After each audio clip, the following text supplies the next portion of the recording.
Yeah, one more time. Just one more time. One more time.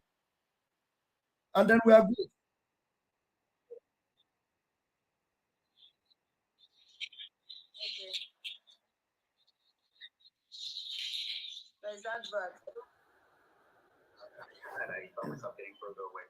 Thank you, fellow Biafrans. Thank you, lovers of freedom. We are here on Twitter Space, and I want you to hit the like button, the share button as you're coming in. We are about to set this Twitter Space on fire, and we are about to inspire and wake up so many of you. Please join me as we get into the Twitter Space today. With Gloria, Goodman, Ifeanyi, and every one of our Twitter warriors. We're going to explode it today. You know, do you know what you are dying for? That's what we are going to be talking about now. You're going to join us. Let me bring it up.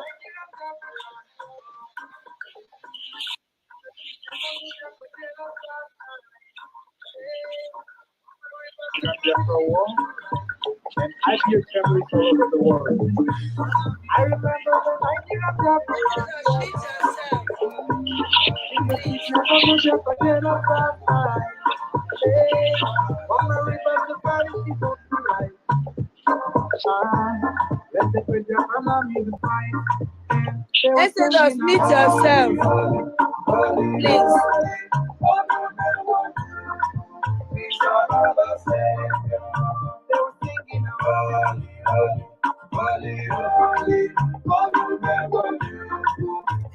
Is it coming out? Please, if it's coming out and you can hear me, please just write we can hear. Can you hear the Twitter from the Twitter space? Please, if you can hear it, please can you just write on the comment section, please?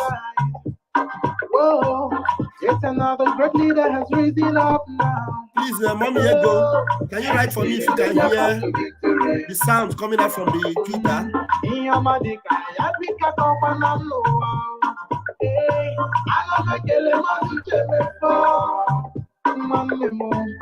It's an honor having you. Okay, we're good to go now. Holy, holy, holy, holy, is our Savior. Holy, holy, holy, holy, is our Savior. Yeah, I'm ready now. It's another Savior.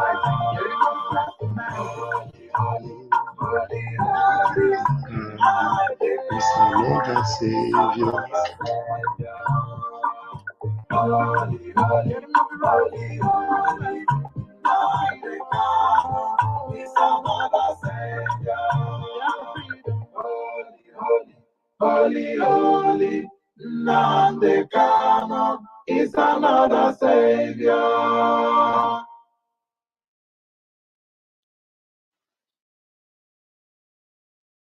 Okay, good morning. Before I say something, I will allow my co-host to open the floor for us. But I want to use my own opening will be different. So Ralph, Exodus, do you want to say something before I say, or Go ahead. Pastor Vam Ndokasi is here. Okay. Thank you. Should I open it or you guys open it first? Thank you very much, our host. Thank you for bringing us together in this on this Twitter space for this particular discussion and this deliberation we're going to be having today. And right here where I am, it is exactly 9 minutes past the hour, 14:09, which is 9 minutes past 2 p.m. in the afternoon here in the city of Turin in Italy. And we are joining you on this space to talk about do you know what you are dying for? And it's so interesting because I find this topic very, very interesting.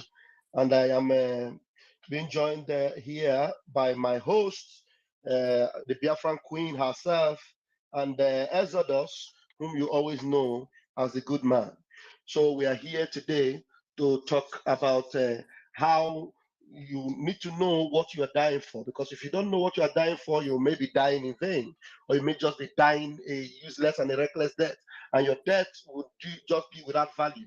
But if you know what you are dying for, you die with assurance, you die with confidence, and even if you live and survive for that particular cause for which you want to die for, you will know that you fought a good fight. So thank you very much for joining us today. My name remains Raphael Chiamaka Jere. I am actually representing the Department of Information, Media, and Communication as a board member with special status. And today you are going to be, joining us. It's going to be an open mic for everyone. Those of you that want to join, you are going to simply request, and the mic will be given to you. But if you are here, please, I beg of you to make sure you share this particular space on your own Twitter, profile, because I already did that. If you do that, we're going to have a full house, and we expect to have a very full house today. Please, I hand the mic over to my fellow co-host, Exodus.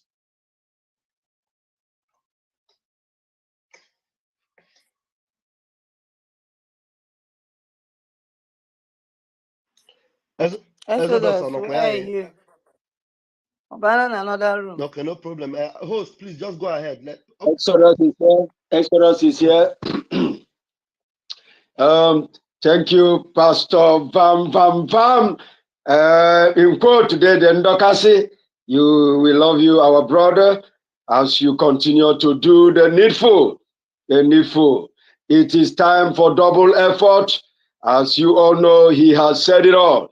We are going to treat this topic head on, because you need to know what you are dying for. You need to understand why you should die for something as a human being. If you are alive and there is nothing you are dying for, your existence is a waste. You just need to define if you as a human being or you are a mere stone, because a human being ought to die for something.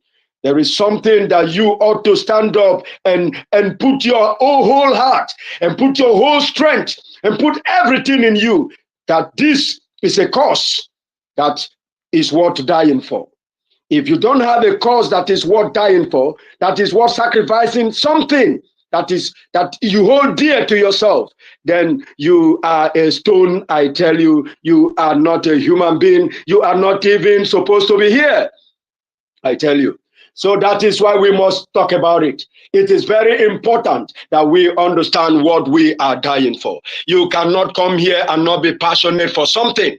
You must be passionate for something as a living man. And that is why we must treat this topic accordingly. Thank you for showing up. We move on head on. Thank you, Pastor Bam Bam Bam. Thank you, everybody that has come on the platform. Share, share, share, and share so others can join us. He said, go ahead, our Biafra Queen. Thank you very much. Thank you, my wonderful people. Please don't mind my voice. This is 8:13 a.m. Okay. Good morning, everyone. Chukadibia, oh my God, who put him on this listener? Oh my God, they removed Chukadibia. No, he's having a connection problem, but he will come up again. I tell you, he must come up again. Okay, my people, I just want to first of all say thank you for coming. Now I want to open the space for us. Like my co-host Vam Vam Vam has said it. This space is for all of us. I am just a motto. I'm just a host. Okay. I want to thank the Almighty God, the Chukwu Okike Abiyama, who onye pụrụ ime ihe niile, for granting us another day and for making it possible for you and I to be in the land of the living today.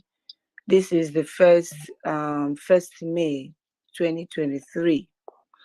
We want to thank God for the opportunity for us, everyone here. We want to thank God for the life of our great leader, Mazi Nnamdi Ukukano, who made it possible for us to gather here today. We want to thank God for his life, and we pray for his health and quick release. And we also want to thank the Almighty God for giving us our Joshua, which is our Simon Ekpa, the PM himself, for, giving himself freely when God called him to occupy the space, the vacuum Mazi Nnamdi Kanu left. And he's doing a good job. So I want to thank God for the life of these wonderful leaders. I want to thank God for everyone that have been elected in the office of Biafra Republic Government in Exile, and I pray that God will grant them the strength and wisdom to do more job. And we thank God for every one of you and I, that selflessly brought ourselves out to do this, because you know that you want to go home. So I thank God for everything, and I thank God for Biafra land, and I thank God to continue protecting our gallant men, the ESN. They are the real guys on the ground. So I thank God for their lives, and I pray for protection over their lives and over our land. And at the end of the day, this quest we are crying for will be a celebration at the end of the tunnel. This I pray through Christ our Chukwukike Abiyama. Amen. All right, guys. Biafra Queen, there's a voice message from our leader Mazi Nnamdi Kanu that will really suit this particular discourse. It's about 4 minutes. Go ahead. I don't know if you would want me to Go play ahead. it first. Go ahead. You are the co-host. Madam, that you are the media, okay? So anything you bring in here works. Just go. Okay, let's get our leader Mazi Nnamdi Kanu. So you need to know what you are dying for. This is a man that understood. Before you move on, yes, Sir Bambam, Ndokasi, please, before you move on, let me acknowledge this, my brother Morakinyo. Morakinyo, I want to tell you, we love you. We will always love you. Like I wrote on my Twitter and tweeted that if you are for freedom, I love you and I am with you. As long as you are fighting for the freedom and you are not an ethnic bigot, my brother, you are my beloved. So we stand with you, my Oduduwa brother, and that is why I have your flag up here. That is to tell you that I have you dear to my heart. Sunday Boho, I respect Koiki Media. I respect all of us of freedom. Thank you for always showing up on our spaces. And whenever you feel like you want to speak, request for the mic, you will speak. Thank you very much. Go ahead, Pastor Bam Ndokasi. Thank you very much, my brother. I hope you can hear me because a call was coming through on my device. I hope it did not interrupt my audio. Are you talking to me? No, we can hear you. Everybody can hear you. So I hope it didn't interrupt my audio. Is my audio coming out? No, not now. Not now. Your audio is not coming out now. So you cannot hear me? We can hear your voice. We can't hear music. No, I've not started playing the music yet. Hold on. Right, we can hear you. Yeah, we can hear you. Loud and clear. Loud and clear.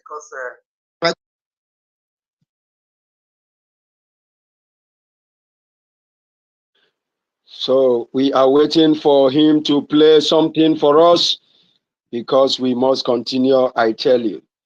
I don't know why Chukwu Kadibia, our beloved elder, is not here. I don't know why. I tell you, I must go look for him.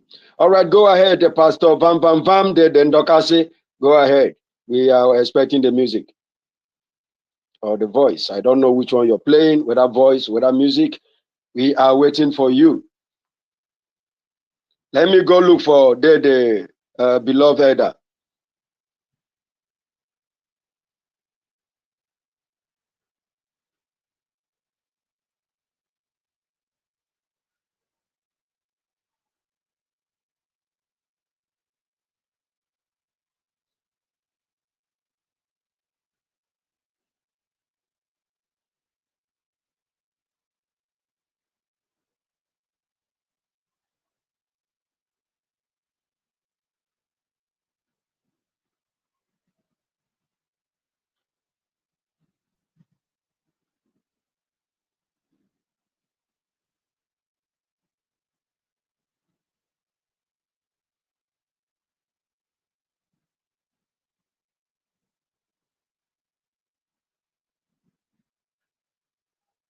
My people, just hold on. Fast, Pastor Van is trying to put some things together. Okay, we want to hear our Mazi, our leader, our great leader, the man that made it possible for you and I, for our eyes to be opened after our Like I great muted leader myself. Ojukwu left. Okay, the message was not playing. Yes. No, you Oh my muted God, yourself. and I started yes. playing it too. Ngwa, rewind it again. Rewind it from beginning again. Okay. We really need to hear that voice. We have missed that voice. Okay, let's go. I have started playing it since I didn't know I muted myself. All right, let's go. Because what I am saying, Honorable Manyamini, our people are lame. They are weak. I am struggling to count how many men there are in Biafra land. There are no more men left. Weak, docile, and imbecilic. Weak. I don't know how we can take such people to war. I don't know how we can take men who are not men into battle and win. I am ashamed. Very, very ashamed. Nonetheless, we must preach this very gospel because man did not ask us to come. Chukwuabiama in heaven mandated that we should come. If not, that I was called to do this very work, I will not speak to any of you anymore. But Chukwuabiama said this very gospel must be preached, and we must preach it. I have prayed since yesterday up until now. My request is very simple. The same prayer I made in secret, I will make out here in the open.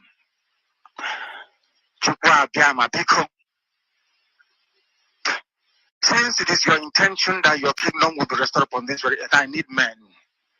I need men. I did not say boys. I said I need men. Those of them that you created to restore your kingdom, they should come forward now, not tomorrow, not next year. You must bring them now. I did not say tomorrow. Because the insult is too much. It is beyond what any human being can endure. We want to go and get Biafra, or we die in the process, because we are better off dead than witness some of this nonsense going on.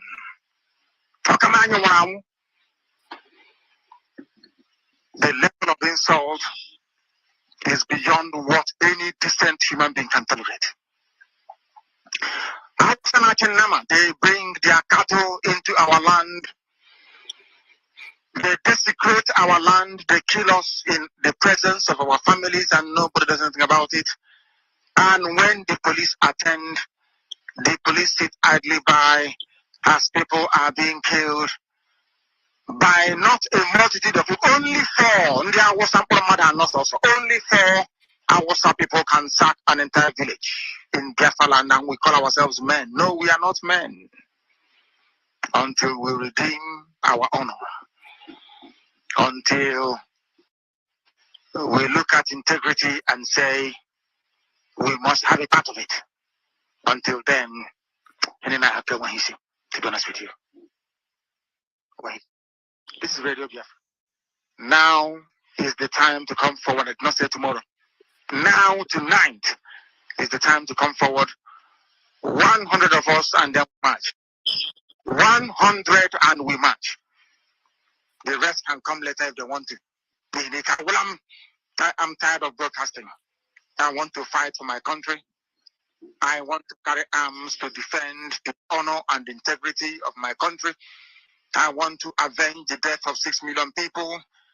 I want Biafra to stand as a beacon of hope, freedom, and liberty in black world. I want Biafra to stand as a testament to the glory of heaven upon the face of this very earth. I want Biafra to stand because my obligation to the dead outweigh that which I'm living. That is why Biafra will stand, and Biafra will come. 100 men, that's all. And we march. The rest can come later on. I give a damn. The disgrace and the insult is too much. But we must go and meet our enemies, even if we have only machete and hoes. Better for us to go and meet them and die with a semblance of dignity than with this very humiliation which we encounter every blessed day. We must assemble as quickly as possible. Thank you. Thank you. Yeah, there's a part of that speech that actually, when it gets there, it gives me goosebumps. Maybe later on we'll see play this again, where he said that my obligation to the dead outweighs that which I have or which I owe to the living. And he is ready to go and die for what he believes in. He's ready to fight with, dignity. Even if he is armed with machete, he will go and stand against these evil marauders, blood-sucking demons, because he knows what he's dying for.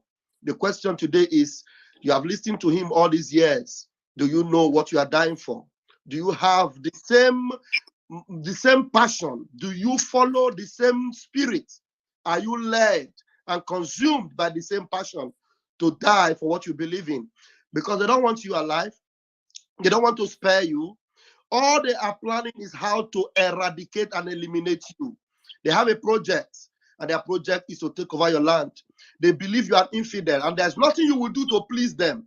Even if you like, convert and become the one that sits in the front of their mosque, you will still be an infidel.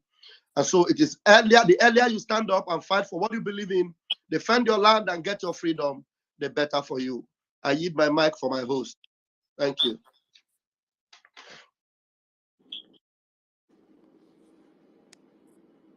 Thank you, Bam Bam Bam.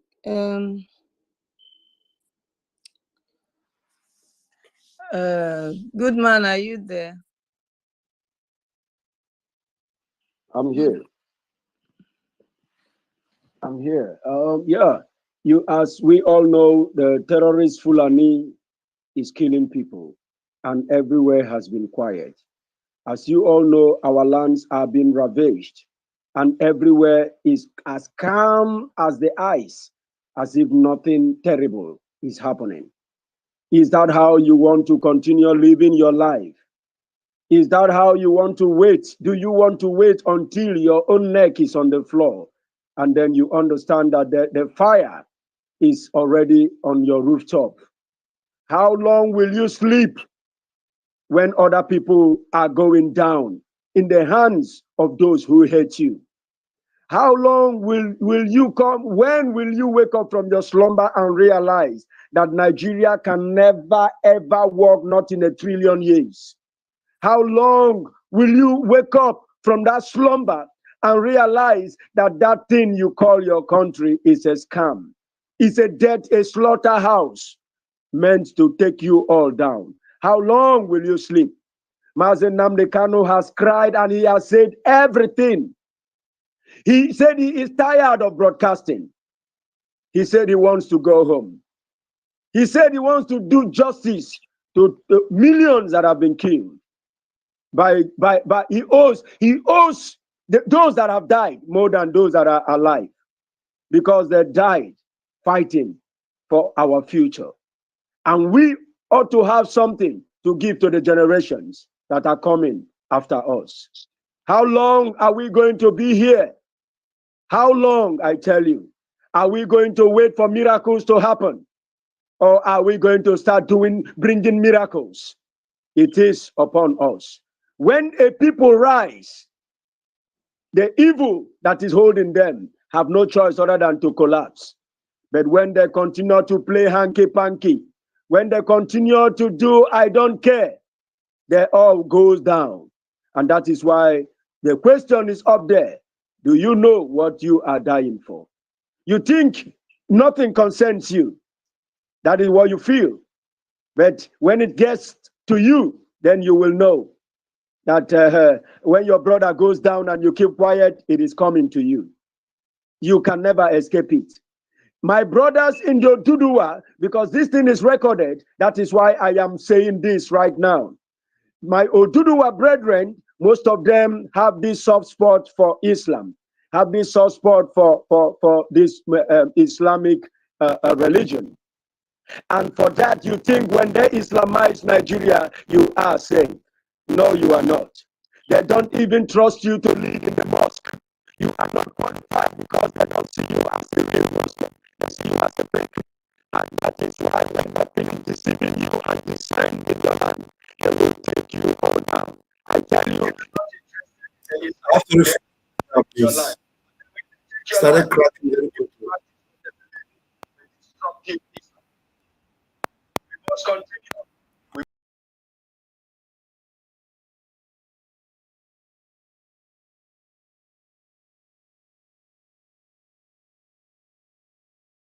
You should detest. You should do everything in your power while you are still standing to destroy. It is not supposed to be, but we must continue. Thank you, Biafra Queen. Thank you, Pastor Bam Bam Bam. We must continue. Take it from there, our Biafra Queen. As I do so,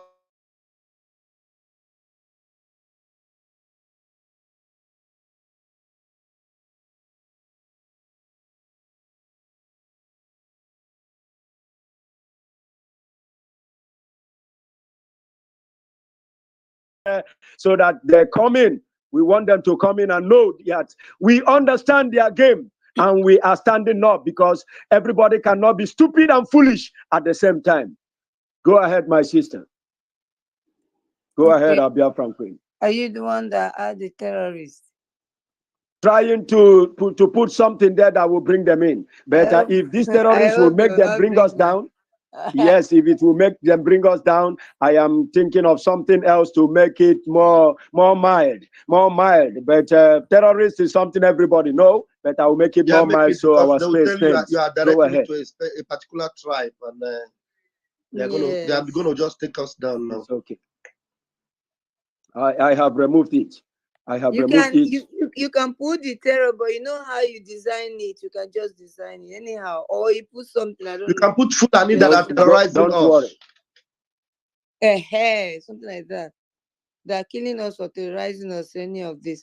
Okay, my people. Wonderful people of Biafra land, and all lovers of freedom.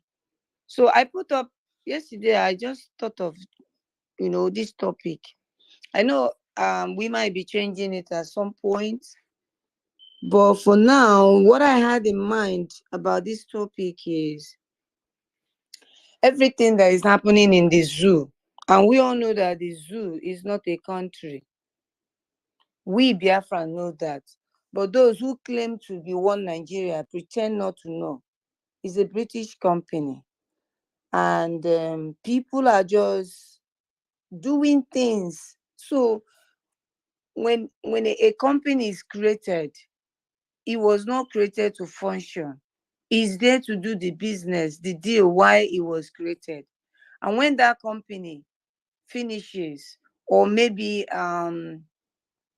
they're no longer, producing what they're supposed to produce, sometimes company goes into administrators, right? It go into administration and then it fold.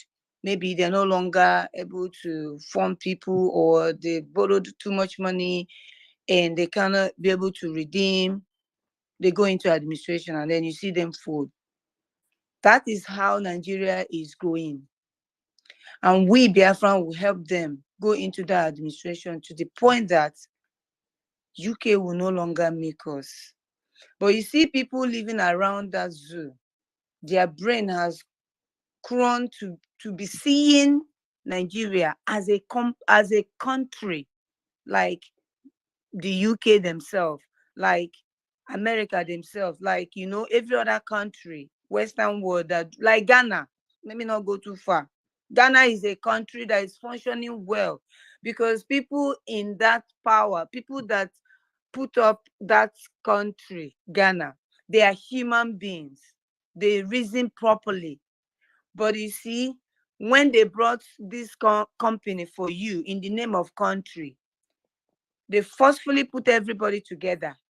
Now, trying to do everything, even when they are killing you and I. We still want to die for this company. These people are not ready to leave you. Or when they see that Biafra has finally come to, stop that milking whatever they are milking us, because we're going to stop that, their asset. We're going to stop it very soon. Once they see that, we have gotten it, you will see them disappear. And that is why I asked this question. Do you know what you're dying for? Are you dying for a country or you're dying for a company? That is what the question is all about. So I want us to, come here and speak to our mind. Does it worth you dying for a company, or you need to die for a country that's supposed to function properly?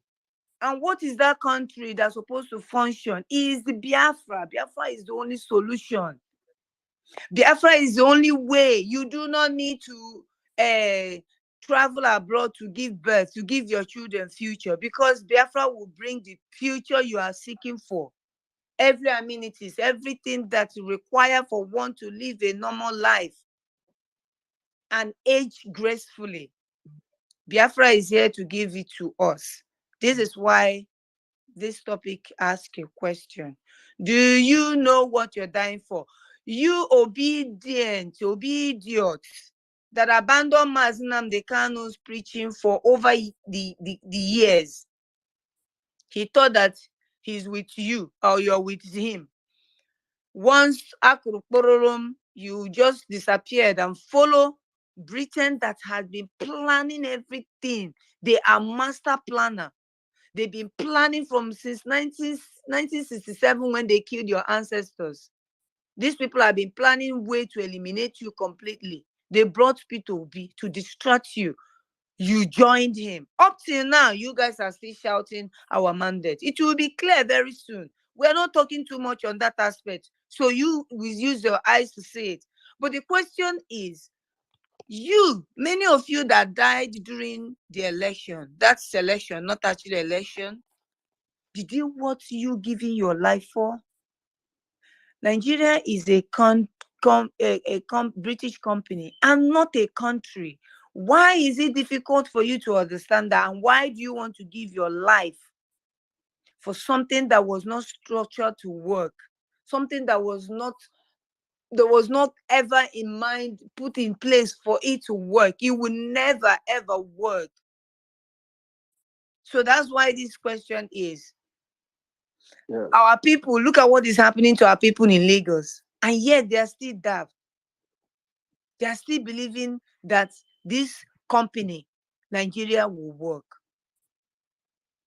Why do you think dying for a company that belongs to another country, a company that another country brought into your own indigenous land, and they are killing you because of that company they put up in your land?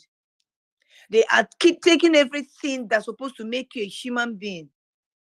Taking all your resources is not enough for them, but they want to also kill you on top of that, just to keep their company functioning. And you're deliberately also giving your life for it. Does it worth dying for? So this is what the topic is. If you know what you giving your life, tell us why. If you want it, okay. Mazi Nnamdi Kanu said something before they kidnapped him. One of his brokers, he said, the man in Aswa Rock is not who you are calling your president, Buhari. That man died. Buhari himself died 2017 in London. Okay. But if you doubt me, if you think I'm a madman, I'm not saying the truth. Just ask him, bring him out, or ask him questions. Maybe a few questions, like 3 questions. If he answer it correctly and he prove that he's the one in Aswa Rock, I will give up Biafra. Why are they killing us? It's a simple test. So why are they killing us? Stop, don't kill us. Just do what the man asked you to do. You have him in your possession. Why are you killing us? Why are you burning our homes? It's a simple question. Another thing is, why the medians are not asking this question, Maznam they cannot ask. That to tell you that these master planners that put up the company knows what they are doing.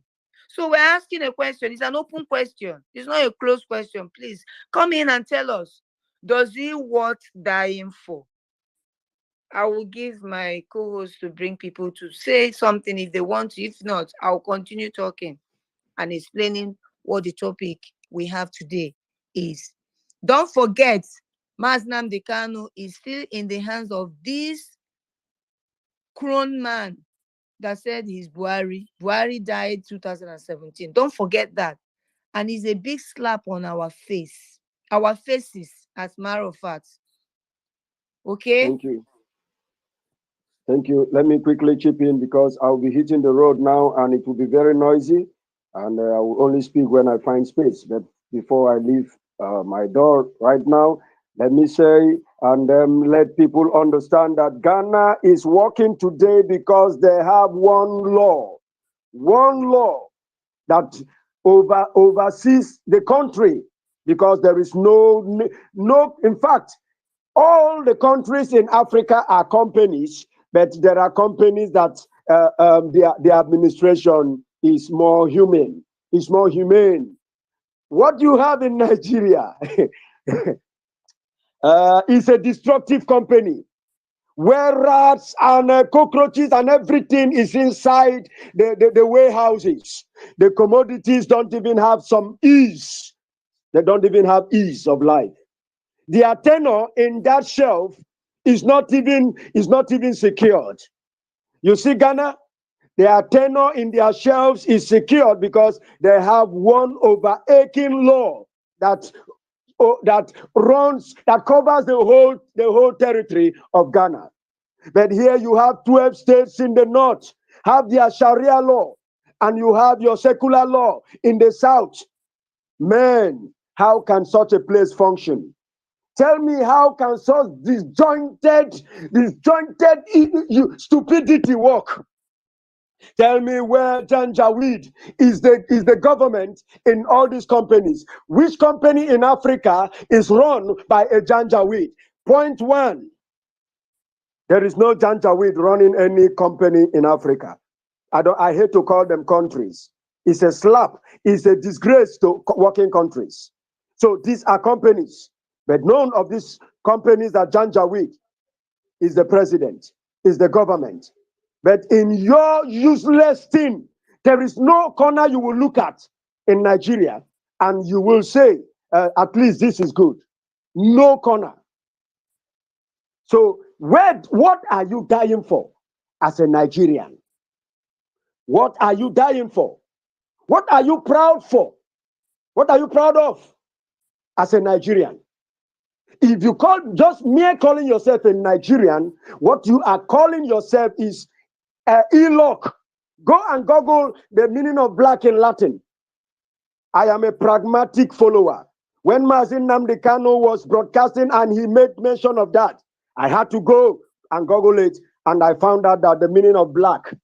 When you Google what is the meaning of black in Latin, what you will see, it will pop out there. Niger, the Niger will come out very quick. We know about the area because they asked the lady that named you Nigeria, where did you get that from? She said, Niger area. We know about area. So what is the meaning of that Niger? That you are gladly answering and calling yourself a proud bad luck.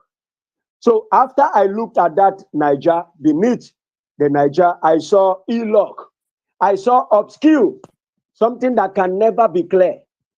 And then I saw dismal. As I didn't know what dismal means. I had to go check it up again in the dictionary. Lo and behold, dismal means something that causes unhappiness. Now you ask yourself, are you happy as a Nigerian? Now you ask yourself again, are you proud to be something that causes unhappiness? Are you proud to be something that causes unhappiness? You go to the churches. People go there to look for hope. They are hopeless. Hopelessness everywhere.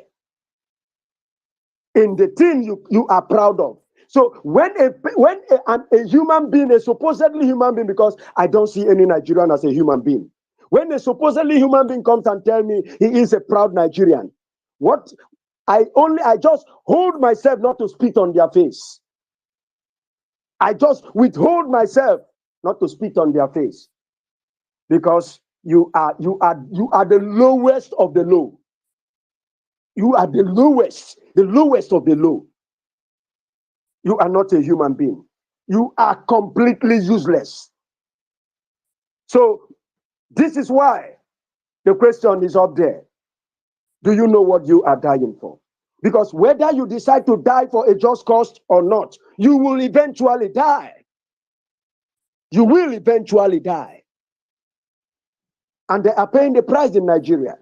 Every day in Nigeria, you wake up, you are facing a death trap. When you go out and come in, you should be very grateful to Elohim, who somehow showed you mercy.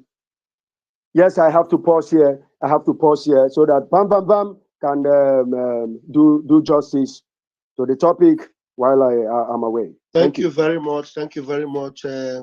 Without further ado, we are going to be bringing in speakers.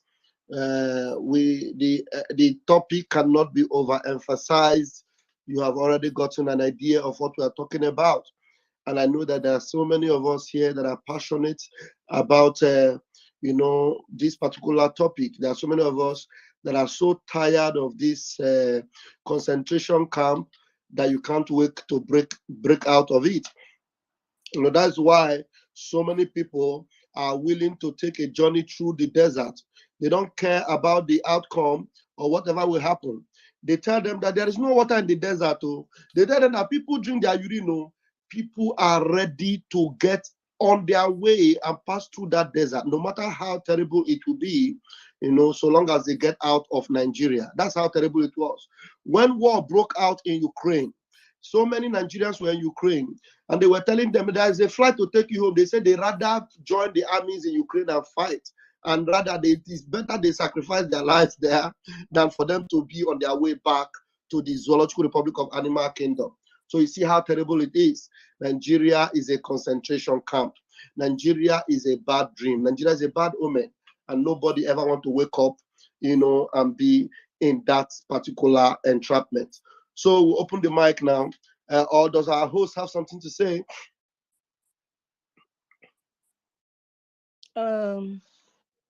No. Go ahead. If anybody want to speak else, then I can talk. Okay, we already have two speakers that are, that are in the room now. I will first of all hand the mic over to our brother Emeka. Yeah. Let me say something before Brother Emeka comes. If you want to speak. Does he want to speak now, Brother Emeka?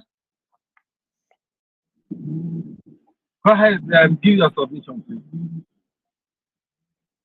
Yeah, I want to also use this medium to say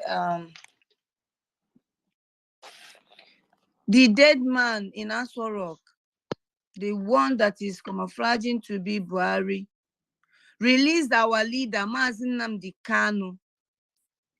Malami, released our leader, Mazi Nnamdi Kanu.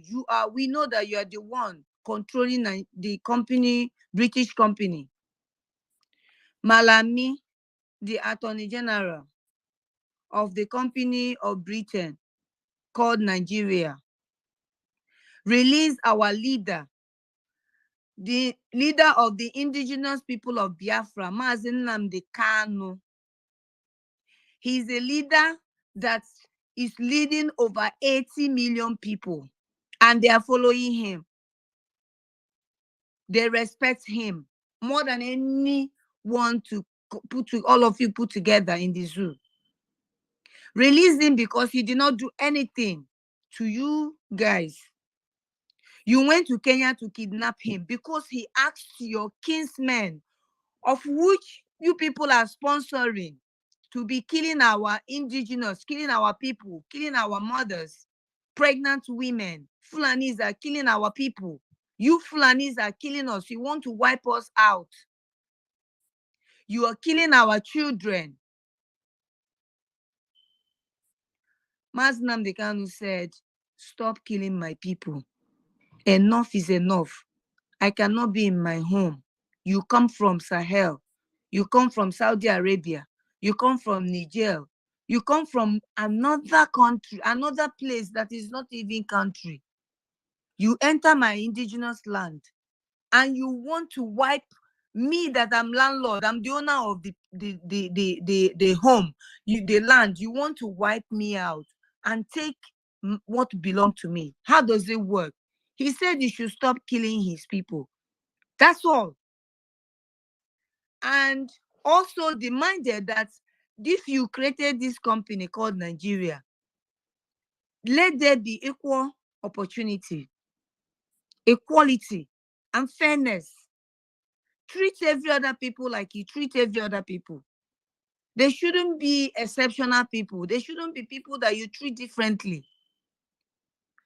He did not say more than this. If you do not stop killing my people, we are going to defend our land and defend ourselves, because we're not going to watch Fulanis come from nowhere to kill us. You kidnapped him. What is a crime in self-determination? Release him. We are giving you order to release him, because as it's like you guys don't know what is here to come.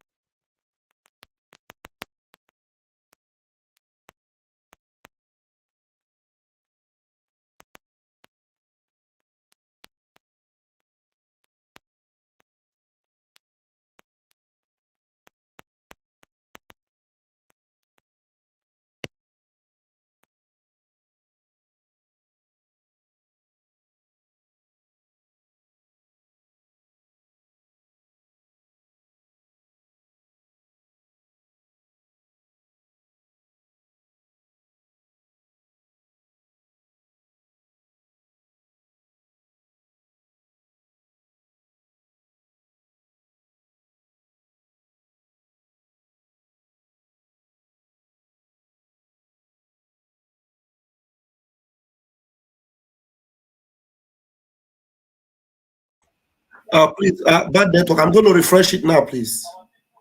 I have to refresh. It looks like we've lost the audio.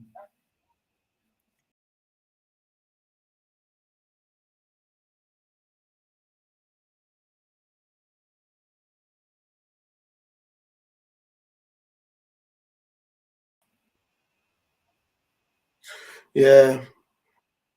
Let me wait, a minute. Let me refresh the Twitter itself also. Let me refresh the Twitter. 1 minute. 1 minute. Okay. Okay. It's okay now. Let me join it.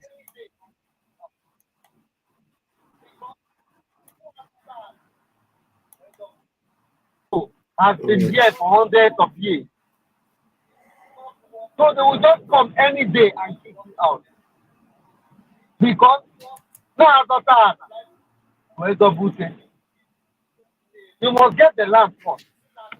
It is not worth dying for. It is not worth investing. It is not worth putting all your livelihood. We have things in the Navy. We have empty land in Ebonyi State, empty land in Asaba, Delta. We have empty land everywhere. Let's do that. Enough of all this crime. Enough of all this crime. We don't care whether you are supporting Biafra or not, the liberation of Biafra or not. For your crime, touching us. And we are calling you on this Hello platform.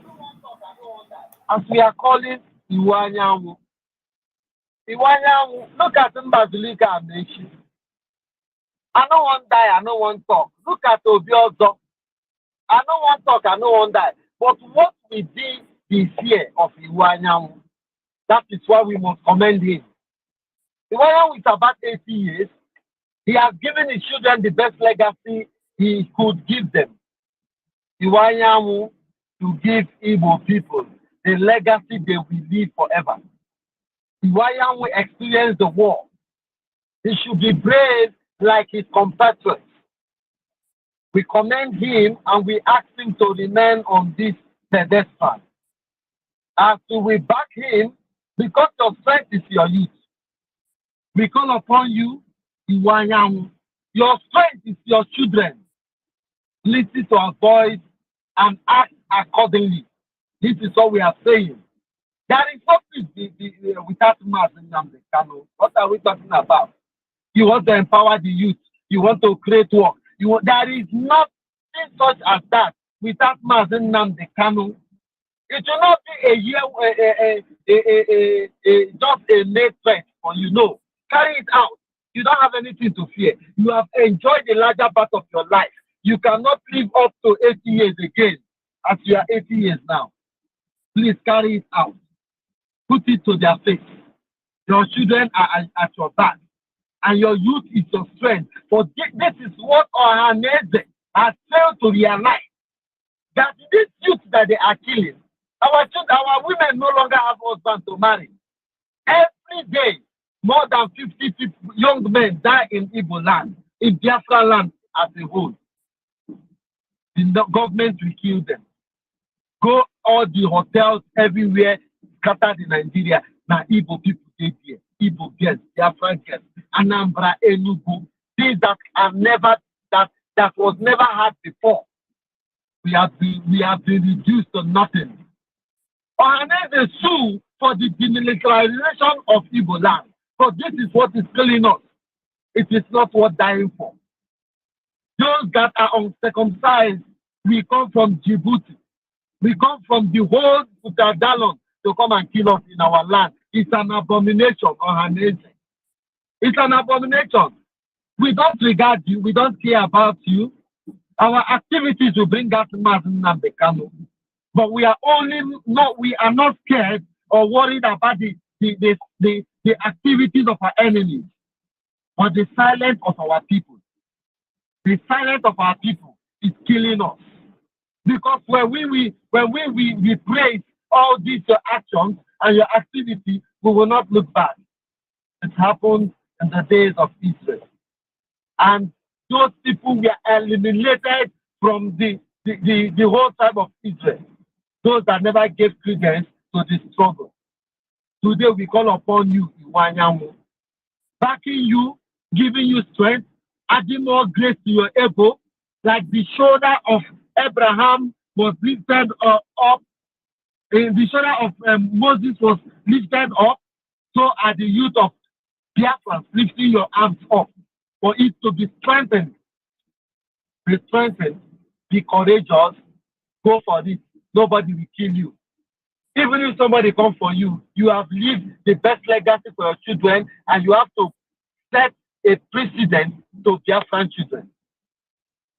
Having said that, I will say, irrespective of what you are doing, the activity of Biafra government in exile will bring about our desired result, which is at last Biafra. Then the kidnapping of Mazi Nnamdi Kanu has summoned to nothing. It is useless. Because the essence of kidnapping him is to kill the agitation. For the world Biafra to die. But where is it today? It has taken a new dimension. Just like Mazi Nnamdi Kanu said it. He pronounced it before he left. He said this because he is bringing new dimension to this. It has taken that dimension that must stand. Biafra must be free. Our voice has been heard. It has risen to the highest crescendo. So whether you like it or not, Mazi Nnamdi Kanu is so useless in your hand. All the goes who are the case. Buru okwe hese. So we are okwe hese. Can you find any? Nothing. You can do nothing. So I will say, swallow your shame and release Mazi Nnamdi Kanu. We don't listen to him from dungeon. He cannot sing the Lord's song in a strange land. We don't care what you are doing, but your actions will bring about our future. What do they call it? Step. What will we do in the future? Therefore, you have reason to rise. Britain has used you, Arabs are using you today. But let there be boundary. Let there be limitation in your antics. You must not encroach into Biafra land. If you like, build 2,000 camps in Delta State, in Edo State, you will not encroach into Biafra land. So we will like you to listen to the voice of reason and act accordingly. I need my mic for now.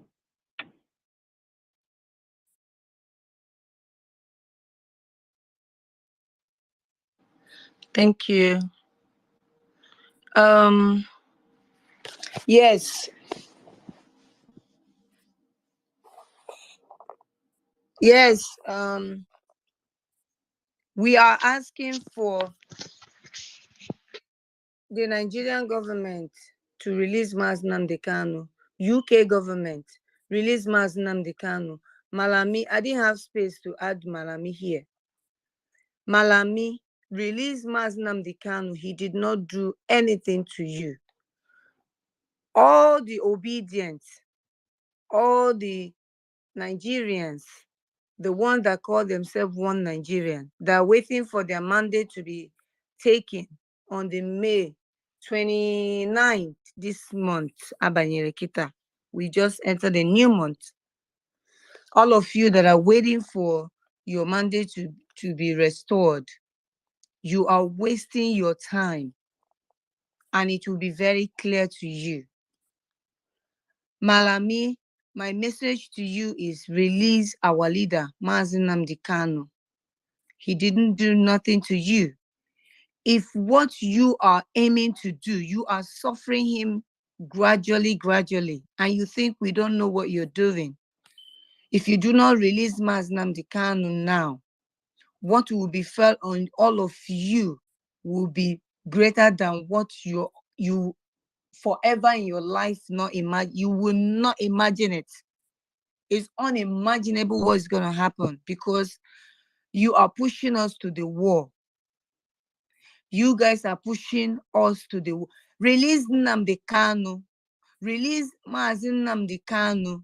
Malami, the Attorney General that went to Kenya to kidnap Nnamdi Kanu. Release him. If you know how you kidnapped him, release him. Question to all of you that claim to have been supporting Mazi Nnamdi Kanu or had supported him, that ran to Obi. You ran from the other direction to the other direction. You voted. Question for all of you. Do you know what you are supporting? Do you know what you are dying for? You gave your PVC. For what? For New Nigeria? Do you know what you're dying for? Are you dying for a company or you're dying for a country? Nigeria is a curse. That name is a curse. Nigeria is a scam. If you don't know it, you begin to open your eyes to know it. Mazi Nnamdi Kanu took like many years trying to open your eyes. So all of you will come to realize that Nigeria does not worth dying for. All of you moved to obedient. They are dealing with you in Lagos. But you know what? The worst is yet to come. Wait until 29 May. After the owner of Lagos is being sworn in, the real show will open. And you will understand that Biafra is the only solution you have. If you don't come now, when there is opportunity to join what we're doing to achieve this Biafra, there will be a time everything about you will be useless. By then, they would have already ended everything you have labored for. All your fortune will just be down drain. Come and join Biafra right now. Join everybody right now. Bring your resources, that money you think you have. Obi Kubana and the rest of them. It's high time we started calling you by your names. Do you know what you're dying for? You want one Nigeria. Do you know what you're dying for? You are dying for a curse. You're trying to preserve something that is going to kill you and kill your generation. Those your children that make who you are, they're going to take it by fire, by force. You know that Ndi Igbo, they say that Ndi Igbo don't run when when rain is falling. Ndi Igbo does not run before it falls. You know, when I don't know how to put it so that it will make more clear. But meaning AG, right? When it's about to rain, Ndi Igbo does not make haste to get prepared before the rain finally, fall on them, until the real deal, until the rain finally. This rain that is getting ready to fall, you guys will not be able to escape it. Wait until Tinubu is being sworn in. Just wait. They are demolishing your homes, your million mansions in Ajowo Estate. They are coming one by one. All of you that are living in Banana Island, that bought heaven in Banana Island, you think that is your safe heaven. They are coming. I saw it on I don't know if it's BBC that carried that, but it's one of these news outlets that carried it. They are demolishing they call it illegal structures in Banana Island. All of you that you think your money will buy you, you do not know what is coming for you. I don't know how you guys do not know that you are not wanted in Nigeria. They hate you with passion. That company, Nigeria, hate you with passion. You Ndi Igbo, they hate you with passion.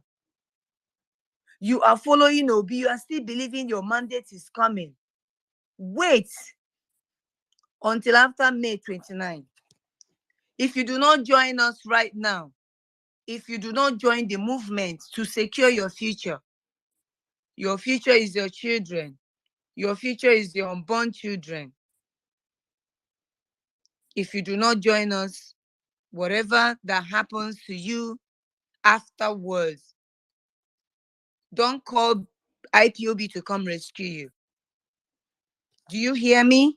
Do not call IPOB. IPOB, indigenous people of Biafra, they are extending their hands of fellowship, hands of love. Our Biafra Republic government in exile is asking you now to come. Forget about this, your mandate you want to claim. There's nothing like mandates. Do you understand? There's nothing like mandates. Join what we are doing now. Bring that money you think you have. Oh my God.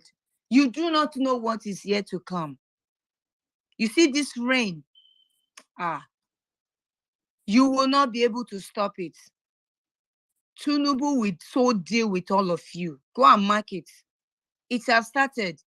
I don't know if you guys still remember that leak audio from the Tinubu vice president, the man that is the anchor of the founder of Boko Haram, the leader of Boko Haram. He's your vice president. He's going to be your vice president because there's nothing you can do about it. Nothing. You can't stop it. Guys, we could not stop them from rigging the results.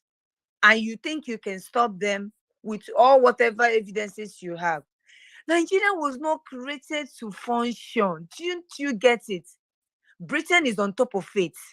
They are on top of it. And they are not letting you go until they finish all of you. But you see, this Mazi Nnamdi Kanu movement will end it all. But we're asking you to come quietly now, even though you do not want to showcase yourself. Well, nobody is asking for your identity. Come and join what we're doing. Support the movement. Support the movement so that it will be well with you and your future. Nigeria is a scam. Nigeria is not created to function, and it will never in this life function. Mazi Nnamdi Kanu told you that your PVC can never, ever, your PVC is useless. The people who decide your future in that country you call Nigeria is INEC. But you guys called him names. You said he's a terrorist. You called Mazi Nnamdi Kanu names. Today it happened. Yet you have not learned a lesson. Tinubu will so deal with all of you. And you see, we are crying with you now. And we're asking you to come and make your nation work. Come and make Biafra work, because that is the only hope you have. But you don't want to listen. Does the company you voted for, does it worth dying for? If it's worth dying for, then go ahead. But you see, there will be a time, this kindness from this movement that Mazi Nnamdi Kanu is leading. This movement, Mazi Nnamdi Kanu asked you to join earlier. You refused. You kidnapped him just to validate your company. Simon came up and occupied that vacuum. He's doing amazing work. Simon has been extending that love. You guys are calling him names. You even wrote a petition to rendition him, to kidnap him, just like you did to Mazi Nnamdi Kanu. But God, Chukwu Okike Abiama, disappointed all of you. He's crying now, shouting now. The whole world, you hear it. The door is quite open right now. Join us and let's get this Biafra. We cannot get it with one person. We need collective voice and hand. We need resources. Buy your equipment. You see what is happening in Russia. You see what is happening in Russia. You obedient that left Mazi Nnamdi Kanu's preaching and all he has done for you, because Mazi Nnamdi Kanu is even the reason why you still have the infantry to vote. It's Mazi Nnamdi Kanu that stopped the Fulani from not achieving what they planned earlier. If it was not Mazi Nnamdi Kanu, all of you would have been rounded up. You that purchasing land here and there, you purchasing property. You think Abuja is your safe haven. Come and join the movement. That company does not want you dying for. You see, all your fortunes, your wealth, your assets, everything that you have acquired in that company, if you do not support this movement to come fast, you're going to lose all of them. You think it's a joke? I don't think you know what is yet to come. The leak audio video that the Boko Haram leader released one time. He released it few years ago. I don't know exactly yet, but he released it a few years ago. And that audio is playing right now. You see, everything he said on that audio is happening. Very soon, you that import beer, they don't drink alcohol. They pretend not to be drinking alcohol because Muslims, they drink alcohol. These Fulanis, they come out to pretend that they are holy. They go in the secret and they drink it. But you see, you that you openly, showing who you are. You are the business-oriented person, people. They know you for that. You are the one importing these goods that is making that country, that company, to be a reality. Soon, you will be paying the highest tax for every goods you imported. You'll be paying high tax, and it's not didn't end there. Remember that they are destroying your goods, so you'll be paying tax for what you are not even getting for. You import, you use your money to buy. They will allow you to use your money to buy. You purchase it. Once you purchase it, you put it out there for sale. They will destroy it and you still pay tax. Who lose? You are going to be losing. Wait until the time. I don't know what you guys are waiting for, but wait until this rain beat hell out of you. Then by the time you come back, it's too late, because whether without you or not, we get our freedom. The light is already there. It's around the corner.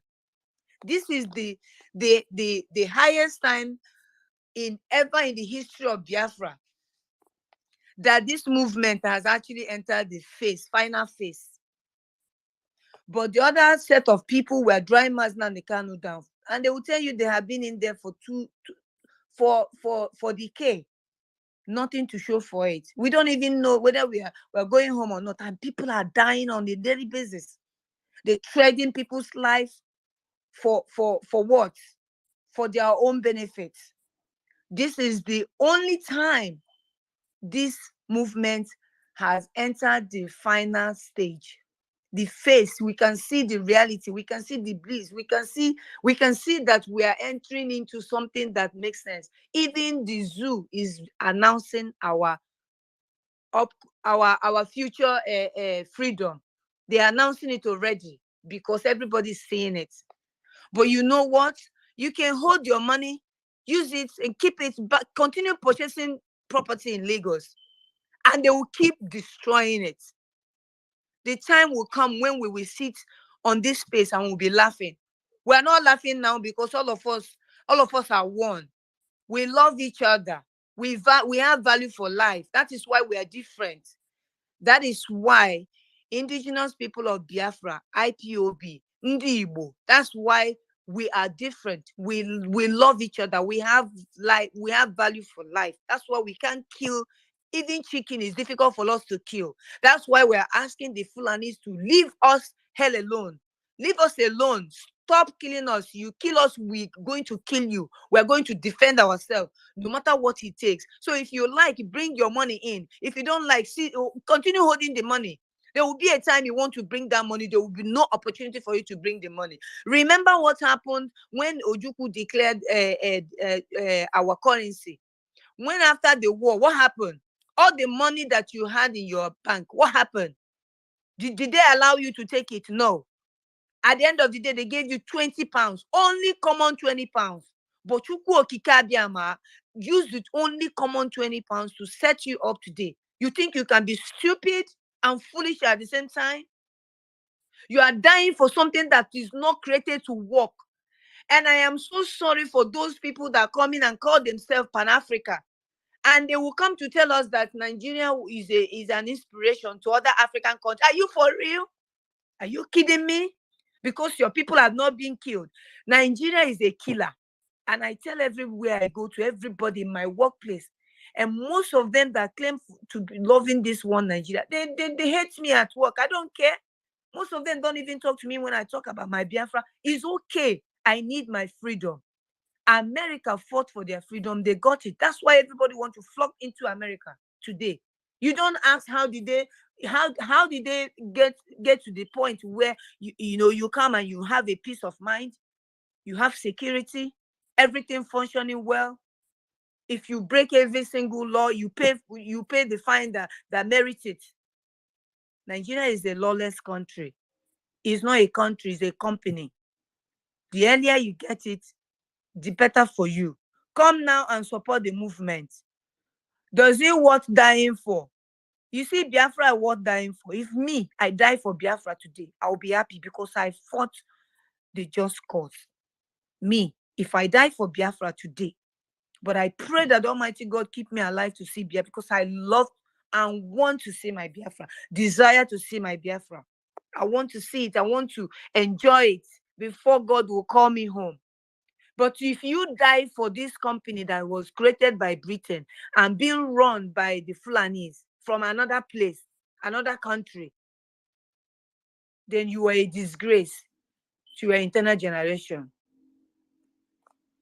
My co-host, please, if anybody wants to speak, you can bring them. Thank you. Thank you very much. Thank you very much. You, I never knew you were this very strong in speaking, man. That's very interesting. Thank you very much, Biafran Queen. I appreciate you. That's good. Please, can we begin to raise our hands up and so that we'll begin to hand over the microphone. First, I see our brother Biafra's son that has been waiting. Though you didn't raise your hand, I assume you want to speak. Yeah, but I can say something. I'll be waiting. All right.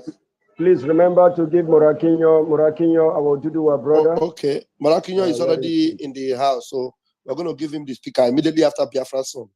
Biafra's son, please go ahead, please. Okay, my brothers.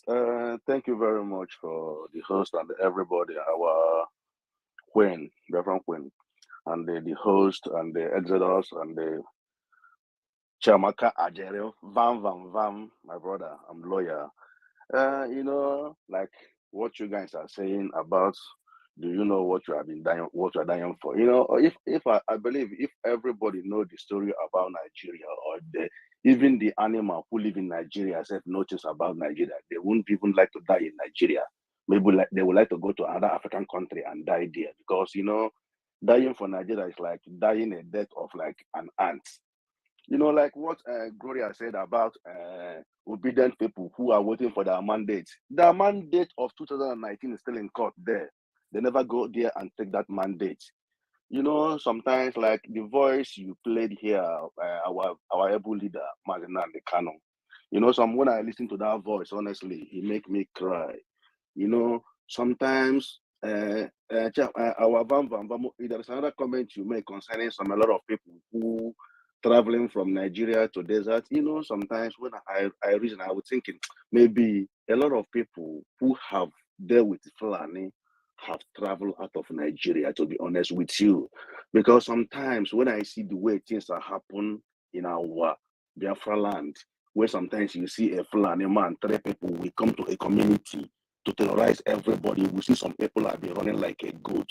He pains a lot, because I'm thinking maybe a lot of people have gone through that road and some have died through that road. That's why sometimes when we have a man can say we don't have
Looks like, please always remember to write and tell me that if the volume is no longer out.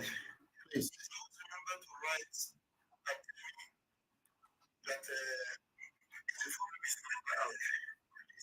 Remember to write.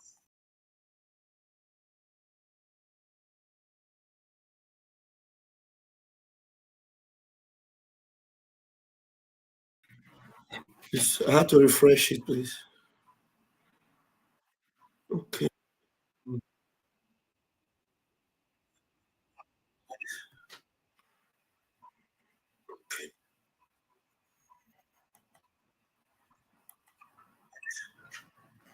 Played before. The boy who is there talking rubbish that our prime minister is the one killing people in Biafra. Sometimes I'll just, before even our prime minister have been on this course, there's a lot of kidnapping. There's a lot of things have been happening in that area. Even when Mazinam the Kano is there, things have been happening. I don't know, but people have to understand that sometimes because of the way that country have been, they are looking for a way to tag us in it. But me, I not for somebody like me, I don't even care what they will tag us or what they will say, because I know what we are fighting. We are fighting a genuine cause, which everybody know that we are fighting a genuine cause. So we must make sure we make to support our prime minister. Even anything we can do to make sure that we dissolve that company. My brother, I'm with you guys. That company is not something somebody will die for. That is my submission for now. Let's carry on. Thank you for now. Thank you very much, Exodus Inokwai. So I'm going to be inviting our Oduduwa brother, Morakinyo. Morakinyo, I don't know if you are ready to talk to us. What do you think? Yes, Onoyao, he is here. Go ahead. Okay. Please, our brother Morakinyo, can you unmute yourself? Yes. Good everyone. I love that my sister submission the other time. But I was just listening to it and doing something also. So I'll just add to what my sister was saying the other time. I hope the Igbos in Lagos will continue to know that they are not needed in Nigeria because of what happened yesterday. They are already demolishing the houses of some people, especially the Igbos, because I know the Igbos, they are the ones building most of the houses around those areas. So also I want to read one article right now. I'm not sure if you people are hearing me. Can you just confirm to me, please? I'm hearing you. Go ahead. Okay, I want to read an article now. So I'm coming, please, just a minute. Um, there is this man, this Igbo man, that was beaten by all these land grabbers. He's a farmer. Okay. Here we come. Um, okay. His name is uh his name is Ezenwa Ikena. He's a Lagos-based farmer. He was attacked around that Festa Town. Do anyone know Festa Town around that more the area?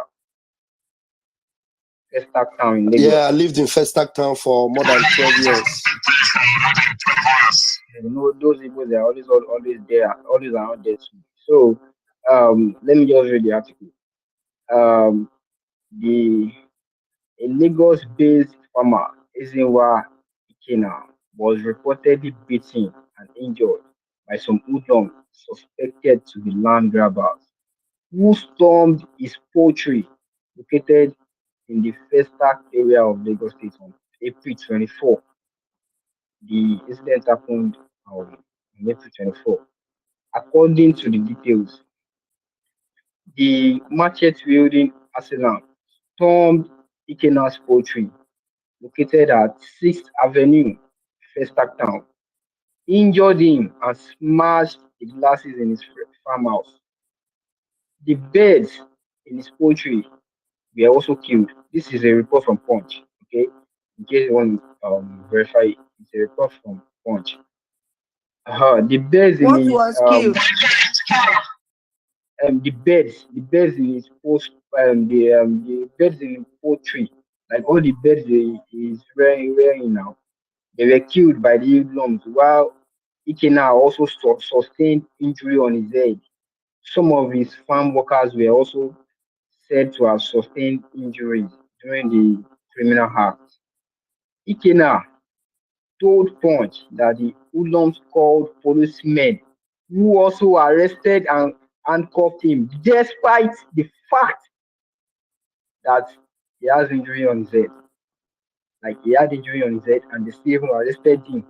This is crazy. Okay, let's go on. He said the policeman claimed that um, he was arrested for releasing dogs to protect him against the hoodlums while carrying out the attack. Ikena noted that he had earlier given money and drinks. Yeah, that place, so he had earlier given money and drinks to some leaders of the suspected land grabbers in the area before he started the expansion work on his farm in order to avoid the situation that later happened, which means he has settled some of the land grabbers that no, they are not always satisfied. If you are living in Lagos, you understand what I'm trying to say. They are not always satisfied. If you give them money, some other people, some stupid people will still come. They will still say, I want near what I want to affect that, something like that. So let's go here. It was quoted, was unquote. My uncle got the land from the Federal Housing Authority, but because like this thing that is happening now, those buildings they were approved by federal, but now look at the state, they are showing them paper. Look at that. Like this is what this guy is trying to say here too, that his uncle got the land from Federal Housing Authority, like but because he was not ready to start working on the land grabbers started showing interest in the land. Those land grabbers, àwọn ọmọ onílẹ̀ òṣèré, àwọn ọmọ àlè tí wọ́n ti. Ikena was quoted. I started large scale farming last year with various kinds of animals on the land while I secured the services of guards to watch over the land and the poultry as well after fencing the entire property. Continued, he said, I was always visiting the place until I had accommodation issues at my former place. I was advised to erect an apartment on the land that I would have enough time so that I will have enough time to monitor the property myself. So I erected an apartment on the property. After paying some money and pleading with the land grabbers in the area, we did not witness any disturbance for a year, for just a year. Okay, for over a year. Ikena said he was unaware that he succeeded in settling a faction of the land grabbers. He never knew that some other people will still come later. Maybe they will tell him that Otto son here or Tony here, like I said the other time. He narrated that he started receiving threats from another faction of the land grabbers that his animals will be killed and his house and other structures in the compound will be burned down. On April 24, 2023, one of their guys came into my compound, his uncle too. Can you hear me? On April 24, 2023, his uncle. One of their guys came into my compound asking me to come outside. I told him I will not follow him since I did not know him. I wanted to call the police that there was an intruder in my house. Before I could do that, they had rushed into my compound, broken the glass. I hope you can hear me. I hope I'm coming out. Go ahead, you're coming out clear. Yes, go ahead. I wanted to call the police. The report was published today, because it was published today, but it happened last week Sunday, last week Monday, but it was published today, according to when the Punch contacted do you know Ndenyi now, Benjamin Ndenyi, that Lagos PPR. So it was published today. So let me continue. He said, I wanted to call the police that there was an intruder in my house. Before I could do that, they had rushed into my compound, broken the glasses, and dragged me out dragged me on the floor into the drainage in front of my house. They were numbering about 50. I wanted to scale the fence to run away, but I was caught midway. Despite seeing the destruction done to my apartment, the policeman that they called, arrested me and placed the handcuff on me. He said I was arrested because I released my dog on the land grabbers. Meanwhile, a source in the First Stack Police Division, where the case was reported, who does not want his name mentioned because he was not in the right position to speak on the matter, the person told Punch, that source told Punch that policemen were sent to the scene to restore peace and not to take sides. Can you see now? The policemen are trying to they are trying to protect the hoodlums, but they are trying to not let the public know, like they did the other time. Like one time, that foolish Oluomo, madman Oluomo, when he was threatening the Igbos and in Lagos that they must vote for APC and not any other party. Later, he went to bring one woman that this the woman he was talking to, something like that. When foolish Benjamin Hundeyin, that Lagos stupid man, that foolish Olegu man was supporting him. He was advocating for someone that was making threats. So this was what these policemen were doing too. But they later they were trying to deceive the public that that they were there to restore peace. They went there to restore peace. They did not arrest the criminals. The criminals that went there to go and beat someone up and his workers. They did not arrest them. They arrested the man Gongo. Man, he was mistakenly arrested. The policeman said they called the police to restore order in the area. The police did not go there to take any side. The police went there for peace to reign. The source said. So the state police public relations officer Benjamin Hundeyin also told Punch that the state police command was working on how to settle the matter amicably. He noted that parties to the case had been invited to a parley on Monday, which is today. He said all parties have been asked to come tomorrow, Monday, where there is going to be an alternative dispute resolution. And if that fails, the case will be charged to court. Okay, even if the case is charged to court, who will be sentenced now? Because the criminals were not arrested though. Like if you are following the report, the criminals were not arrested. It was that man Gogon that was arrested. But they have already called them, want to help them to settle it. But if they said the policeman, Benjamin said that if the case is not going to be settled, they are going to charge the case to court. And who then wants to charge the court? Is it the only man? So he said, so I think you should wait and see the outcome of tomorrow's meeting so that and see whether the police will be biased. That Benjamin was telling Punch like that.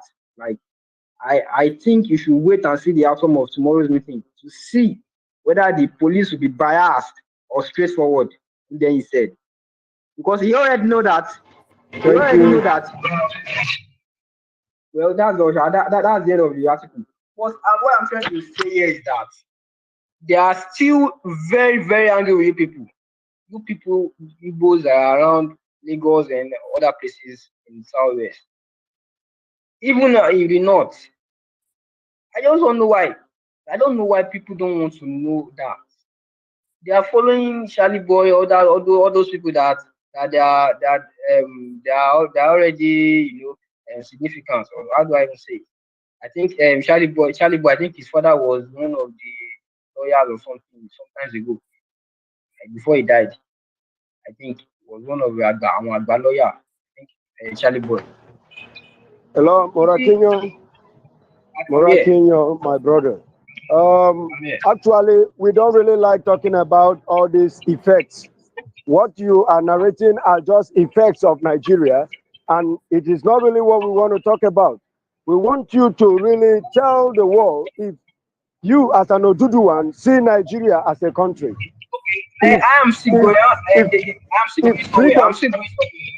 I'm still going somewhere already. It's because Do you you're taking a long time. Hold on, brother. Muratinho, hold on, Just Muratinho. Hold do you realize on, that? let him finish. Do you realize that one of those that died during the election, the APC, I mean the Labour Party, people that died during the election, one of them that were attacked, the Igbos. Do you know that they just buried the guy over the weekend now? I think on Thursday or Friday last week. So what are you dying for? Fulani, this country is already a country of Fulani already, because the security architect of this country is in the north. They don't care about if policemen kill anybody, but the policemen are not killing them over there in the north, but they are killing us in the south. People should think about it. The policemen in the north, they are trying to protect their people. If their people protest outside in the north, yeah, if they go outside and protest, the policeman will guide them. But in the south, if we protest, they will still send our policemen to come and kill us, our kinsmen to come and kill us. That is madness. What are you dying for in this country? Country is a shit hole country. I just don't know why. So those people those people that those ethnic bigots, I don't care about them. I used to call them because they are just mad. They are supporting evil, and they are thinking that they are nationalists. They are defending the interest of their. Well, that's rubbish. Yeah? I'm going to stop here now because I'm doing something. So thank you very much. Yeah, thank you. I just want to thank you all. Yeah, Mr. Raphael and every other people, the Queen and the Exodus, everybody. So I think everybody, you follows everybody. Thank you very much. Yeah. Thank you. Thank Exodus, you. please, can you go? Thank you very much, Moraki. Thank you. You know, I had to be patient to allow you. I know you were going to end up somewhere. You are trying to bring out the ugly things that are happening within that space. But good man, Exodus had to draw your attention before you now hit the nail on the head. You know, somebody is about being buried because he was obedient movement, and now he died and he's being buried. Now, what did he die for? He died for Nigeria. He died for one Nigeria. If he died, does he have a value? His death, does his death have a value? No, his death is just for nothing. You die for Nigeria, you die for nothing. But that is why we are telling you, instead of you fighting for one Nigeria, and knowing fully well that at the end of the day you are going to die, you are fighting to preserve Nigeria, and Nigeria doesn't care about you. They have a plan. They know the people they care about, which is the caliphate, which is the Janjaweed. And they will not stop until they eliminate all of you. So why will you die for nothing? At least you have to stand up and fight for something that would make meaning. Fight for something that will, stand the test of time, which is either Biafra or Oduduwa or Arewa, as the case may be. That's why we are here. Don't die a useless and a stupid death. At least if you're dying, die for something reasonable. Thank you very much. Exodus, please.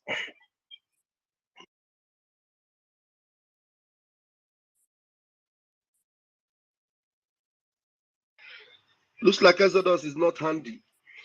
And let's begin to hand over the microphone. Exodus, if you're not here, I'm going to kick you out. Yeah, I saw the first. The first is here. The first is available. Exodus, I will need the busy guy. The first is just waking up. I don't know whether he wants to If the first is free, bring him up because I don't know. I am in a busy place right now. Ask him if he's free. The first have not. I'll ask him. I'll find out from him. The first needs to send the request to bring him in. Also, send him the microphone. Okay. He's just waking up. If you come here now, he said I was invited to speak. Okay. I don't know whether he's here. All right. The first, will you come up or not? You are hearing us. Are you coming to take up the space or not? This is our space. Don't let me finish you. People are listening to us, so be careful. Okay. You're laughing. Exodus. Okay, yes. anyway, Exodus is now okay. You know what? The first, you are co-host, whether you are co-host as physical or spiritually. You are a co-host. So you can omit yourself and bring in things and bring down your Bible. These people need to be taught a lesson. They're not here, they're not listening. That's the problem. Okay, Vam, go ahead. No, Let's nothing. Just the to bring first in, the next speaker. Let me bring in. Okay, Stella is raising her hand. My sister, my lovely sister, want to come and talk. Hi, God bless you. God bless Good you. evening. And bless you too. Good evening, Mr. Ralph, and the good man, and every other person. Good evening, the first, and all of us. God bless all of you. You guys are doing wonderful job. I appreciate you guys. And I was just going around Twitter and YouTube, and I noticed a lot of things. So I said, like, how will I bring it to us? And I now came in and I saw the topic, the heading. Do you know what you're really dying for? Fulani is sterilizing us. So it's a good question. And I said, okay, what a coincidence. So I can come in, and discuss what I saw this, moving around the internet. And I found that, normally they said that Biafra is a black, that Biafra is African Jews, and I'm beginning to I really agree with it, because if you find out in the Bible, in the Old Testament, there's somewhere they call the Jews stiff-necked people. Yes. Yes. So so I really said, for sure, that we are really African Jews, because we behave alike, like the Jews. They will send down manners to them. They will see all the signs that God is powerful. God can take them through. Within few minutes, so they'll begin to doubt God again and begin to build idols and begin to follow other small gods. So what am I trying to say? That we Biafrans are really, I came in with Cain. Mama is around today with Cain. These people are annoying us. I mean, how can they will tell you, okay, since the university is not working, now I can take you to Sudan so that you go there and study. You've not asked questions. What kind of studies do they do? You are a Christian. You won't watch Chineke. What are you going to Sudan to do? You didn't ask them because of long throat. You went there. And even when you now found out that is not what you planned, though, that they're teaching you how to go Islamic world way. Because Islam everywhere is not friendly. They're killing people. But the people that have not succeeded yet to get are the Americans. You think the Muslims are not in America? They are there. But Christians there, each family has their own stick. You come around and they'll blow off your head. And they know. And that's why they don't try. They don't come. If there's anybody they hate most, it's the Christian Americans. Because they can't mess with them. So it's high time we wake up. We Jews, African Jews, high time we wake up. And the Biafrans are there in Sudan, stranded. If you want to go study, why don't you go to countries that are like you, that have your own kind of religion, where you be free? You want to go on holiday, and you're going on holiday to Mecca. You're going on holiday. You are a Biafran Jew, and you're going on holiday to Mecca. You're going on holiday to Dubai, and tomorrow something will happen to you. You come back to, who will you call? You will call people like you now. You will call Obi Kubana them, because all these people are strange. Since today, we've been calling them, and they're not responding. You know why? I'm beginning to believe that their mother is Fulani and their father Biafra. So they are mixed blood. So they are not understanding. Not 100%. If not, so let them prove me wrong by responding to our call that they should come and join this movement, Biafran Liberation Movement, so that we can free ourselves from this Islamic world, from this Fulani world that don't have anything good to. They are killing our people, burning our shops, burning our houses, and leaving us stranded even. Wake up, Biafrans, wake up and defend your families. If you have to defend even individually. It's high time we wake up. They don't have any. You see, the head of the Boko Haram is now in power. What do you expect? Or you don't believe that's a secret that he told us? You don't believe it? We believe it, oh. And he's playing even in our very before. You know, he's playing in front of us.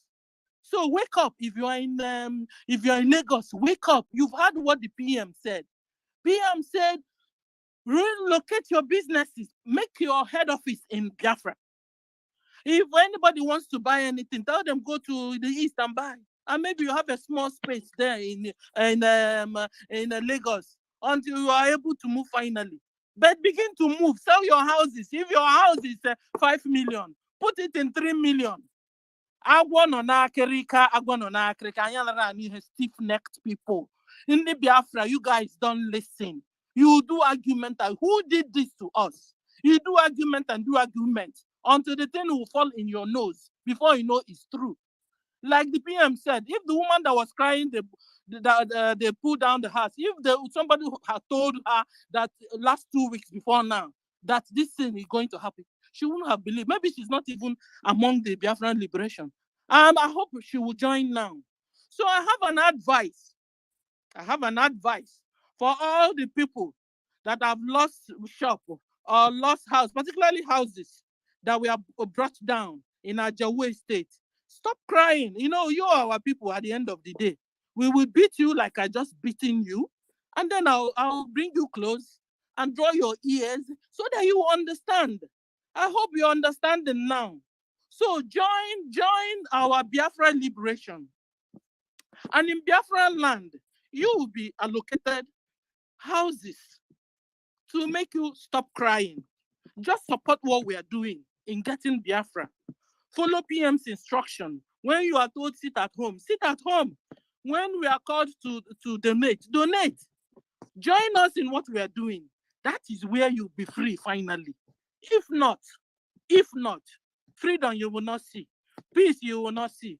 Boko Haram Oga is now on throne. He is now your vice president.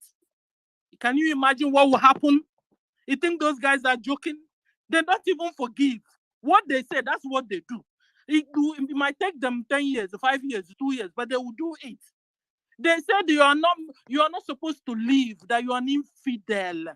You're not supposed to exist. Do you understand it? Oh, you don't understand it because you're stiff-necked. You don't understand. Soon you begin to understand. When they now begin to knock on your doors, one by one, in Abuja, you can imagine that some Biafrans are still living in the northern states. I don't know what they're doing. You will be alive to eat the money you're looking for. The money you're selling and bringing money, will you be alive to eat it? Or if not had what they did last time, where they push people inside the lagoon because they are Biafrans. You're still waiting. Or how they open the door while people are sleeping and begin to massacre them. You've not had. You're waiting for it to be your turn. Hold on, it will soon be your turn. If you don't begin to do something, begin to relocate your families back to the east. At least that's your homeland. When you're not in your homeland and somebody comes to attack you, it's going to be a reflex action. They will not slap you. Will you take permission from me if I want to slap? If you slap me, it will be going to be a reflex action that will slap you back. It's natural. So, but at least be at home. There you blow your muscles. You pull off your muscles and balance to fight because it's your homeland. You know where the secrets of way outs are, your exits are. Instead of staying in no man's land, and they're coming to fight you, and you're talking, you don't have rights there. They will tell you that Lagos is no man. No, Lagos is Yoruba land, though. It's not your own. If Yoruba said it's not theirs, anyway, it's not yours. So you go home. So this is my advice to all the people that lost houses. It's a pity, but join the liberation and you'll be fine. I believe in our future Biafra, we're going to have allocations to houses, like people that have lost a lot of things. You know, I believe there's going to be a government house, low-cost houses, that will help people. At least stay alive so that you can see Biafra, no? So another thing also, I want to also give to the notice, or put to the notice, to the Department of Housing and Development. Take note, a lot is happening to our people in Nigeria and even in Biafra land, so that they'll be able to look into this and begin to take a record on people that are losing houses, shops, people that really, so that when we enter Biafra, those people will be looked up to and be able to give them an opportunity to, take off their beats from there or their life from there. That's my own little contribution. Thank you. Thank you, my sister. Appreciate you for coming. Appreciate you. Thank you so much. Thank you for that wonderful submission. To be honest, you just nailed it. And I just want to also say something quickly. Excuse me. You see, our people that are still thinking that what we are saying is shouting, we come on the social media, we're shouting, right? Okay, if you think we are shouting, just look around you. You that one Nigerian is, that in the zoo. Look around you. Let's be realistic. Just look around you. Back home, if these people don't really mean you, if you're thinking that we that are asking for our freedom, that we are stupid or we're making noise, if you think it's an allegation against the Fulani terrorists, look around you. What is happening in the east? What is happening in the eastern region? What is happening? When the Fulanis were coming in, as of that time, there were only 4 people coming to kill you one by one. You go to the farm, they rape your wife in front of you. I saw the video of a woman in Ebonyi State. She was pregnant. I think it was that time Maznam Dekan was kidnapped, 2021. They tied her husband on the tree. This video, if he's still outside, is there. They tied her on the tree. They tied him. They tied the husband on the tree and began to rape the woman one by one. There were many, the Fulanis. This woman was pregnant. They were raping this woman. I cried my eyes out. They allowed the man to watch them rape the woman. One by one. Once this one finished, this one enter. They raped the woman until she died. She stopped breathing. Do you know what they did? I am sure that all of you saw this video I'm talking about. 2021, after Maznam Dekan was kidnapped, this thing happened. They killed the man. They cut off his head. And they made the video and put it out there. These people are monsters.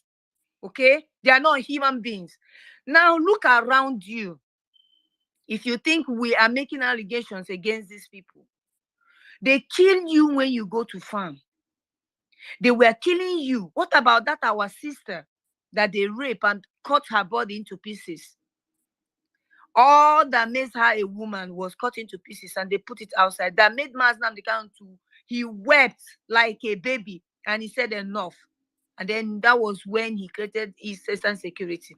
Now Eastern Security came and began to deal with these people that were only 4 Fulanis. We are defeating you that said that you have common sense. You that said that you are more intelligent. The Igbos are smarter. These Igbos are intellectuals. Igbo they are this, Igbo they are that. Yet, uncircumcised Fulanis, we are dealing with you only 4. 4. You cannot defeat them. Manoburu, not your own brothers, your own sisters. You will sabotage them. You will do everything to bring your own brother down. You will even go to juju, native doctor, to do juju to kill your own brother, kill your own sister. That both of you are fighting the same cause. But only 4 Fulanis were defeating you guys.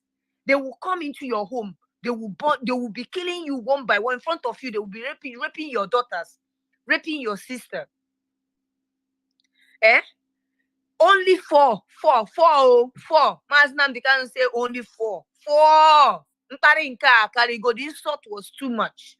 You could not defeat them. You could not fight for your freedom. You could not fight for your children. You could not fight for your future. They were dealing with you. They will come to the farm. They will use their cattle, their farm cattle. They will come to the farm where you have harvested things. You have a lot of crops. You have vegetables that are just growing. You have rice. You have corn and what have you. They will bring their cattle and eat it up. If you talk too much, they kill you. Only 4 as of that time. 4, you could not defeat them. You think we are joking? Mazi Nnamdi Kanu created instant security to help to protect you. Since the people they called governors could not do it. And when they saw that men were angry and men have risen, they began to depart, right? And they began to find a way to kidnap that person, that man who lived in London. He lived comfortably in UK, doing well. But he was fighting for you that's supposed to fight and protect your own people back home. Defend yourself. Self-defense is not a crime. You waited until I'm talking to all of you that said that you are celebrities. All of you that said that you are a multi-billionaires. What is the Obi Kubana them? I'm using Obi Kubana because he's one of the people that we see as a rich person. So that covers the rest of others that say that they have money. E-money them. And what all of you, your mothers and your sisters and your siblings, we were being butchered like chicken.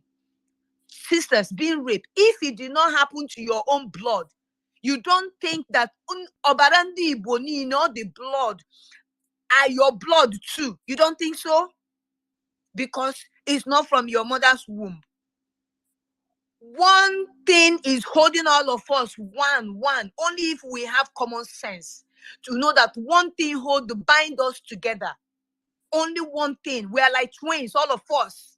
As long as Biafra is concerned, as long as the entire Biafra, the entire Ndibo is concerned, and by extension, the South, how they say South, right? I don't like to use that word South, because we used to be one until the people that created Nigeria came and divided us. If you have common sense that no, I'm talking to these people that think they have money now. If you think that these our people, our mothers, vulnerable mothers and sisters and children, those vulnerable people back home that could not defend themselves or defeat these Fulanis, and they were raping them and killing them and butchering them until now they can't come to rescue them. If you think that it doesn't concern you, it will soon concern you. Because opening with common sense, you will know that all of us are one. That anything that touches the left touches the right. All of you kept quiet. Mazi Nnamdi Kanu came from all the way London to rescue you. You people gathered together, shameless fools. You people gathered together and kidnapped him because you want to still defend what was not worth dying for. You want to still defend this company called Nigeria. You kidnapped him for 2023 election. A man who gave you what the governors, those governors that were elected, plus the one that INEC put forcefully. You trusted them. You believe in them. The president, the one that is acting as the president, could not give you security. Your own state governors could not give you security. It is an individual person, a citizen, indigent, that lives everything, left everything he owns in the UK. He's comfortable place where security, everything, light, road, hospital, they have everything in place.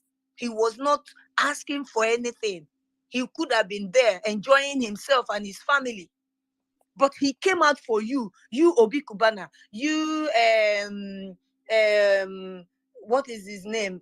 E-Money. You, all of you that are rich, all of you that are rich. I'm using one person that is so rich to hold other people. I mean, as a point of contact. Maznam the Kanu came to secure all of you by creating Eastern Security to guide you, all of you gather together. Ndi Igbo, you gather together. And of course, Obi Kubana will not say, I was not there. I'm not saying you kidnapped before you come and bring my space down.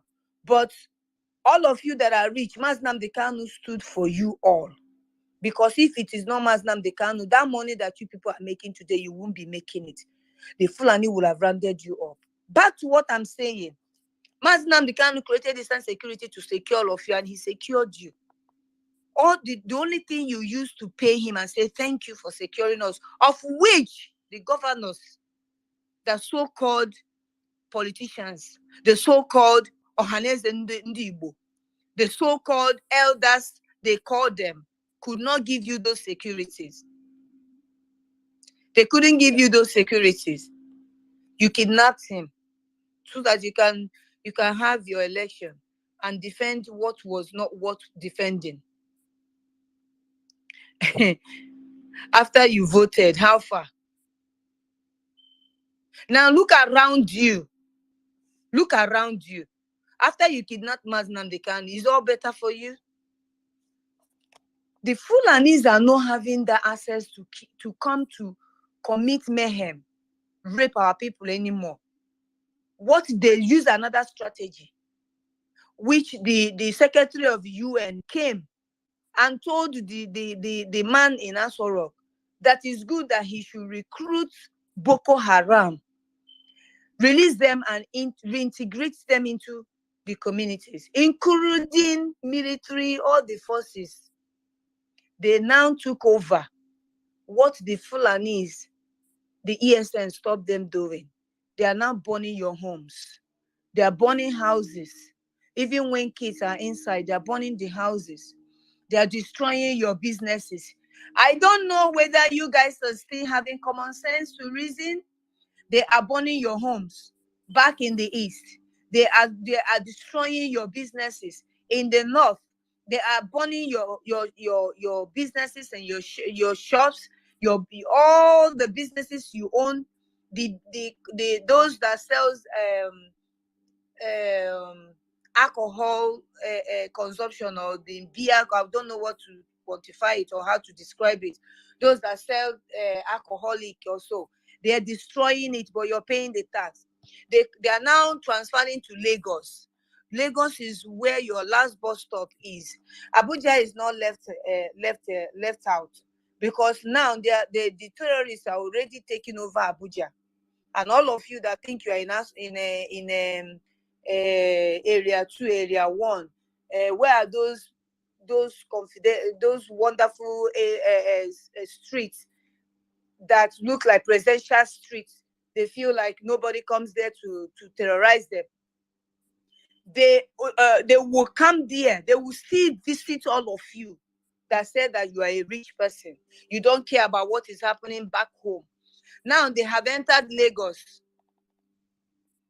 Banana Island is another target, because they know that our people are the ones that make up that Banana Island. Our people are the ones that make up Ikeja, the Ajawa Estates, all the Lekki, all the VGC, all Festac, Surere. Those wonderful places that they build houses. Our people are the ones that made up the whole places. If you think we are joking, you think that what we are saying, we are making noise. After they have finished burning our markets, main markets, burning homes in the south, in the eastern region, our main Biafra land, they have entered you where you think that is the last bus stop, that they cannot do anything to you. But you still don't have common sense that These people will get to all of you. You that think you have so much money, you are rich, you're on top of money, celebrity. You think you can buy your way so that they don't destroy your home. Only if you knew, only if you have idea what is yet to come, you will wake up. And as fast as you will wake up now, join the movement. What they are doing in the southeast is what they are bringing to Lagos. Do you understand? They are burning homes so that you don't have home to go to. But they are coming to burn homes from those who are vulnerable, the vulnerable people. Because you that think you have money, you might have paid them ahead of time. So they escape your home because you believe in one Nigeria. So they will not do anything. You think that is how it's going to continue? Watch out. After May 29, the hell will get loose. Fulani are not joking with you, Ndibo. They hate you with passion. I don't know how you understand. You're not getting it. You're not getting it. These people hate you with passion. And that is why Britain will continue to use them to make sure that you do not exist. And they know that you are the only problem they have, because the Yorubas, they have already gotten them. So those ones don't care. Okay? Biafra Queen, remember that there are people that would want to also speak. Yeah. Anybody that wants to speak, please cut me off. Just raise your hand to cut me off. If not, you allow me, I will keep talking, because this is so annoying. Annoying that our people are not seeing the reality coming. A lot of people are having being on speaker, but they're not raising their hands. So it's difficult for me to know if you want to talk or not. Ifeanyi, my brother, you're welcome. I see you. So if you want to say something, Ifeanyi, you can, go ahead and omit yourself and say something. But if you allow me, these people are driving me crazy. I just want our people to come back home and support what we're doing so that we will get this freedom once and for all. There's nothing like freedom. You are living as a stranger in another man's place. Nigeria does not want Ndibo. I don't know how else I can say it to sound clearly. Nigeria does not want you and I. So I'll pause from here and then leave my mic for anybody that want to speak. Okay, Raf, you can carry go. Let's invite our Ifeanyi. Ifeanyi, please.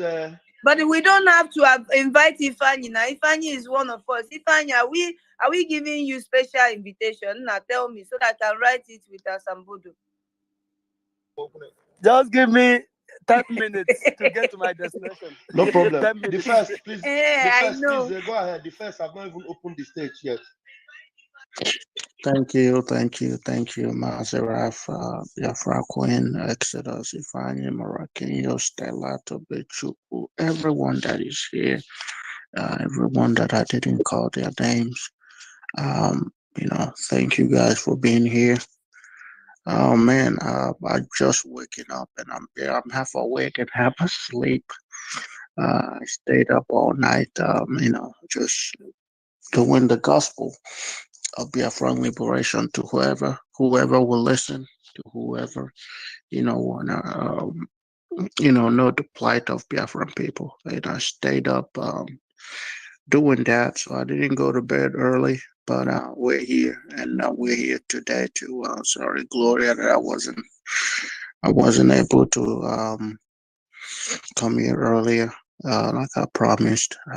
But anyways, we're here, and we must continue the gospel. The topic is do you know what you are dying for? Fulani is terrorizing us. Oh man. Yeah. I mean, how do we even get started with this one? We remember that Mazinan Dekan in 2012 started screaming, "The Fulanis are coming! The Fulanis are coming!" And nobody listened to him. He said, "They are coming and they are already in your bushes. They're already all over Nigeria, hiding, waiting for the right time to strike." Some of us thought he was getting his advice uh, mad, but from a madman.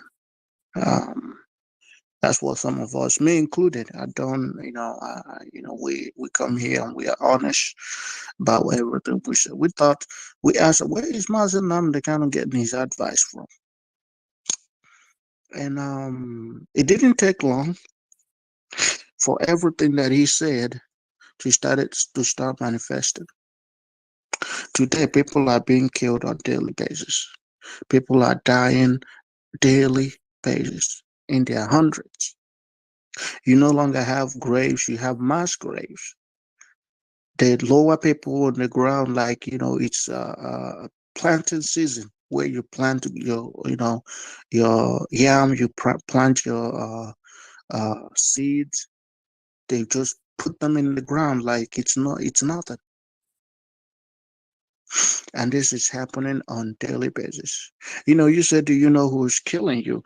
I think the point, some up till today, up till right now that I'm speaking to you, knowing everything that has already happened, knowing the killing in Benue State, in Castina, in Borno, in all over Nigeria, now in Edo State, some people still believe that we are making shit up. That all these things is just a fairy tale story that we just concocted. They believe that these things is happening in a vacuum, that it's not gonna be them. Yesterday we saw that our sister that was screaming, those that their house was demolished.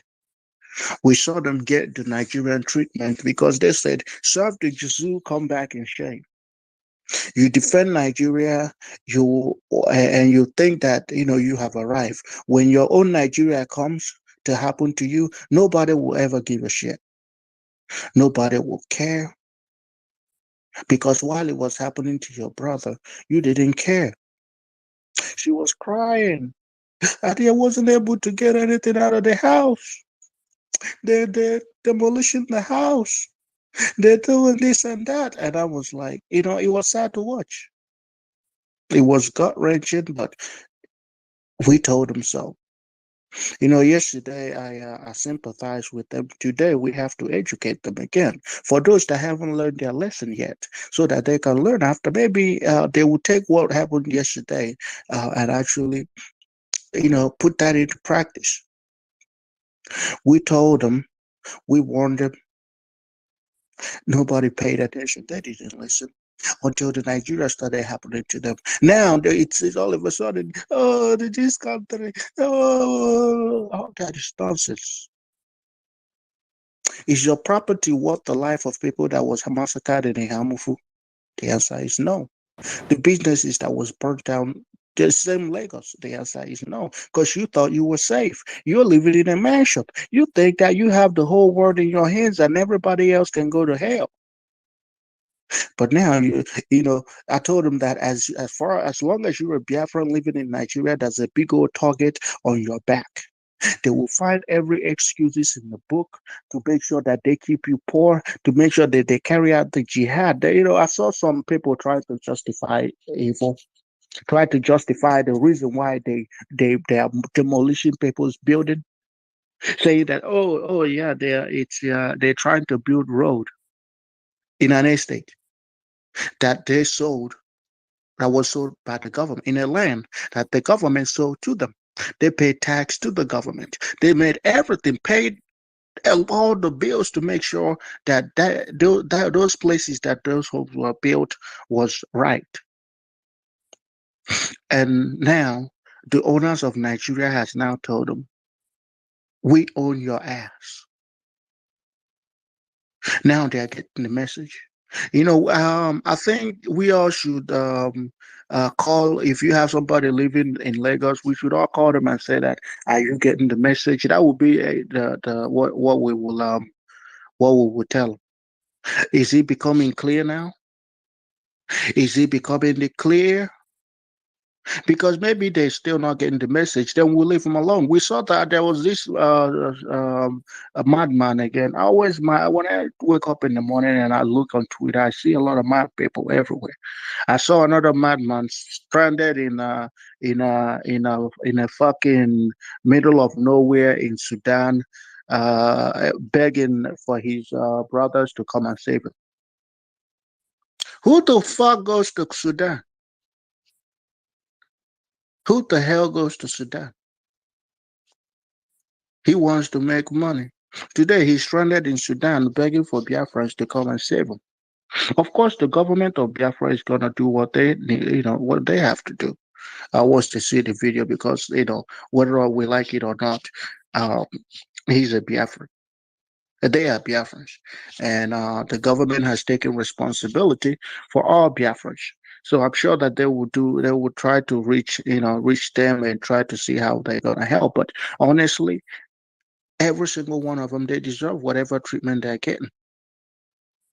This is probably people that when you're telling them that there's a plan to Islamize and Fulanize Nigeria, they tell you, nah, this is not right. This is not happening.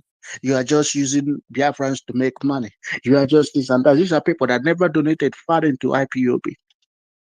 They will tell you that you're just it's fearmonger. It doesn't happen. It doesn't exist. They will see bodies and bodies of people. They will find a way to justify it because to them they are comfortable in their own poverty in the level that they found themselves in. They are comfortable in that until what's going happening today. Now they are screaming. You see, Biafrans, they don't react until it happened to them. I told them Nigeria is a turn by turn enterprise. If you think that it's not going to happen to you as a Biafran, you are mistaken.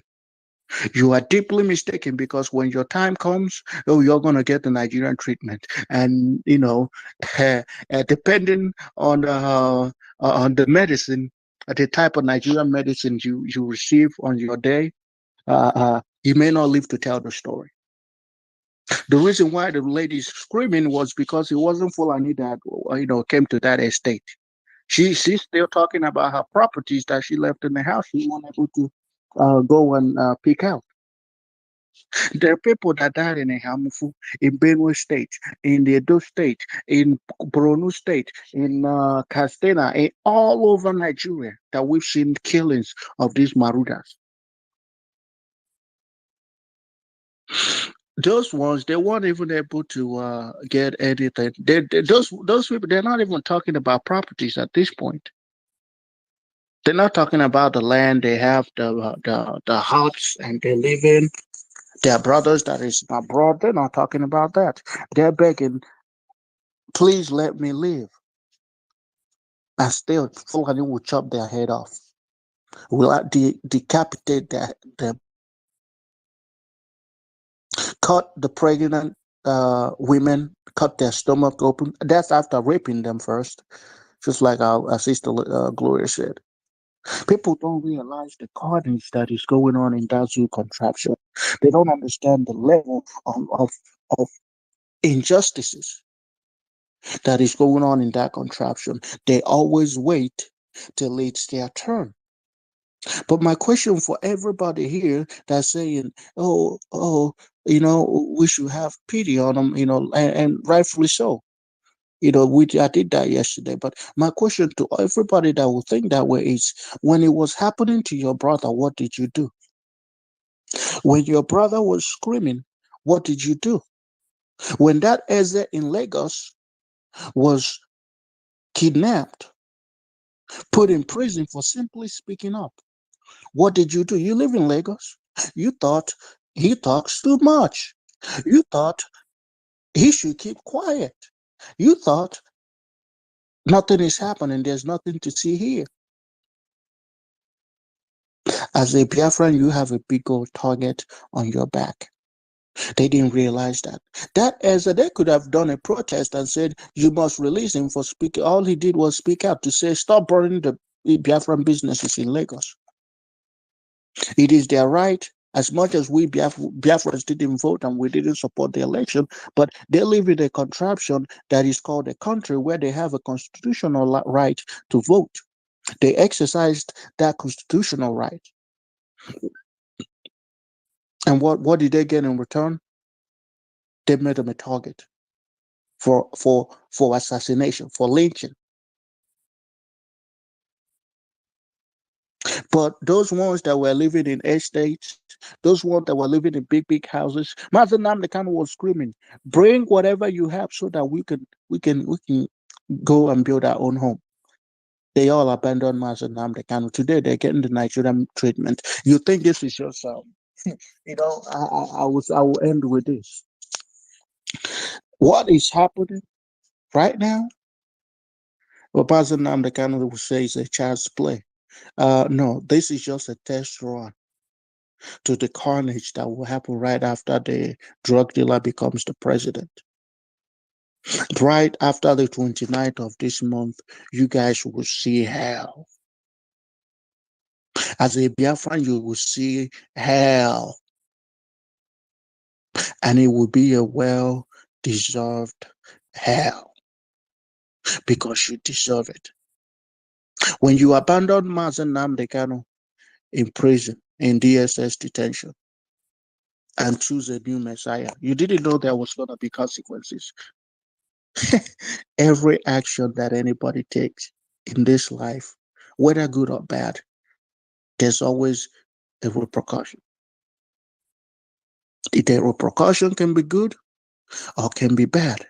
And in your situation, I'm talking for the Biafrans that turned their back against Mazen Namdekan. Well, you're getting the Nigerian treatment.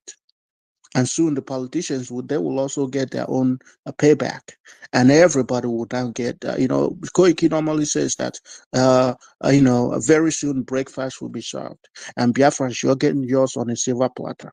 So don't cry. It's not time to cry yet. No. Don't cry yet.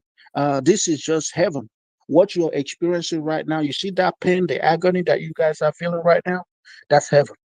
Wait till after the Tinubu becomes president. You're going to see hell. Thank you, host. Thank you, the first. God bless you for your submission. Only if these people, our people, will hear. Only if they will listen. I love what you said. Whatever you are doing, there is consequences, and everyone will get their own consequences share. You will get it. Doesn't matter how long it takes. Our people in Lagos, you will have to deal with whatever that comes on your way. 29 is not too far. This is 1st of May. Wait for the real deal. Wait for the real chapter to be open. When our Eze, our king, was shouting, when he was supporting us, because he was not just talking for himself, but for you all. You quickly rush from your hiding hole and you condemned him for fighting and speaking for you. He only asked that you all will, in accordance, sit at home when IPOB has declared you should sit at home. He was doing it for you, for your business, all your businesses, and for your homes that is being demolished now. And this is just the genesis of it. Just wait, calm down. You know, there's a little boy that used that word when the mom was, beating him. He was saying, "Mommy, calm down." That Fashola, I think Fashola or this current governor of Lagos State, gave him, I think he picked it up and used it to give him a kind of scholarship also. Be calming down because the heat is coming. Then you guys will understand what Ojukwu told you when he saw that you were building trade fair in another man's land. Fulani don't have anything to lose because they came into your country, your indigenous land. They are even the original people that came with poly bag. If actually they came with that stick they carry at their back. So they don't have anything to lose. You are the one that will lose, that your soul, they will do it where it hurt your soul, that you will die painful death. That's what they're doing to you. And gradually will get all of you. So when the breakfast is prepared, well prepared, they will serve you. So wait, just be coming down. If you do not stand up right now and join what we're doing, come and support this movement so that we can buy the equipment we need that will match them. Somebody from nowhere cannot come to my own land to take over my land, and on top of it, you kill me. Do you understand, guys? So just wait. Exodus, you want to say something? Go ahead. Yes, thank you, Biafran Queen. Thank you for holding the line. Thank you, Ralph, Pastor Bam Bam Bam. And the first, thank you for that summary submission. Elohim continue to bless you and uphold you. Our brother Ifanye Unwara, I don't know if you have spoken. I don't know if you have spoken or you're still busy where you are. Ifanye, you are giving thumbs up that you have spoken. No, you have not spoken. He's busy. Okay. Somebody's all right. raising his hand. Yeah. We give the mic to Hero. Hero, you have the mic. While we wait for Ifanye to have some space so he can speak. Go ahead.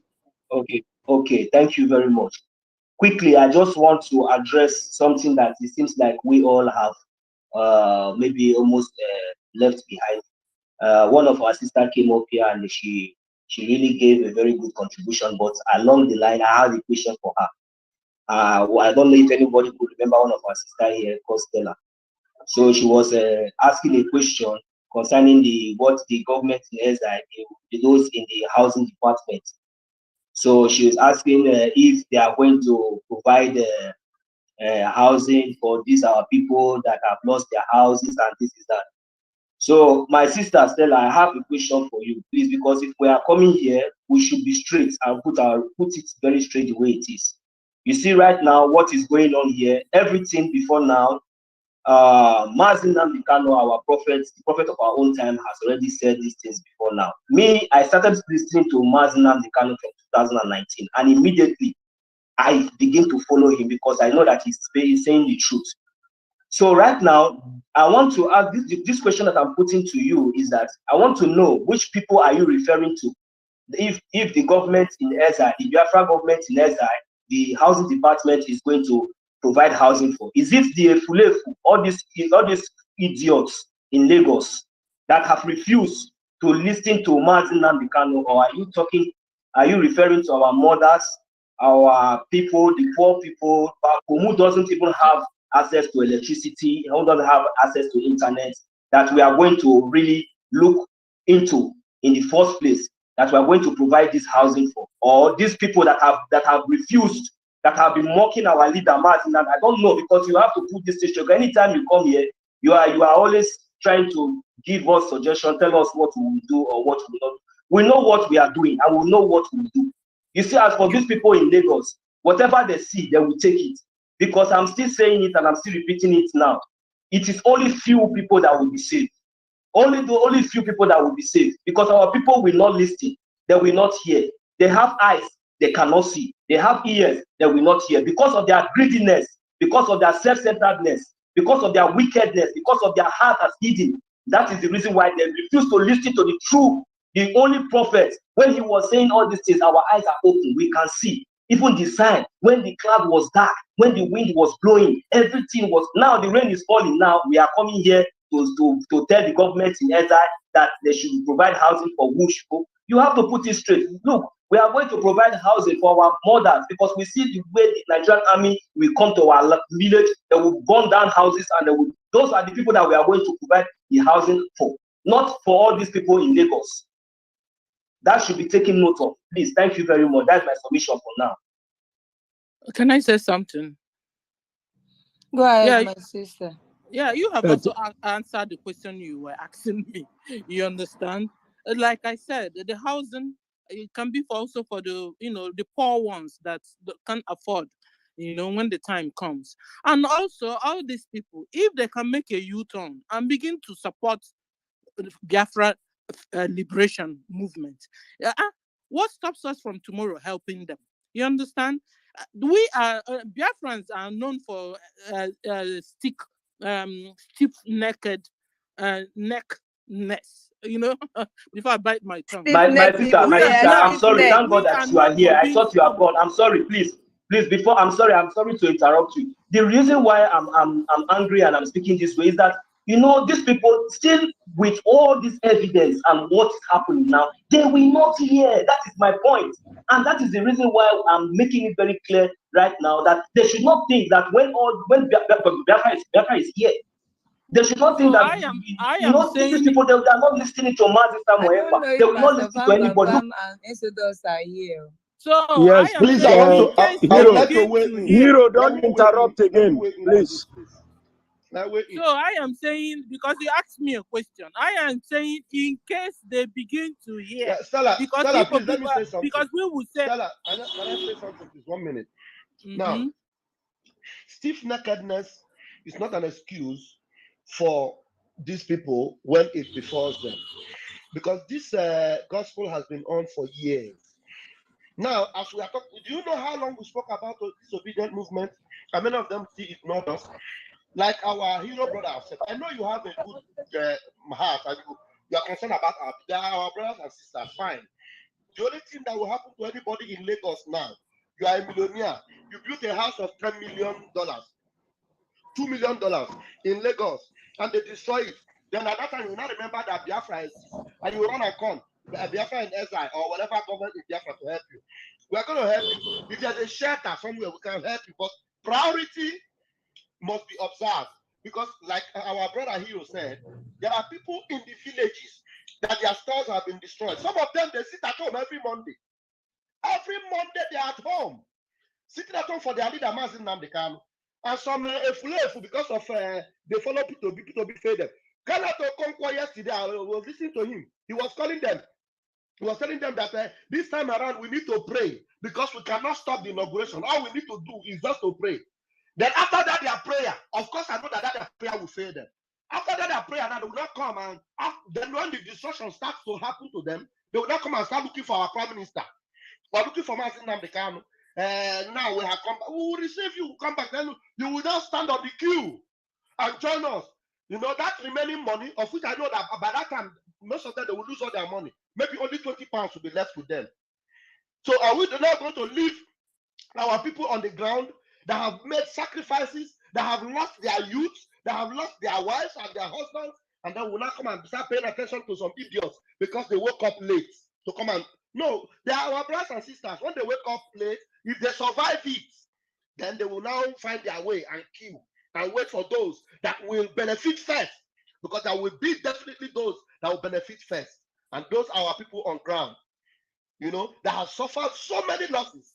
Some of them, some of them are hiding in the bush, in Biafra land, in their hometown, their homeland. But you are in Lagos, you are safe. You are supposed to, even when we say sit at home, we are trying to call for sit at home in Lagos. They are already objecting to it. A king that suggested it, one of the idiotic king, Igwe, come out and say, I am distancing myself. So those of them that are distancing themselves, are they the people that will come and pay attention to because they are stiff-necked? Your stiff-neck, just pray that your stiff-neck will not kill you before the rescue mission will come. That's what I have to say for now. Then the ministry that will be in charge of this house and everything, we have wise and intelligent people that will know how things will be done in order. Because Biafra will be a nation of law and order. Thank you very much. We are not talking down on what your suggestion, my beautiful sister Stella. But you need to understand that there are these people, it will happen to them. In Israel, when it was their own turn, the stiff-necked people, in a day, there was a day where 23,000 people fell in one day because of their stiff-neckedness. 23,000 of their own people fell in one day. So that stiff-neckedness is not going to be an excuse for these people. Let them continue to be stiff-necked, and then let them wait for the repercussion. Thank you. Thank you, Pastor Bam Bam Bam, for setting the record straight. Nobody will distract us, my brothers and my sisters. We are focused on the ball. If they want to turn 360 degrees towards Biafra, good for them. If they don't want to turn, let them stay and face the rot that is before them. But they are not going to distract us. We are focused. Do you know what you are doing? Do you know what you are dying for? Fulani is terrorizing us. Free Mazi Nnamdi Kanu. This is our priority. Our priority is not detractors in Lagos. Our priority is not the Fulefus. Our priority is to get our Biafra. So therefore, we should turn our eyes away from these distractors in Lagos. We have shouted. If they have ears, they would have heard. But they don't want to hear. I traveled to Lagos the other day to buy goods during the OB nonsense. While they were asking me, Obi, I was about to talk. If you see how many voices shut me down, I had to close my mouth because one voice cannot overwhelm 1,000 voices. These people are very ignorant and stupid. Not that they haven't heard of Mazi Nnamdi Kanu. They have heard.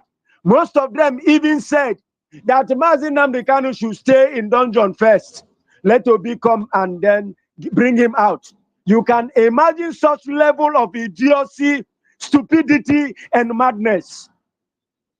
And you come here to talk about housing for them. When our people have lost their sons, lost their fathers, lost their market, lost everything, we haven't talked about them. And we will be talking about those in Lagos. Please, that is why when you bring this Lagos matter, I don't like to hear it. We have serious issues to discuss, not Igbos in Lagos. Please, we have serious issues. Let's focus on our topic and leave this Lagos matter away. Forget about it for now. When we get Biafra, all will fall in place. Everything will take shape. Please, there are distractions. We must continue. Thank you very much, Stella. Thank you, Hero. Thank you, Bam Bam Bam. We must continue, I tell you. Thank you. Okay, oh, thank you guys. Appreciate you for your input. Do you know what you're dying for? Hey, my young elder is finally here. Oh, hallelujah. Somebody say hallelujah. Oh. Welcome, my young elder. Ngwa, meet yourself. I saw the time. You know, you don't have to raise that your black hand. You remember that in this our worship center, that one person don't like to be called black. We are not black. And when you raise that black hand, Exodus will fire you. Ngwa, go ahead. No, this one is not black hand. Is a brown hand. So Exodus will not fire anybody. Exodus said it's brown. Okay. So the hand I raised is brown. You check it very Okay. well. I'm a Pastor Bam Bam Bam. Thank God, na brown hand, though. Thank God, na brown hand. Pastor Bam Bam Bam, I salute. My sister, I'm a Biafra queen. Thank you. Pastor Bam Bam Bam, I don't know what. I think he's in the other. I'm here, no, he's here. Stella. I see Stella. Biafra queen, are they here? He's here. God bless you, my brothers, the Exodus. Good man. I salute. My brother, Biafra voice. I salute the first. I salute my sister Faith, Hirobi, and Roy. I salute Stella. I salute. And my brother from the other side, from the Oduduwa side, Matthias. I salute. You're welcome. I don't know. You're with the speaker, but I don't know if you have spoken. And Omaga. Omaga, I salute you, sir. I salute everyone. My sister Eunice. I salute you, Simon Biafra. Thank you so much, everyone. I would have joined us since all this were, but I was in a meeting in the church. We just dismissed now. I said, let me rush back and join you guys. Thank you, Amaka, for this wonderful topic that you put out there. Do you know what you are dying for. That is the problem. And this is the key point of the whole thing. Somebody not knowing why he's suffering is a problem. But if you know why you're suffering, to solve that problem will be easier for you. But you're suffering, you don't know why you're suffering. You're passing through pain and agony, you don't know the cause of it. That is a problem. Because when you're sick, you go to the hospital, they diagnose you and they didn't find anything. You went through lab, no result. They didn't find anything. And even you that is sick, you can't explain to the doctors exactly, or you can't describe exactly how your body, you're feeling, or what is really happening to you. You will see that it will be very difficult for any physician to prescribe drugs for you or give you any medication that will actually tackle whatever problem that you have. Our people, we have two categories of people, or three categories of people in the zoo called Nigeria. One of these categories are those that knows what is happening to them. Those that know what is happening to them, but did not know what solution or how they can get out from that particular problem. The second categories of people that are in Nigeria dying are those that is 100% ignorance of the reason why they are dying. Then the third category of the people that are in Nigeria, being trapped in Nigeria, in the zoo, are those that know what their problem is, that knows why they are dying, and they are doing something about it. I will talk on the people that knows why they are dying and doing something about it. Then I will talk less on those that knows what is happening to them, that they are dying actually, but did not know the measure that they will put to stop dying. And those that are dying, but they don't know the reason why they are dying. Let me speak on those that are dying and know why they are dying. We, the Biafrans, since the day of amalgamation, 1914 to date, have been killed over time, and we died. Our forefathers died. The seed, their seed, germinated and are here. And today also, those seeds that germinate from our forefathers that lay down their life for us to live are also being killed. Few of those people that find out that we are dying and why the reason we are dying come together and said, we have died enough. We have been killed enough. And something needed to be done about it. Mazen Nnamdi Kanu said, enough is enough, with a bold letter, with a capital letter. That the Fulanis are killing us just because they want to take over our land. That they instigate other ethnic nationalities that have been enslaved in this contraption to kill us also because they don't want us to be in good time with them. So that when what will start happening will happen, we will not be in a good time. They will even support the Fulani the way they did 1967, 1970. And since then, till now, those that know why they are dying, which are the Biafrans, has been fighting for survival till this 2023. Over 60-something years ago, we have been fighting for the kingdom and the liberation of the people of Biafra. But it beats my imagination that some persons among these people that already find out, ndị Igbo si, akwụkwọ nsọ si that n'ụsọ ụlọ ka mmadụ nọ n'isi. N'ụsọ ụlọ ka mmadụ nọ n'isi. N'ebe ọkụ dị ka mmadụ si weta ọkụ. There's light. Somebody already pointed out to you, because I know in the olden days, when some of our forefathers will go and make an inquiry, they will go and make an inquiry. What is really happening to us? There's death, too much death in the village. There's too much death from this kindred. These people are dying. Nobody goes beyond 30, 40 years, and he will die mysteriously. How do we stop it? Then something will be done, and the death will stop. But these people, these particular fools that are in Biafra land, that are hiding under Ohaneze, hiding under that you are doing business, hiding under that you are a businessman, hiding under that you are, Igbos, the Biafrans, they love business so much. They love building and developing everywhere they went to so much. They hide under all these things and magnify their ignorance and their stupidity. That you have been killed, being killed, and it's never going to stop. You're still being killed. Yet, your brother is telling you, don't follow this path. You've gone this path before. And something shook you on the leg. You applied it the second time. One of your eyes was gone. Now you have only one eye. Preserve this one eye and join me. Let's close this particular road. Let's close it entirely, never to apply it again. If our own road that we normally used to apply before this road was created, if it had been bushy, let's clear it by ourselves and make this road useful again. You said no.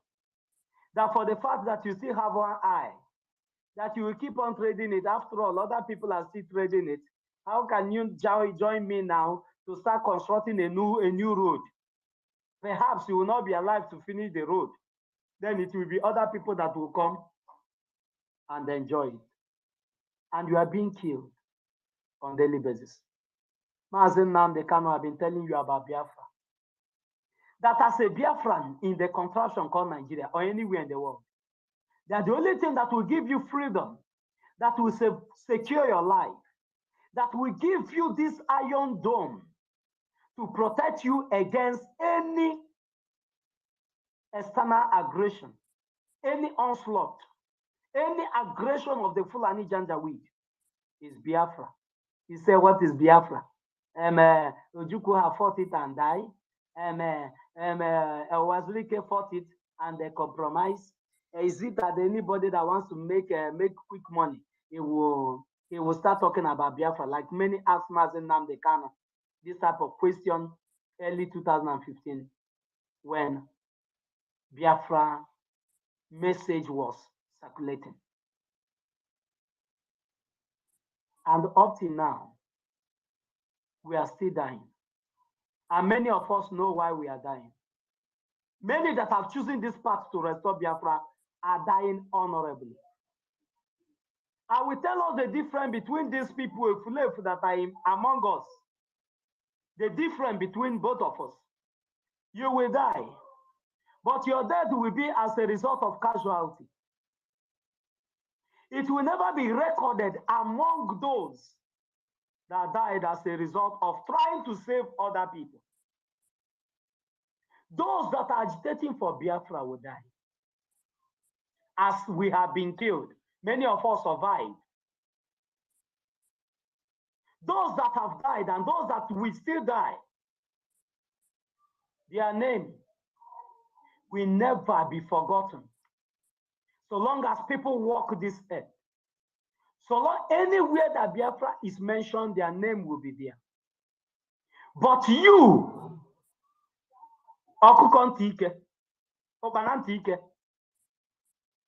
Nigeria will happen to you. And your own death will be as a result of your stupidity and ignorance combined. Because you paid deaf ear to a voice of freedom. You will die and you'll be forgotten forever and ever. You will be like men that never walked this earth. Let me talk about those people that knows that they are dying, But yet they are not doing anything about it.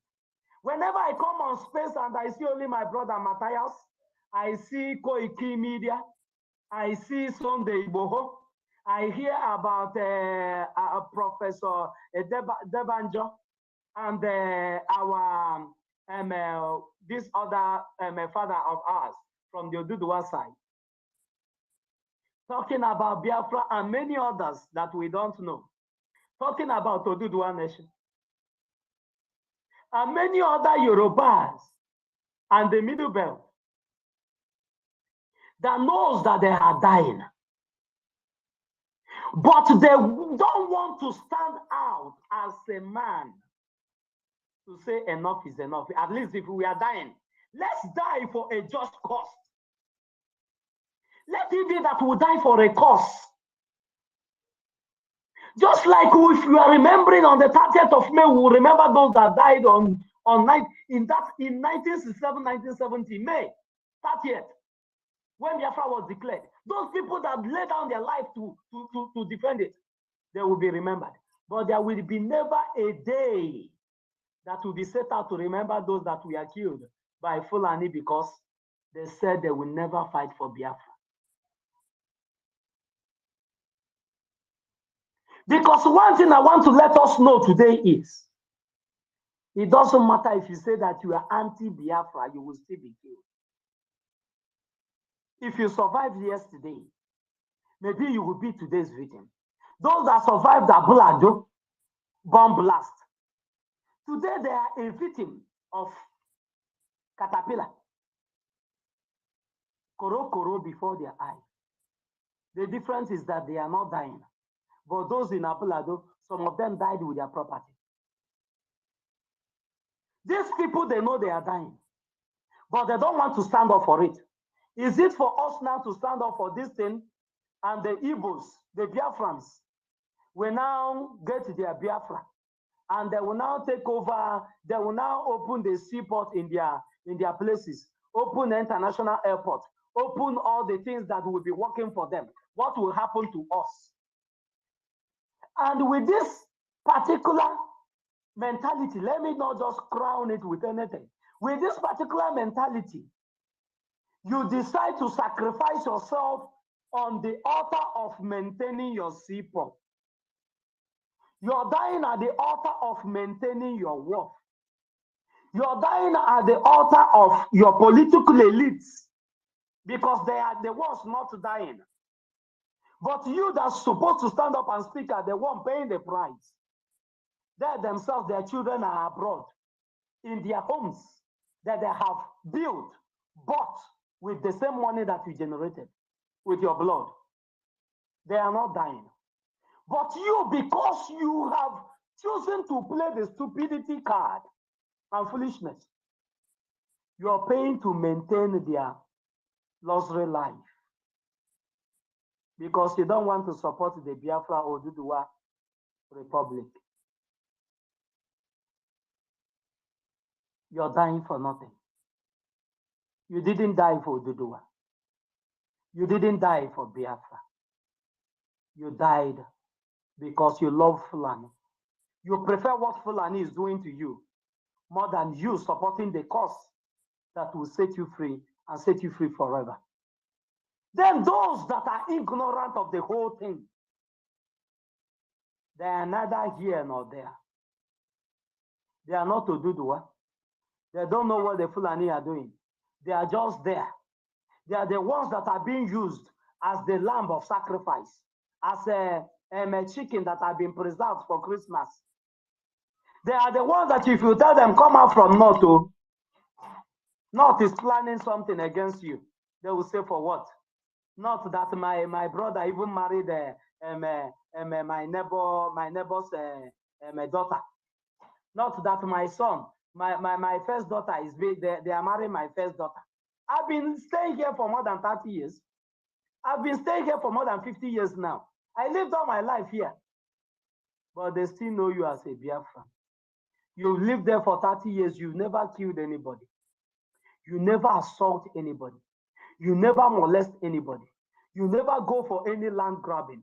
But you that have lived there and developed it will be the first target when it starts. That onslaught. If there's any outrage in anywhere in the world, they will use your blood to settle it in the north.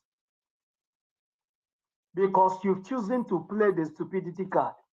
If you hear about Biafra, you say, Biafra, oh no, Biano, yeah, Biano, oh no, Habia, no, man, not on Kanama, no, Igonia.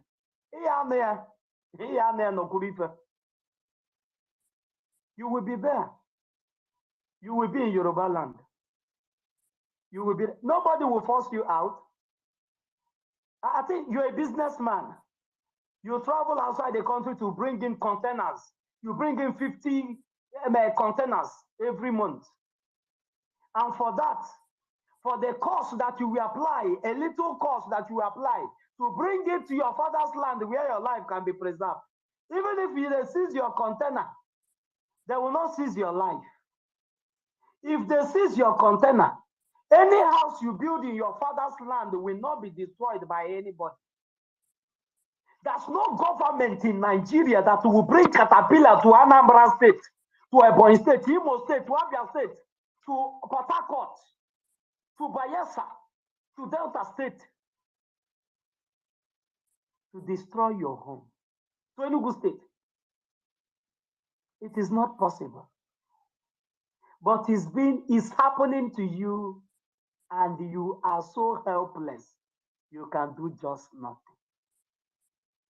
Ignorant is not an excuse to your failure to understand what is happening to you.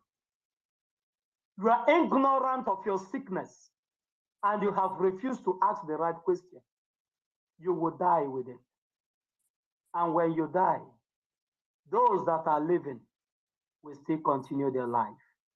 And those that fought to be liberated, to be called Biafrans, their name, even though they die, their name will be immortalized. They will remain immortal till the day this world will be brought to an end. Thank you so much, my brothers. We know why we are dying. We know why we are out. For those that don't know why they are dying, I pity you, because you will die for nothing. And after you die, there will be no remembrance of you again. Thank you so much, my sister, Gloria. Thank you, my brother, Ralph Ajere, Biafra voice. May Elohim continue to bless you. Thank you so much, my brother Ifani. See reason why I called you my young elder. We have wisdom. These ones that have come out to support Maz Nnamdi Kanu and Mazi Simon Ekpa to ensure that our freedom is a reality. We have wisdom. These are the set of people that when they say Igbos have, they are smart. Yes. Not those ones, those eflefu that are trying to reap where they did not sow. Those cowardly ones, those foolish ones, no, they're not the one that should be, classified as the wisdom or smart Igbos. We are the one, because we understand. Even when we told them that, we knew what Britain did in 2017. Buhari is dead. They covered it. But those slaves that think that they have common sense, those one Nigerianists, they will come to tell you they are smart. Inside, on top of their smartness, those that are uncircumcised Philistines are dealing with them. They can't even get presidency. They can't even get a Senate president. They can't even get vice.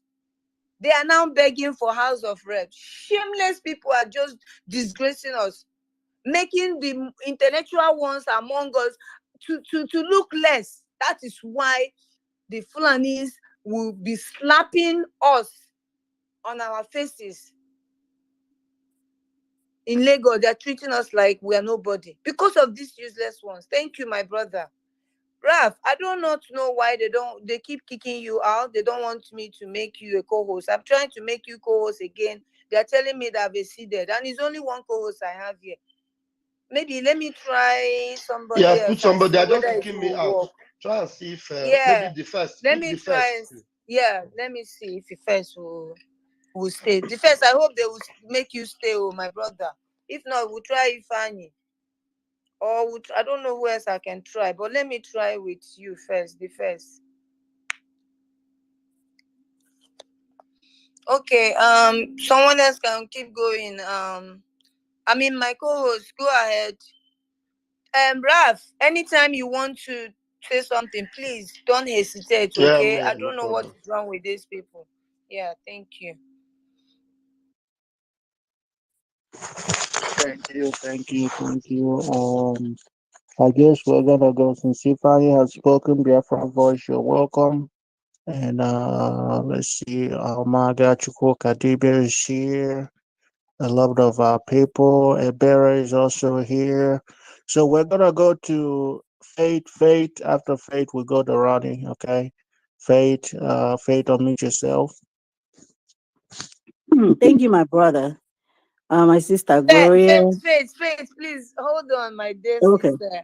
I'm okay. so pardon me, please. You know, my eyes is doing a lot of things on the ground. I'm also checking those who are requesting to see if they come here to distract us, they are real. So my apologies. Thank you, my sister, for coming here to stand with us, with our we are one. So thank you. And also thank you, Stella, for coming, and every other mothers that are here, every other sisters that are here, every other mother that are here, all women of Biafran, you are all welcome. Eunice, thank you. I didn't have opportunity to actually welcome everyone, but yeah, thank you. You know that we love each other. We love you. We love you. This is our space, and this is our worship center according to our Exodus. Good man. Thank you, guys. Appreciate it. Nne carry go or no verse. No problem, no problem. Thank you, my sister. Thank you so much. Yes, this is our thing. We have to save ourselves. So all hands on deck. I always say that everybody, we gather here to disseminate the gospel, talk about what we got to talk about, and see if those ones who are lost can hear something. We will try, you know. I dey kwuo okwu onye aghala nwanne ya, but when ị ga nwanne ị nọ na-eche nwanne gị isi gị nwere ike soro ya gaa n'ili. So we can't continue to beg them. We will not continue to ask them, but it's sad. It's really sad that many of them are still lagging behind, waiting for their mandate. I think they are protesting sometime in May, I believe, waiting for their mandate to be returned.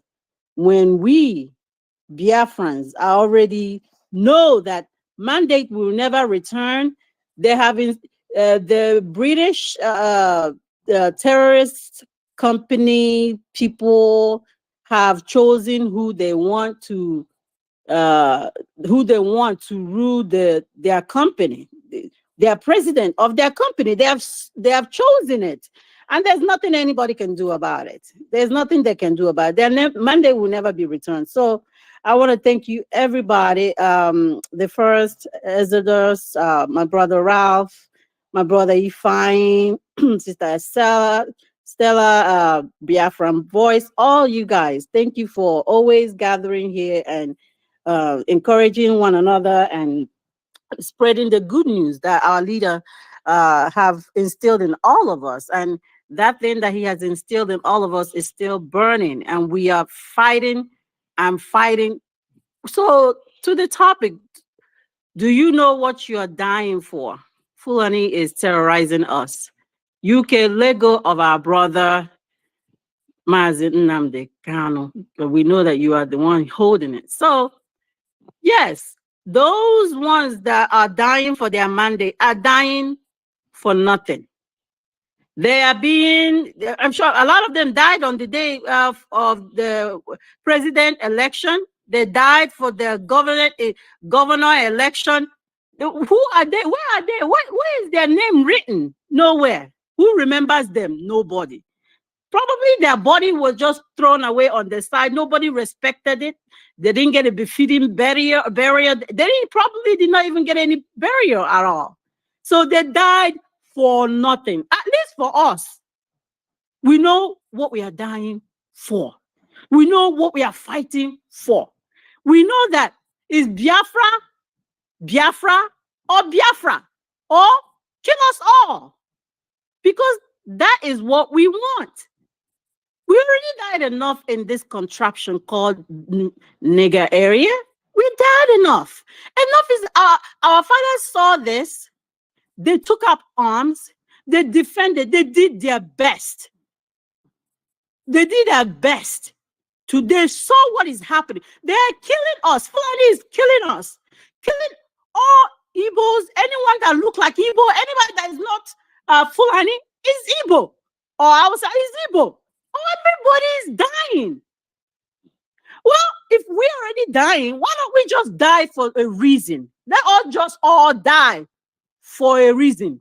At least if we die today, maybe our children will be able to reap what we have sown. We have sown our blood. Maybe they can reap what we have sown. A good nation, good road, light, good water. I mean, different electricity 24 hours. At least we paid with our blood. Maybe our children can reap something. At least we know what we are dying for. I'm proud of every Biafran that have gotten up and stood up and said enough is enough. These people need to go. Either they go or we all die trying to get rid of them. The ones that are still lost, wake up. I'm not feeling sorry for anybody in Lagos that is losing their properties or their shops. I'm not sorry, because Nnamdi has been saying this since I've heard his voice early 2012 when he started. Fulani is coming. Fulani is coming. They will kill you. Leave. But you don't want to listen. Well, yeah, I'm sorry. That's why we are still here trying to see if you can change your mind. Come out with your money, come out with your body, come out with your voice, lend your hand now before it's too late. Nothing will get better. You are dying for a new Nigeria that will never happen. Wake up, Biafrans, wherever you are. Come back home. Put that money that you are putting elsewhere to this struggle. Stand up and rise up. Let's defend our land. Rise up. So I want to thank everybody. I appreciate you guys. I'm still here. I'll probably just go back to listening for other people to come by. But thank you guys for what you are doing. Let's continue. Thank you. Thank you, Sister Faith. Thank you for that wonderful submission. You know, Koiki always say that soon everybody will chop breakfast, and Biafrans, then they shouldn't. Those that are in Lagos, the ones that don't want Biafra, they should. This is not breakfast yet. This is just there's so what is it? This is a dessert. The real meal is coming. The real deal is coming. So wait till after 29, then they will actually see hell. You know what's his name? We saw the audio, the voice audio where Shetima was saying it. They wasn't hiding it. He said it, and everything that Shetima said is happening. So they should wait. They should really wait and understand that Biafra is their only solution. The only help that they have is Biafra. You know, these will be people. We saw how they were. They're not nowhere to be found today. They're no longer abusing us on social media because they're gone. And after the 29, that little sliver of hope that they are hanging up onto, it will clear their eyes, because some of them still think that they can go to court and then everything will now become president, and everything will be like everything that's happened since after the election will now be like a big dream that didn't happen, that they just woke up from.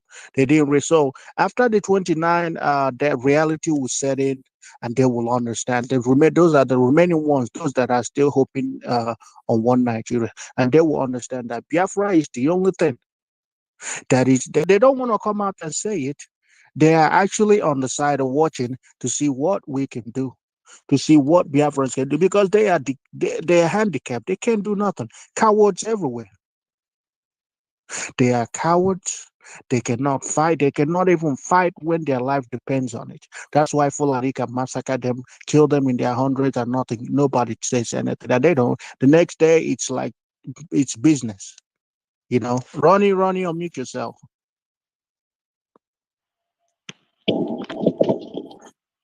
Hello, good evening. Good evening.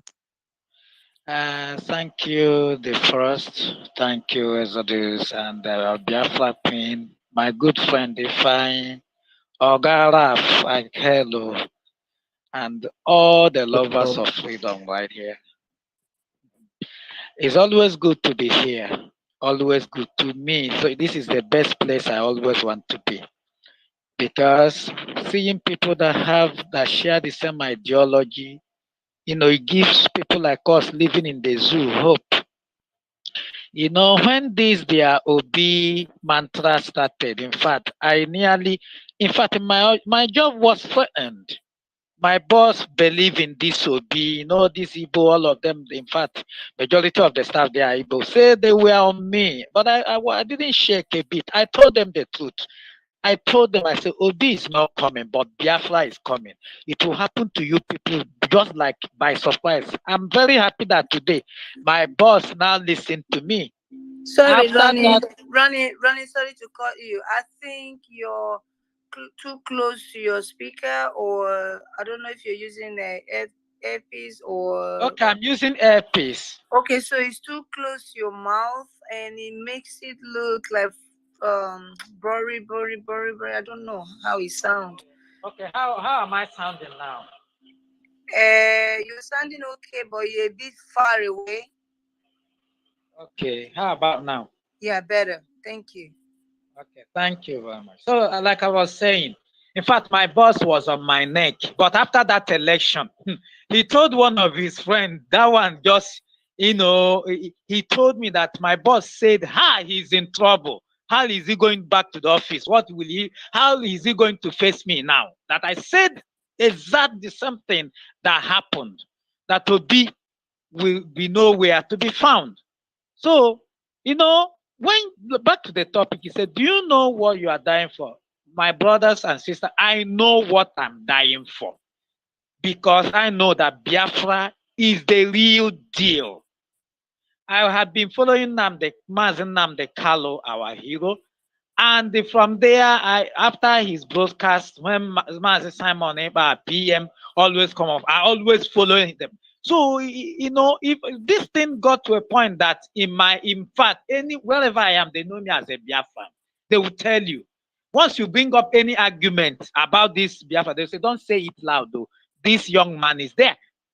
So, and I don't care what will happen. In fact, my boss even told me that this thing I'm going, doing, that one day Nigeria government might get me arrested. Shebi, I've been on Twitter talking. I said, I don't give a damn. If I should die for something better.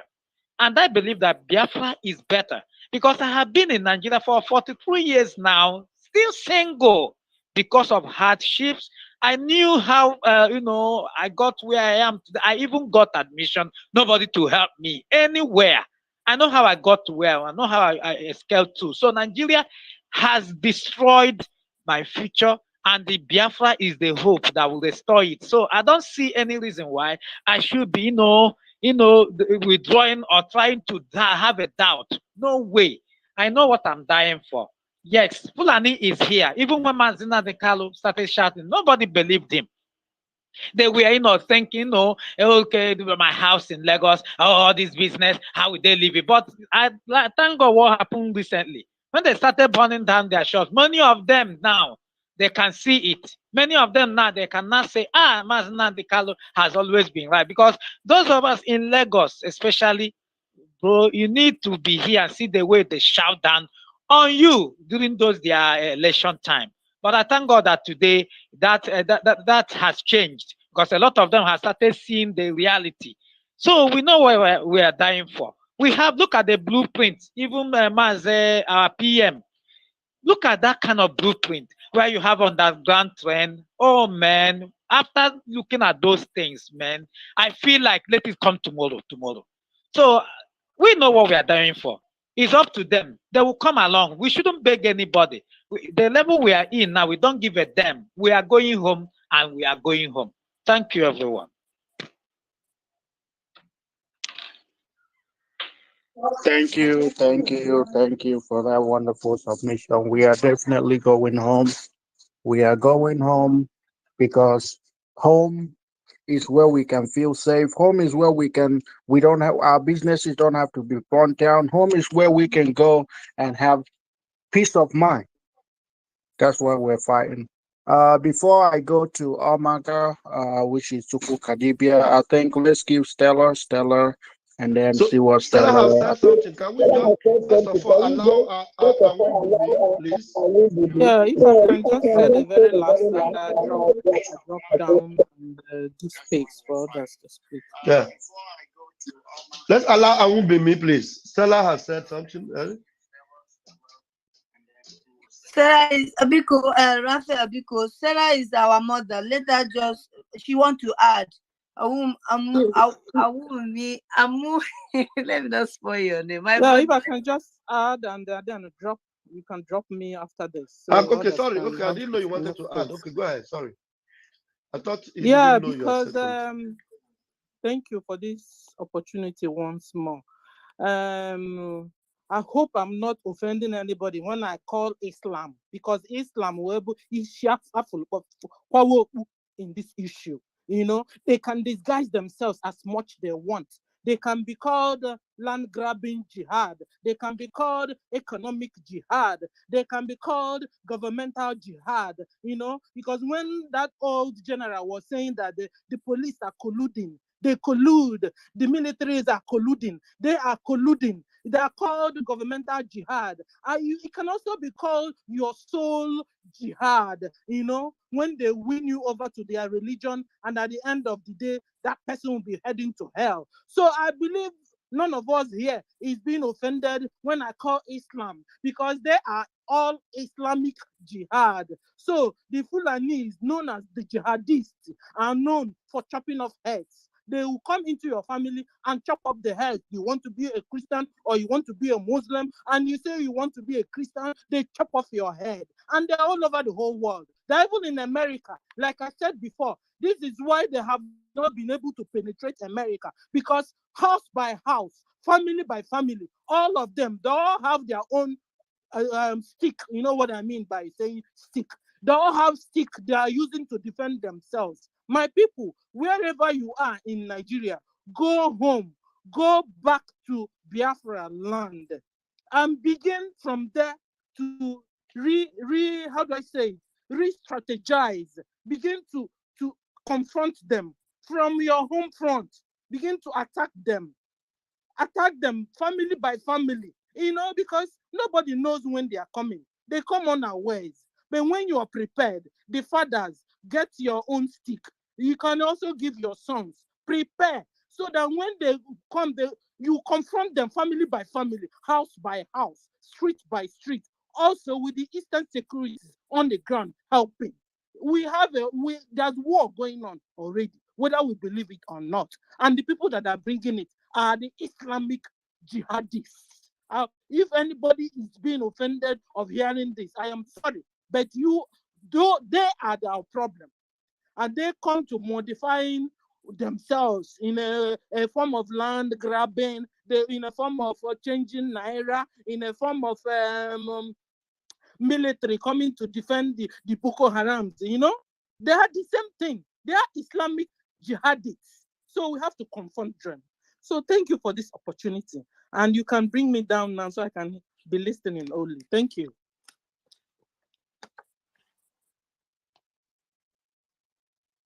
The first, are you there? The first. Yeah, I'm here. I won't be near, unmute yourself, please. Where's Omaga? I saw Omaga here. Where is he? He probably busy. He'll come back. I won't be near, unmute yourself. Thank you. Thank you. Thank you so much, my great people, great women and men. God will always bless you all for what you are doing. The sensitization, the preaching of the gospel of Biafra restoration will not go in vain through your little efforts. Like I said yesterday, God is going to weaponize our little effort to bring Biafra to our people and the freedom we so much, love to have. I greet you people in my mother's tongue. Mazinu Naunu Kanonka. That is how we greet our elders in Engwaland, where my mother comes from, Abia State. Do you know what you are dying for? Fulanese are terrorizing us. Yes, as a Ghanaian, born of a Biafran woman, I know what we are dying for. I know what my people in Biafra land are dying for. They are dying because they refuse intimidation.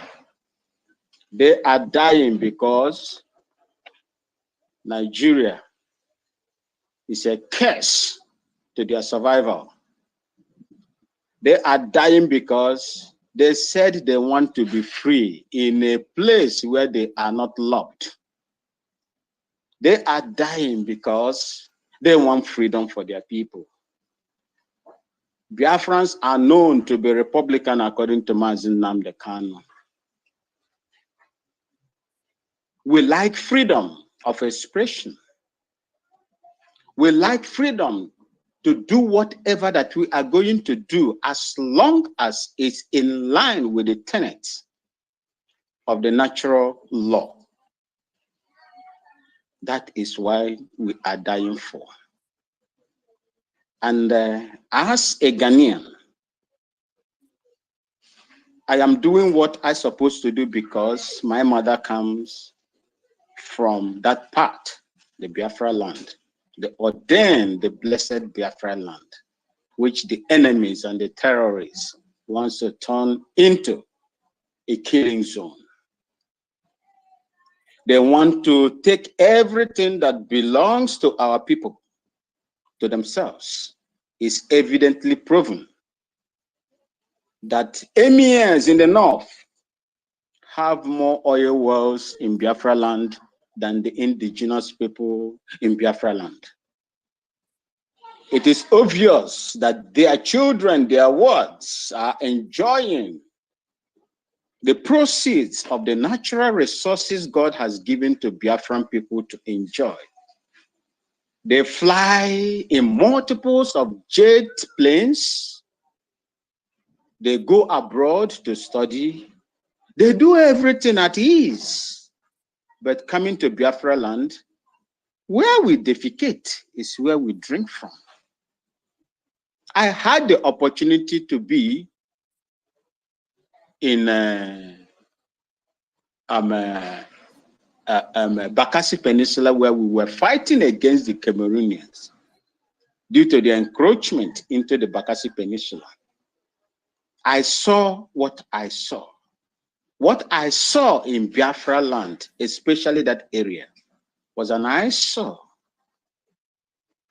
People live in shanty towns, houses that are made from thatched houses or materials, lives. That is how our people in Biafra land lives. That is how they survive. Upon that, God still look after them. And when you see the level of poverty in Nigeria, you cannot see it high in Biafra land. Rather, to those places where they have their people who are taking everything that belongs to our people. If you are a Biafran, both from the riverine areas and from the hinterlands, and you cannot fight for your freedom, a Ghanaian is speaking with the little opportunity anywhere, any platform that I go,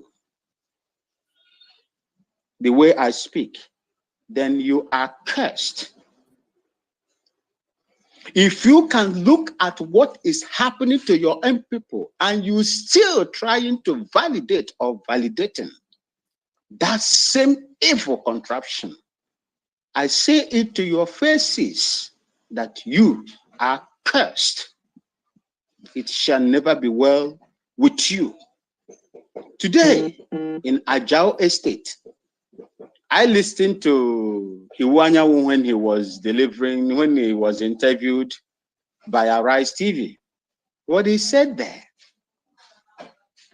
I listened to Niger Watch when they were deliberating on the demolitions of the Igbo-dominated, Igbo houses, Igbo-owned houses in Ajao Estate. The rider was issued 2016. The question is, why now? Look at the porch houses these people are demolishing. They could not even look at the expenses, the cost of those buildings.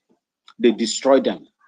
I saw bulldozers on videos destroying our people's Biafran houses in Lagos. I can't stop weeping for our people. In as much as you left your place to go and develop and make other areas beautiful, and your place is like a ghost town, then when they are dealing with you, I can only weep with you, but I cannot support you for what you have done. Ojukwu said it many years ago, but you did not listen. This is just the tip of the iceberg. Many are coming. Go back to the phone conversation of Shetima, the vice president-elect, like most of our people have said earlier on here, and Governor Mosu. That is what awaits you. When that man comes in, when the scepter of power is given to him, I wonder what he is going to do to you people in Lagos. That is to remind you that you have a home. Mazen Namdekanu told you that you have a home. Nobody is going to chase you out of your ancestral land.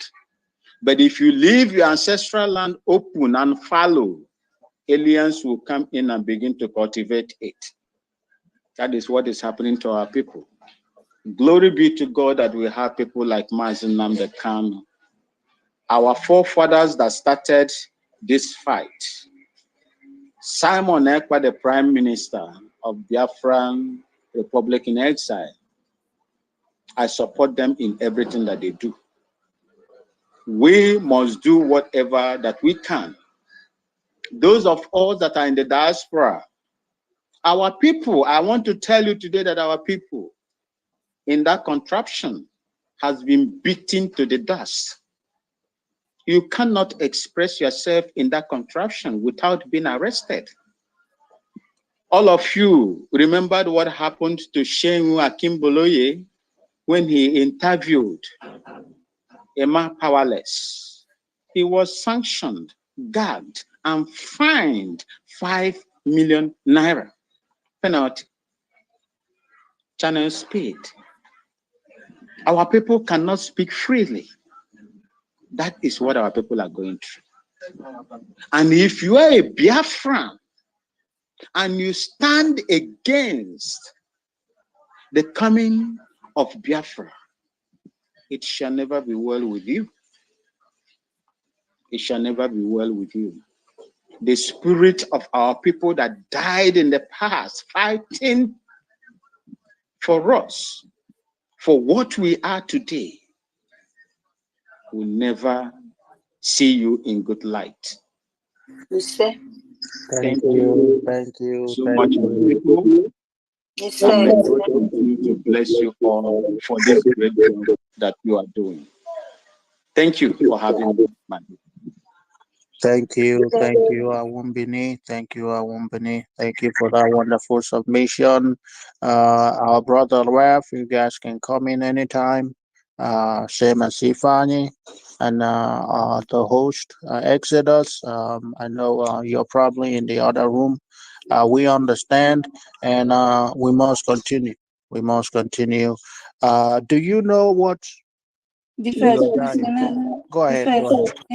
Please, let me ask a question. Ifanye, my elder, my young elder, are you the owner of this account that I brought up that says Ifanye Wara that has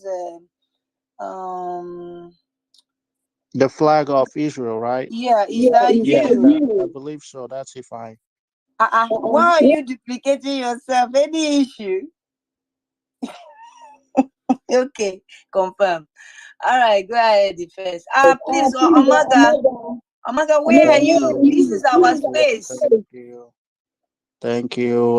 Chukwu Kadibia is probably busy, but we must continue. We must continue. Let's go to Chris Mboweni. Chris, unmute yourself. Chris, if you're here, unmute yourself. Hello, good evening from my location here. Yeah. Go ahead. Biafra Queen, good evening. One name work Mazilaf. I'm greeting each and every one of you. I say may God bless you all for the wonderful work you guys are doing. Coming to the topic of the day, do you know what you are dying for? At times, I'm not pitying our people who are in Lagos, who are suffering today, because most of us, like I myself, I have been in national union, have been in executive. We have seen these people all. They don't have any good plan for us. Where do you want to die? Do you want to die for Biafra? Do you want to die for the zoo? Zoo is not worth dying for. Look at our people stranded in Sudan. How much that the zoo government brought to bring them down to the country, to the motherland? But what is going on today? Everywhere, Biafrans are majority. They always give us the ambassadors from the north, and they don't care. Whatever thing they are doing to you in that country, they don't much care. So why must we continue to die for zoo? I was listening to one of our sister. He's a journalist who was posting a TV guy. One of his sons was shot off in New Artisans in Enugu. This way they can just come with keke in a yam business terrain. They'll just pick up some yams and move away for free in our own land, and the zoo will not do anything. Who does that in any country in this world? That the government of zoo reintegrated 559 repentant Boko Haram into the national army. Who did the deliverance to them? Which pastor delivered them? How did they repent? Today, how can we identify those terrorists? A terrorist is a terrorist. How can we identify them from the real army? And everybody will be proud and say that he or she is a proud Nigerian. What does such a thing does? Even in local, even in African countries, we consider they don't have anything. You cannot just pick up a terrorist, a bunch of them, and integrate them into the national army. It's never done. I have been thinking or watching to see people protest about that, but nobody did that. And today, People are suffering for what they don't know, and another strong terrorist is coming to rule Nigeria. Let one Nigerianist wait until after May 29. Who is Bola Tinubu? I was in Lagos when he was the governor. We know how things was. Nigeria is heading to the worst. And today somebody will tell me that he or she is a proud Nigerian. And I want to try to our people who are still learning Nigerian National Union all over the world. What is good about Nigeria? The National Union, what have we benefited from the sole country called Nigeria in the National Union? Nothing. Absolutely nothing. Cameroonians, when the people, like 10 people need a passport, their people will come in this country I am, they will do passport for them and make sure that the passport reaches to their hand as soon as possible. But what of Zoo? Nigerian answering giant of Africa. Giant of Africa where? And we are still proud of it. We are still learning on Nigerian National Union. We are still managing the hellfire that is killing our people abroad and back home. Why must we die for Nigeria? I'm charging everybody, any Biafra, and I'm saying it and I'm putting it in my prayers every day, that any Biafran up till today that has seen what has happened to the one they believe that's a Messiah, and still talking of one Nigeria, the person will continue witnessing evil every day by day. I want to ask each and every one of us to remain strong. Freedom is never easy, but I believe that God of Abraham, Isaac, and Jacob must surely see us through. And we must be careful, because there's something I'm seeing that will happen, a problem I'm seeing that will happen in future when we get Biafra.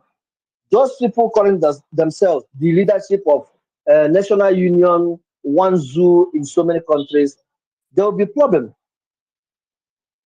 Now we are talking of Biafra, they don't want to talk. They are defending zoo. Any day now you have Biafra is already existing. My brother, just hold your thought there, don't lose your thought. I just want to come in. Look, if those people will come to cause confusion in Biafra land is going to have a system just like you have in those countries that you are living in, to whip them in line. We will not allow people of questionable character to run the affairs of Biafra land. Thank you, sir. All right. Thank you very much.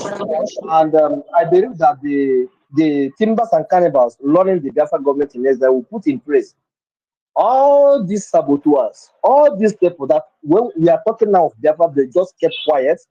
Tomorrow they will now come and begin to tell us they study in Uniben, in Unizik. What can you do? Are you going to pursue me out of my father's land?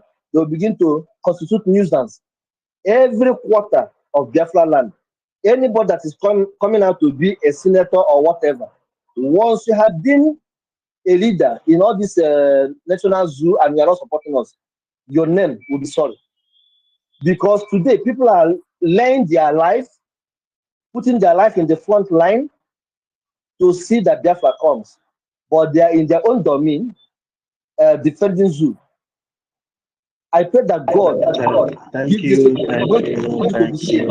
So I want to thank you, my brothers. God bless each and every one of you. God will never allow our effort to be in vain. God must surely give us Biafra this year, and our children will be proud of us. God bless you all. Thank you for that. Thank you for that. And just like Awumbini said, because that's how they deceive Nigerians, global Nigerians. They tell them, oh, if you're asking for a separatist state or asking for this and that, because this is the talking point I normally hear Shawari, that criminal, always say, because he's a criminal, masquerading as a freedom fighter or whatever he calls himself. He would tell, once you get your freedom, you're still gonna have these corrupt people in your leadership. Who said that? Who told you that? Who exactly is coming up with that nonsense? Because that's how they scare people. They tell you remain in Nigeria. because you don't want to go from frying pan to fire or some nonsense that they come up with. There is no such thing. The reason why we are fighting, the reason why our people are dying, the reason why you have men fighting that have risen up and say we will defend Biafrans is because they are fighting for a better nation. The worst, I keep just saying this, the worst of Biafra, which is not going to happen, but I said the worst of Biafra will still be the best of Nigeria. The worst that even if Biafra becomes this, which it will never become because we have people, intelligent people, scattered all over the world with something to offer. But even if Biafra becomes whatever they wish us to be, which is nothing good, will still be better than what you have as a zoo. So, my brother, there's no need to be scared. There's no need to be afraid of those that are gonna, run Biafra. One thing we know that it's gonna be, merit-based system where it's not by who you know, it's what you can bring, your ability to actually govern. And there's and I'm pretty sure there's going the law of Biafra, just like I won't be say, it's gonna whip a lot of people into in shape, and those that cannot, and most of them, those that are hardcore criminals that Nigeria has trained for years, they may not be able to survive in Biafra because of how the law is gonna cage them, and they will be forced to, go on exile. And there's a lot that goes into that, but we're not gonna go with trying to because that's gonna take us away from the topic. But we're not gonna dive into all of the issues. But just understand that Biafra, it's not gonna be just like one of those African nations. That's why we are fighting. We're not fighting for restructuring. We're not fighting for resource control. We're no longer fighting for all that. We're fighting for the right to be alive.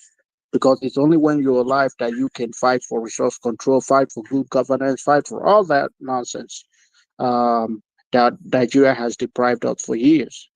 So we're not, just understand that when we get to that bridge, trust me, in Biafra, Africa will see something different that they never seen before. If we haven't learned anything, being, forced to leave our land and scattered all across the world, if we haven't learned anything, then, I feel I pity us. But I know that as Biafrans, we have learned so much, and those knowledge we're gonna use it to make Biafran the best African nation. That's my, that's the way I see it, and that's a fact. We're gonna be the best because Biafrans are the smartest. It's not just me saying; it's a fact. We're the smartest African race in the entire world, and we have the people, doing better, inventing different stuff, and they're all Biafran scattered all across the world. And these are the people that are gonna make Biafra what it is. So don't be scared, don't be afraid. Understand that sometimes, and some of these politicians, trust me, there will come a time when you will see them, you will not see them again. When you look for them, you will not see them again. Okay, sin, unmute yourself. So, thank you, my brothers and sisters. Good evening, all comrades in the house. It is another very interesting caption today. Let me just start by chipping in from what our brother earlier said. I think it was Efani, who started by categorizing some classes of them, those ignorant, non-ignorant, and or what have you. I must say, there is nobody, no soul, as far as that country is concerned, whether in Biafra or in the neighboring states, who does not know what is at stake today? Who can come out now to say he don't know what is happening? Everybody knows. It's a proof. It is certain. Everybody knows what is happening. But then I will say, oh, thank God, many of us, brave Biafrans, are able to identify what is at stake. And they are not going to kill us. We are not going to die because we are brave enough and have taken up that to resist them. Whatever then they plan against us will not come to pass. That is for sure. A lot of us and our able men, they are doing great jobs. That is why we have taken up this fight to resist them. So we are not going to die. But then the other classes of us, sorry to say it's very appalling that we still have from Biafrans, those who are still too feeble-minded, cowardly to identify or to know or to fight back the things that are coming to kill them. Those are the ones that when they die, they will die shamefully. And those are the ones this question should be extended to. Do they know why they are dying? Yes, they know, but they are too foolish, cowardly to rise up and stand against it. That is the difference. Because you cannot tell me that today, both those that are enlightened, the layman on the street, the Christians, churchgoers, or everything has happened sequentially to tell every human being what the Fulanis have in stock for each and every single nationality in Nigeria. Yet some refuse to identify or to agree with it, with the facts. Why I'm saying this is we should stop to exonerate anybody again of ignorance to the things happening today. The time have passed where we will now come to say some don't know, some are ignorant, some are this. The only thing that is stopping some of us from brazen up the situation is either cowardly, self-centeredness, selfishness, or personal deceit. Worst among this class of people, I would say, are the enlightened, those who claim they are educated.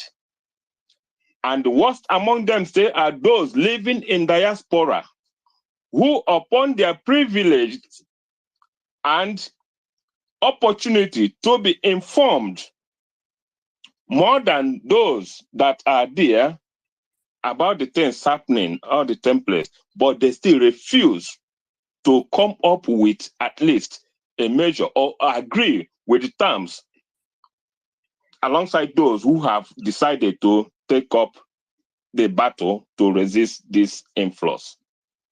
This class of people are the ones we should be engaging now and again. These people living in diaspora, especially those that call themselves journalists among us, they are the worst of the human beings on earth.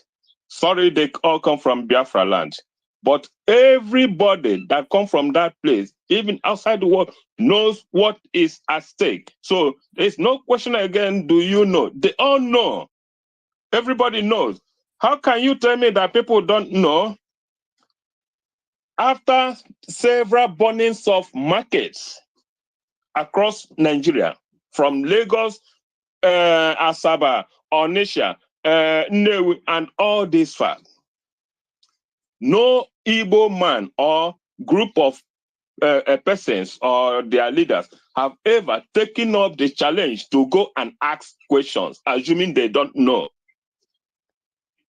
If they have done that, at least somebody or they might have come across the information, look at what is happening, look at where the source of your problem, look at it. And the peasants ones whose shops are being burned still remain so adamant and carefree. We should accept whatever that comes. That is then foolishness. Because Igbo, there's one adage in the Igbo say that now you don't walk behind a strong man with a machete in hand, behind a strong man. When you do that, it's either he turn or they say be ready to embrace you. Igbos know what has been attacking or confronting them. Why haven't these people gone out or they come out to ask where is the source of our problem? How do we embrace it? How do we engage it? So those 30 seconds, 30 seconds. okay. So to say that question whether some people know why they are dying, I must be stiff to say that every one of them knows why they are dying, only that some are still dying foolishly or out of stupidity. And those are the Christian ones. Sorry, please, 30 seconds to round up, because a reason why I would say that every one of them knows. For example, what happens to one Christian prelate, archbishop sometime, who was kidnapped, and within 3 days, the churches rallied over 100 million naira to pay for his ransom. So that means across Nigeria, all churches know what or who are attacking them. So it's no longer hidden. And many of them, the churches, preached prior to the election and said, if Obi should not win or is not given this his mandate, that they will all turn for Biafra. What is happening today? Is Obi awarded the mandate? No. So has they come out now to say now that our threat, we are going to stand for it? See, they refuse. So it's just out of cowardice and foolishness. That is what is causing a lot of them Thank from you. being. Thank you. So thank you, my brother. So the point of it is every one of them knows what is or why he is dying, but some of us have taken up the battle to stand against it. That is the difference. Thank you, my brother. Thank you very much. Thank you. Thank you. Thank you for that. Thank you for that. Um, just like you said, some of them before the election said that if you don't give us the mandate, if we don't give Obi, make Obi president, because in Nigeria, it's only in Nigeria that presidency is by selection. We will join Biafra. That's what they wanted to turn this movement into, a political pressure group, until autopiloters said no. They want to turn Biafra movement into a political pressure group where the politicians can now say, anytime they ask for something that the federal government, the Fulanis wouldn't give them, they say, all right, go ahead and carry on, and then go make some videos and then come out. And that's what they want to use this struggle for. And it's quite sad, but that's why people like us are starting to come out, because we said that will never happen. We will never allow the legacy of Mazen Nnamdi Kanu to die. Everything that he fought for years, shouting on Radio Biafra, shouting, and all his hard work to just go down the drain like that. No, we will never allow it. That's why they're fighting our prime minister today. That's why they're fighting the media warriors. They're fighting everyone. Try to blackmail us, blackmail the government of Biafra, blackmail anybody blackmailable. But it's also there's a saying, if I normally say that it's always to our own benefit. So I want to recognize our brother Dabirechi. Dabirechi is here. Dabirechi, you have the mic, and the host, co-host Ralph, Ifani, you guys can always come in and chip in. Go ahead, Dabirechi.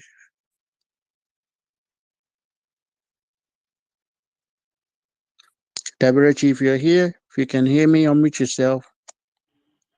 Yeah, I can hear you the first. I just want to say you guys have said it all. You know, you have said it all. I just want to be listening, but I say let me greet you people. Let me greet all of you for your wonderful work, for bringing out your time every day, coming on space. I'm What is always happening? Is Dabrichi there? I can't hear anybody. You first. Yeah, we can hear Dabirechi. Ifani, you have to go out and come back in. Can you hear me? Yes, I'm hearing you, but Dabrichi Yeah, is not. Dabirechi is talking. I think I can hear him loud and clear. I think you have to go out and come back. All right, go ahead, Dabirechi. so as I was saying, you guys have said it all, But I just want to say hi, hello, for my voice to come out. I just want to greet you all. Exodus, Gloria, the first, Pastor Vam, onye ndọkasị, mgbịrịgba ga-anọkwa nso. I just want to greet everybody, Mazugo, our sister Eunice, everybody in this space. I just want to greet you all. You people are doing a very wonderful job. Every day, consistency, every day on space, every day on space. Whenever I'm free, I will just check on Twitter and I will see you people every day. It's not an easy thing. It's not an easy thing. Even if you just to say thanks to all of you. As in for me to let out my voice. I appreciate you all. I appreciate you all, my people. We must get what we are looking for. We must get to the place we are going. We are already getting to the end. We are already getting to the end. So I just want to say thank you all. Thank you all. Nothing much. You guys should go on. Thank you. I appreciate you all. Thanks. Thank you. Before, Thank you. Yes. before you go ahead, WSC, thank you for coming. I just want to let you know that it's only you. You told Vam if anytime he wants he can come in. He's busy. He won't be speaking now. So he doesn't want to bring down the space, remove himself because he's streaming it on his YouTube. So just know that he's not here, but he's just streaming it. Thank you. And I, All right. All and I right. saw Mazugo. Mazugo, welcome if you can hear me. Thank you for coming. Go ahead. All right. All right. We understand, Pastor Van Van Van. We also appreciate everything you guys do, everything you guys do for this struggle, and everyone, each and everyone that comes to our spaces and listen. We know the attacks on our accounts. You guys, I know how many accounts you guys have opened over the past month alone, and the threats, and it doesn't stop. But that's the price to pay for freedom. That's the price we have to pay for freedom to come. So, we love you guys and we appreciate your effort and everything you guys do. And we know it's not easy. And we just want to say thank you and continue with the good work, the same as Mazuko and each and everyone that is always here listening day in, day out, hour after hour, day after day to the gospel of liberation, to what we are speaking, to what we're saying. Because if we're not making sense, people won't be coming and listening. They won't be wasting their data coming here and listening to us rant and speak our mind for hours, day in, day out. I want to say thank you guys for always doing that, because you guys are what gives us strength to continue and to always move forward. Because despite the challenges that we face in this struggle, despite the confusion, the threat, the blackmail, you name it, we are still standing. Consistency personified, that's what we are.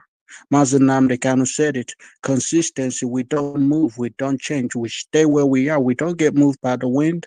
We stay and we stay. You can wake me up in the morning and you will ask me, where did I stand? You will see me standing where I stood. I don't change.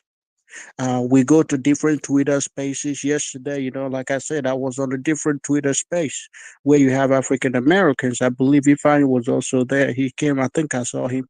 And I was preaching the same gospel. It doesn't change. It doesn't matter where we go. We preach it to who want to listen. We take the knowledge that we learn from here. We add, the one that we know, and then, because we don't know everything, that's why everybody is needed, everybody is important, every thought is important. You add it to the one that you already know, and you go and you become your own media. You start spreading the gospel. You start spreading it, because remember, we're gonna need media more now. We need media now more than ever. And Mazanam, they kind of say, when the going gets tough, you go to your brain to think and you endure. And that's what we are doing.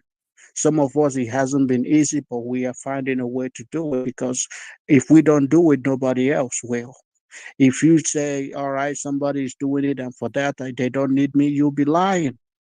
I posted a picture on the Jumbotron for you guys to see why we're fighting. It's from Sahara News. It says flight training with fighter jets cause panic in Enugu community. This is the Takia that we're talking about. There's a picture of a fighter jet in Enugu, Biafra land, and they're telling you that they are doing training. The lies, the deceit, in Biafra land. Was it not the other day that yesterday they attacked our men, and they received it with the style. They attacked our men, but they didn't. They most of them didn't live to tell the story, and they're telling you that they fighter jet in Biafra land. It's now they are doing training in Biafra land with fighter jets. That's the lie that we're talking about. That's why we come here and we debunk all the lies because Yeah.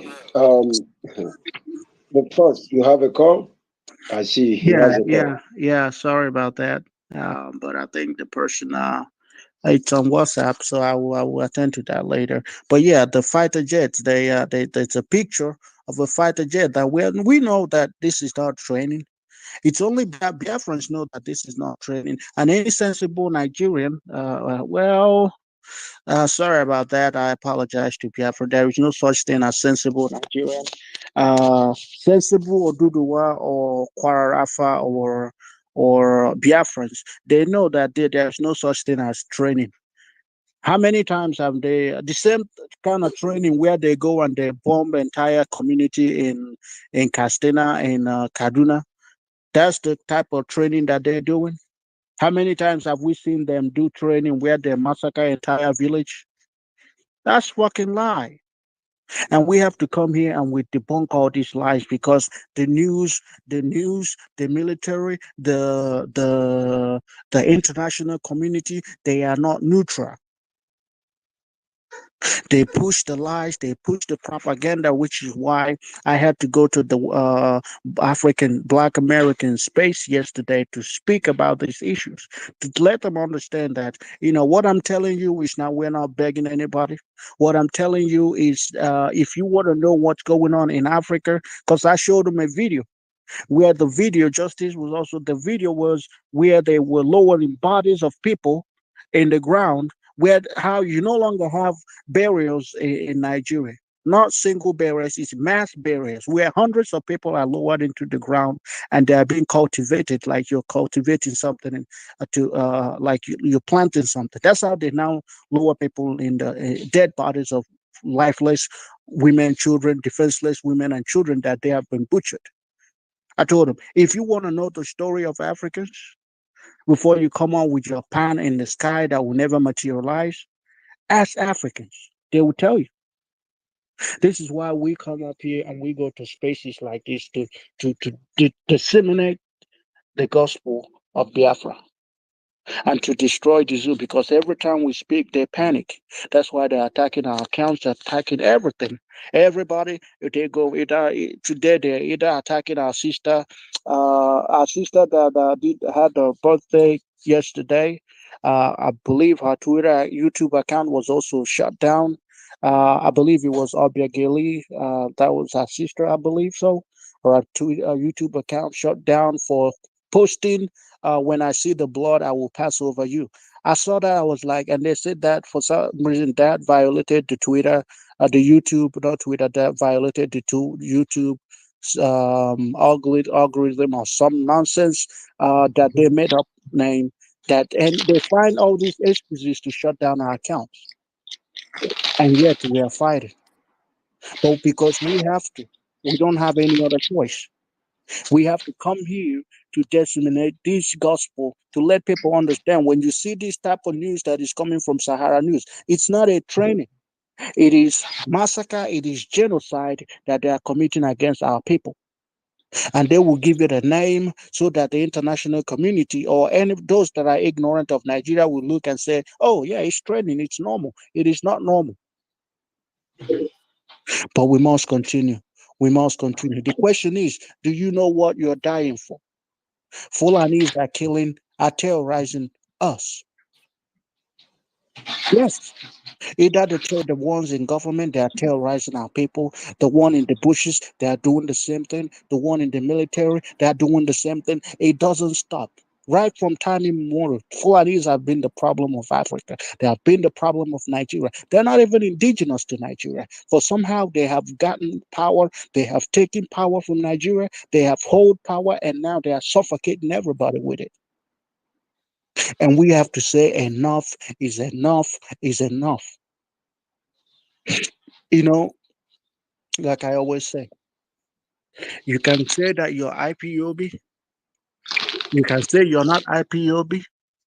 You can say, bring Simon Ekpa, let's hang him. Bring Simon Ekpa, let's kill him. You can do all manner of propagandas that you want. You know, it's actually funny that today you don't even, the Fulanis are not even, they don't even have to do anything to push their propaganda because the so-called people that we're fighting freedom with, they are doing it for them. Either they are blackmailing Simon Ekpa, who is the prime minister of this movement of Biafra people and the liberation of Biafra, who is the face of this struggle, whether you like it or not. They are blackmailing the media warriors, or they are blackmailing our own Madam Azoka, or they are blackmailing anybody. Fulanis don't even have to do anything because our people have chosen to do the bidding of the Fulanis. And you think that after you serve your masters, that somehow they're gonna love you. You think if you betray your own brother for the enemy, that your enemy will ever love you? Today, those in Lagos, they are receiving the Nigerian treatment. They are crying. Oh, they're not allowing me to go inside my house and collect my properties or pick my documents or do this and that. Yesterday, we sympathized with them. Today, we have to be honest with them. You know, because we always shed tears when one of our own is hurting. We cry when one of our own cries. But the fact is this, we also have to be honest with them and tell them that they are the cause of their own problem. They are the cause of their own hell that they are experiencing in Nigeria. They are living in the hell of their own making. They think that when Fulani comes to kill them, that somehow they're going to ask them, well, all right, do you support our prime minister? Do you support our government? All right. Okay. This person is IPOB, but he doesn't support the Biafra government. Okay. So we're going to leave this guy. He's one of us. All right. What about you? You are IPOB, but you support, you hate Simon Ekpa. Okay. All right. You're going to stay here. What about you? Oh, I don't even believe in IPOB. Okay, okay. This guy, he's good. He doesn't even believe it. And then they're gonna ask him, "Oh, I'm obedient." Mad people everywhere. They will slaughter all of you. It doesn't matter. Well, but I think the only difference is that maybe some of you, those that are still believing in one Nigeria, those that are castigating Simon, Fulani may actually give you a hug before they chop your neck off. Us, they may say, "All right, come here, bam." They can kill us because we know that they hate us with passion. But you, they will probably give you a hug, and then after hugging you, they will still kill you. But at least you get a hug by a Fulani because some of you, for some reason, maybe have a thing for Fulanis. That's why Obi, Obi will send a letter of condolence to go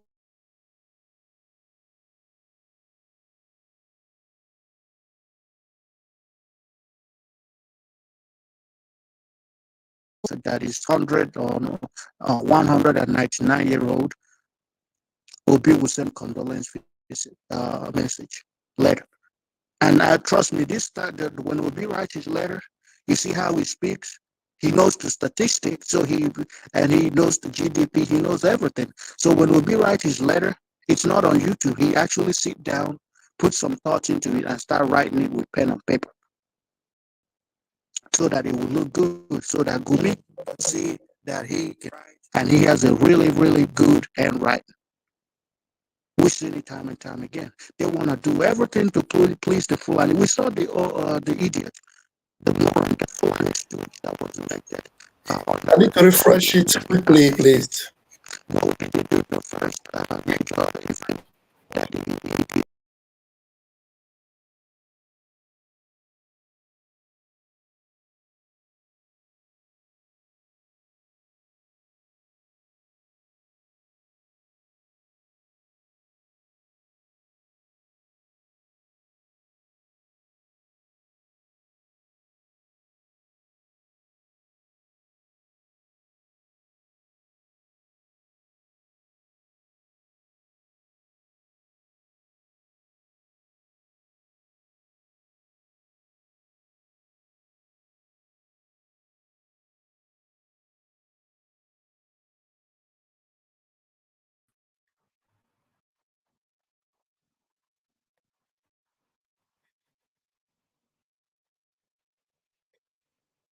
The Kanu said, and which is fact.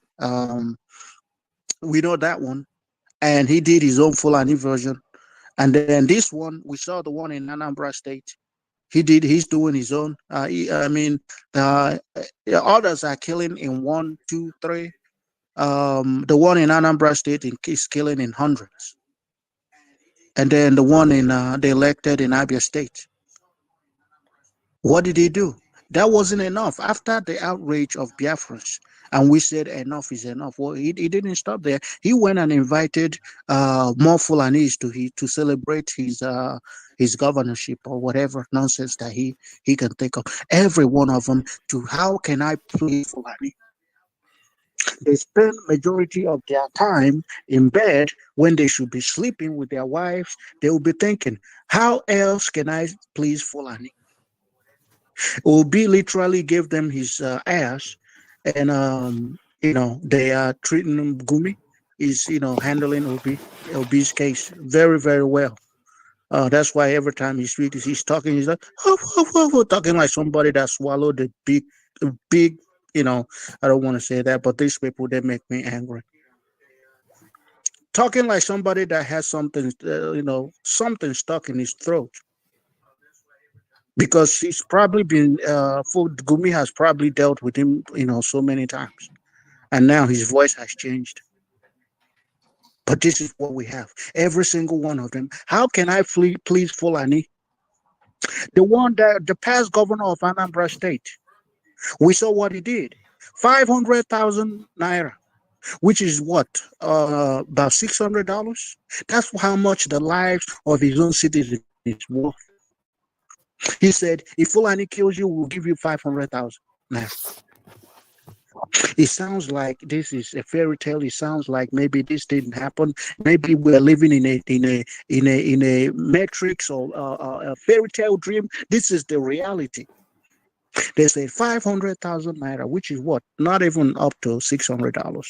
That's what the human life worth in Anambra State.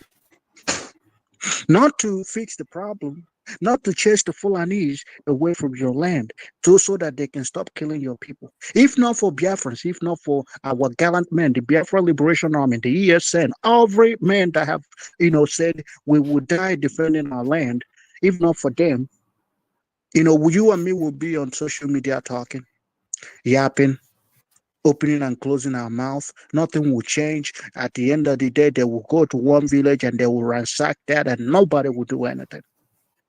If a sitting governor said that, well, we're not going to hold anybody accountable, but if they kill you, we're going to give you 500,000 naira. If that doesn't scare you, if doesn't make you shiver, if that doesn't hurt you, it's as a Biafra, as somebody that have followed Mazen Namdekano, as somebody that understands the plight of Biafran people, as somebody that know the history, how Biafrans were massacred in their millions, if that doesn't hurt you, if that doesn't make you say enough is enough, If that doesn't make you say that nothing in this life will make me go back, then I don't know what will. Today it's happening to the people in Lagos. This is just Lagos. And make no mistake about it. Today is happening in Lagos.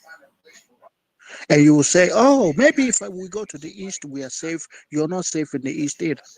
The only difference is that at least in the east, even where you will actually find a place to run, and maybe hide in somebody else's house because you're not safe. As long as you're in that zoo contraption, you are not safe.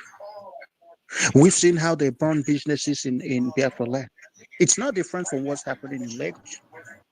It is no different from what's happening in the north. It is no different from what happened all across Nigeria. So we are seeing they right now they're focusing on burning markets in Biafra land. The time will come, then they will go into burning actual homes in Biafra land. We saw that happen in the north also. We had over 700 homes of indigenous people in northern Nigeria were burnt down. We saw that happen. And that's going to happen in Biafra land also. I'm not telling you this to so that you say blood of Jesus that will never happen. No, that's a fact, and it will happen. If you don't rise up, do the right thing, support the ESN, support the Liberation Army so that we can fight these people once and for all and gain our freedom and put an end to this mass killing, put an end to the insult, put an end to all these genocides that have been meted on our people, all the injustices. If you don't do that, if you don't stand up and do it and do the right thing and keep thinking, well, it's your choice. Because at this point, we're no longer begging anybody. Mazenam, they kind of have begged, have pleaded for arms, pleaded for everything. Went to America, begged them, tell them that Fulanis are coming. What did he get in return? Insult. When he finally succeeded in gathering 2 or 3 people together to make sure that this thing doesn't happen to our people, what did they do? They sold him to his enemy. Not once, twice. So we've gone gone are the days when we are begging people to join the struggle. Gone are those days when we are begging people join the movement, do the right thing, do this, do that, protect yourself. We're no longer doing that. You can choose to do the right thing, or you can wait for Biafrans, because apparently, if IPOB doesn't do it, it doesn't nothing happens. If Biafrans doesn't do it, nothing happens. But yet, we are the ones being blackmailed. We are the ones being called terrorists. We are the reason why there's no IDP camp, refugee camps in Biafra land. Us. Fulanis are in Benue State. Fulanis are all over the place. They are killing in hundreds, ransacking villages, doing everything, causing all manner of mayhem to indigenous people. We are the ones doing that are putting a stop to. All we ask for is that you join hands so that you can have a semblance of dignity as a human being, so that you regain your respect that the British stole from you, so that people can recognize you and see you as human being and see you like somebody that matters, so that your body cannot be lowered down in the grave with hundreds of other people that have been butchered by Fulanis. Some of you said no. Some of you said, let Mazen Namdekan rot in jail in DSS dungeon. Let him die there. He's trying to put salt in your Gary. Stop what you are doing. He has become a stumbling block.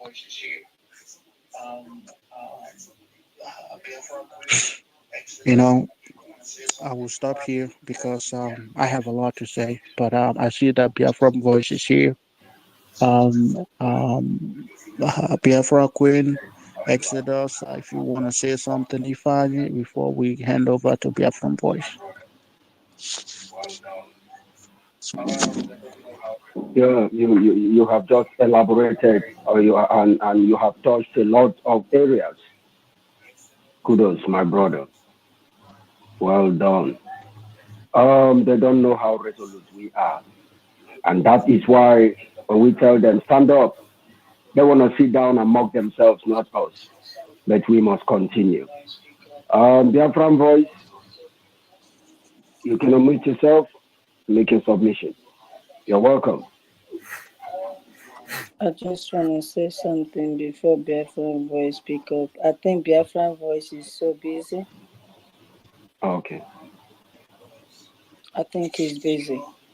Um, the first, thank you, and I'm not also thanking you. Do you know why? Because this is your host. This is your space. This is your thing. It is you. It is me. And again, I will say thank you for making our people to see from our own perspective, because many of them think that we're crazy and we're making things up. Yet they will keep dying. If you do not join what we are doing, we keep saying this. You can go and die from a country liberated by Britain, which is Nigeria. No problem. If that is what you want to do, you could go die for them and watch your future generation wipe out from this surface of this earth. But as for us, we are getting our freedom this year. It doesn't matter how you guys try to sabotage it. You are still hoping that your mandate is coming. Keep hopeful and keep hoping. Be hopeful you're going to get it, okay? By 29th May, after that, your eyes, all your eyes will be open, wide open. And you understand that which Maznam Dekanu told you, that your PVC cannot help you. In fact, to me, your PVC is to send you to your early grave. You can see what is happening. But if you don't want to believe it, no problem. More is coming. And you guys will be crying blood. They want to make you be like them, because they are very poor. They are only surviving by your own sweat. So by the time they destroy everything you have, both home and abroad, both home and that your township, Lagos, you understand where we are coming from. I just hope it's not too late for you. Bring that money you think you have. Let's get ourselves ready. Nigerian government is sponsoring Fulanis to be killing you. That's why they are killing everybody, raping anything rapeable, anything kidnapping. They cannot stop them. Even right before the military are collude. They are collude. They are shading them all. They cannot help you. So when something happened to you, say you are calling the authorities. Still annoying me when something happened to our people back home. They will still be shouting, we're calling on the federal government. Jesus, I don't see. It irritates me. It disgusts me. People that are sending the people that are killing you, you are calling them to come and kill you more. I don't get it. Open your eyes now. Bring that money. Let's buy our equipment and secure our land and secure our future. Secure your own life. Self-defense is not a crime. If these people come with machine gun to kill you right in front of you, they kill you and kill everything that they see. Everything they see, they kill, destroy your home, make you homeless, so that you be like them, wandering around the street without no home. That's what they want to do to you. Economic jihad. When they finally create that economic jihad, you will not have money to feed. You will not have home where you call your place. You will be wandering on the street just like them. That is what is coming. Bring that money and invest it in your own future. We need to equip our ESN and even beyond that, because this rain will surely fall, and you know what it means. So I'll hold it here. My co-host, go ahead. Thank you, guys.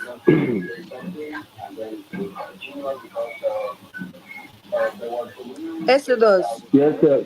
What are Yes, you my doing? dear. You wanna say something?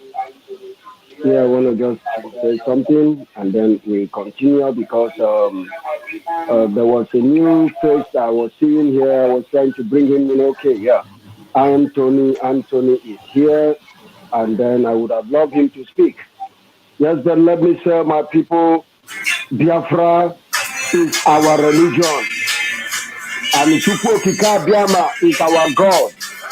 And if you know how people hold dear their religion, believe you me, we hold our own even more passionately. We are hungry and restless for our freedom. And we will not look at any face. We will not, in fact, you don't exist. When you stand in our way, we push you aside and we continue to march forward because we must reclaim our land. That is why we are doing the needful. And every one of us must increase the volume. We must even do more. It is now or never. Thank you, my people, for showing up. I would like Anthony to speak. I tell you, Anthony, you must give us your voice. When Biafran voice is ready, he will give us a sign. But for now, let us hear from this, our brother who is just coming up for the first time. Unmute yourself and speak to us one minute. If you are for us, if you are not for us, we will kick you away. You have the mic. Good morning. Can you hear me? We can hear you, but it's like there is some noise in the background. Because I'm driving. So can you hear me now? Yes, it's better now. Go ahead. Yeah, thank you so much. This is Chick. I'm calling from Oregon, United States. Yeah, I appreciate you guys. Gloria, all of you there. I am following you guys here. All of you have been following, sharing what you guys are sharing. I've been being on this space every time you guys online, but I don't come in to talk. But I just, whenever something happens, I like to say something about it. Like our sister said, you see, all these people that is talking about religion, and the one thing our people don't understand is this. These religious people and these pastors you see, they are most of them are not from our land called Biafra. Most of them are this Yoruba, all these areas you see that hate we Igbos because of what God gave to us. Instead of this, our brother, sir. My brother, I'm sorry to interject. Are you supporting the ESN? Because you are in USA and our leader said your people are supposed to fund this movement. Are you supporting the ESN? I can no longer hear him. I don't know if he has muted or he has left his mic, but we want to know because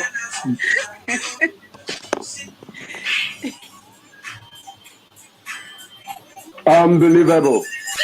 Well, if you will answer the question, you can still come and pick the mic, but we must continue.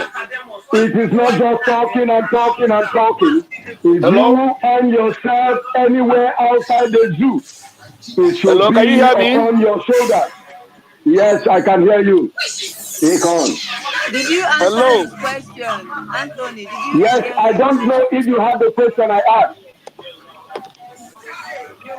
Okay, I need to take him out. Let him come back. I think he's having issue. Exactly. Because we are no longer in the place of agitation. We have moved into the liberation stage. And if you are not a full partaker, then you are not one of us.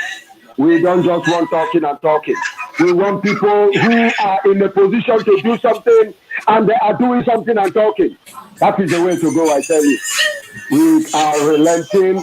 We are not relenting. We are not restless. It is time we enter into our freedom. And that is Biafra.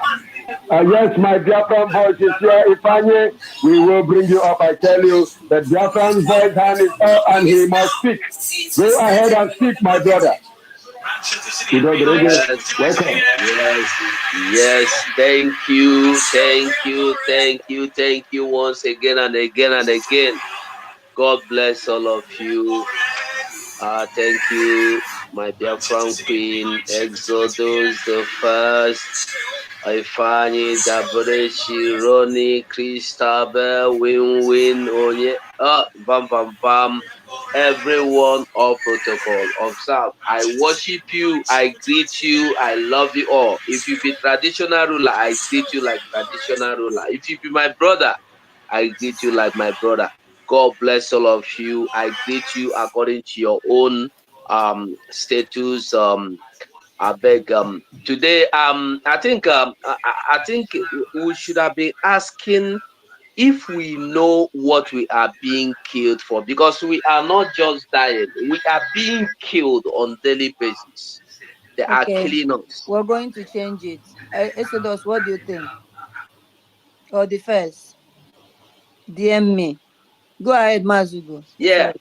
So they are killing us. We are not just dying because we decide to die, or we choose to die. We never choose to die. They are killing us on daily basis. So they are killing us because we say no to the dehumanization.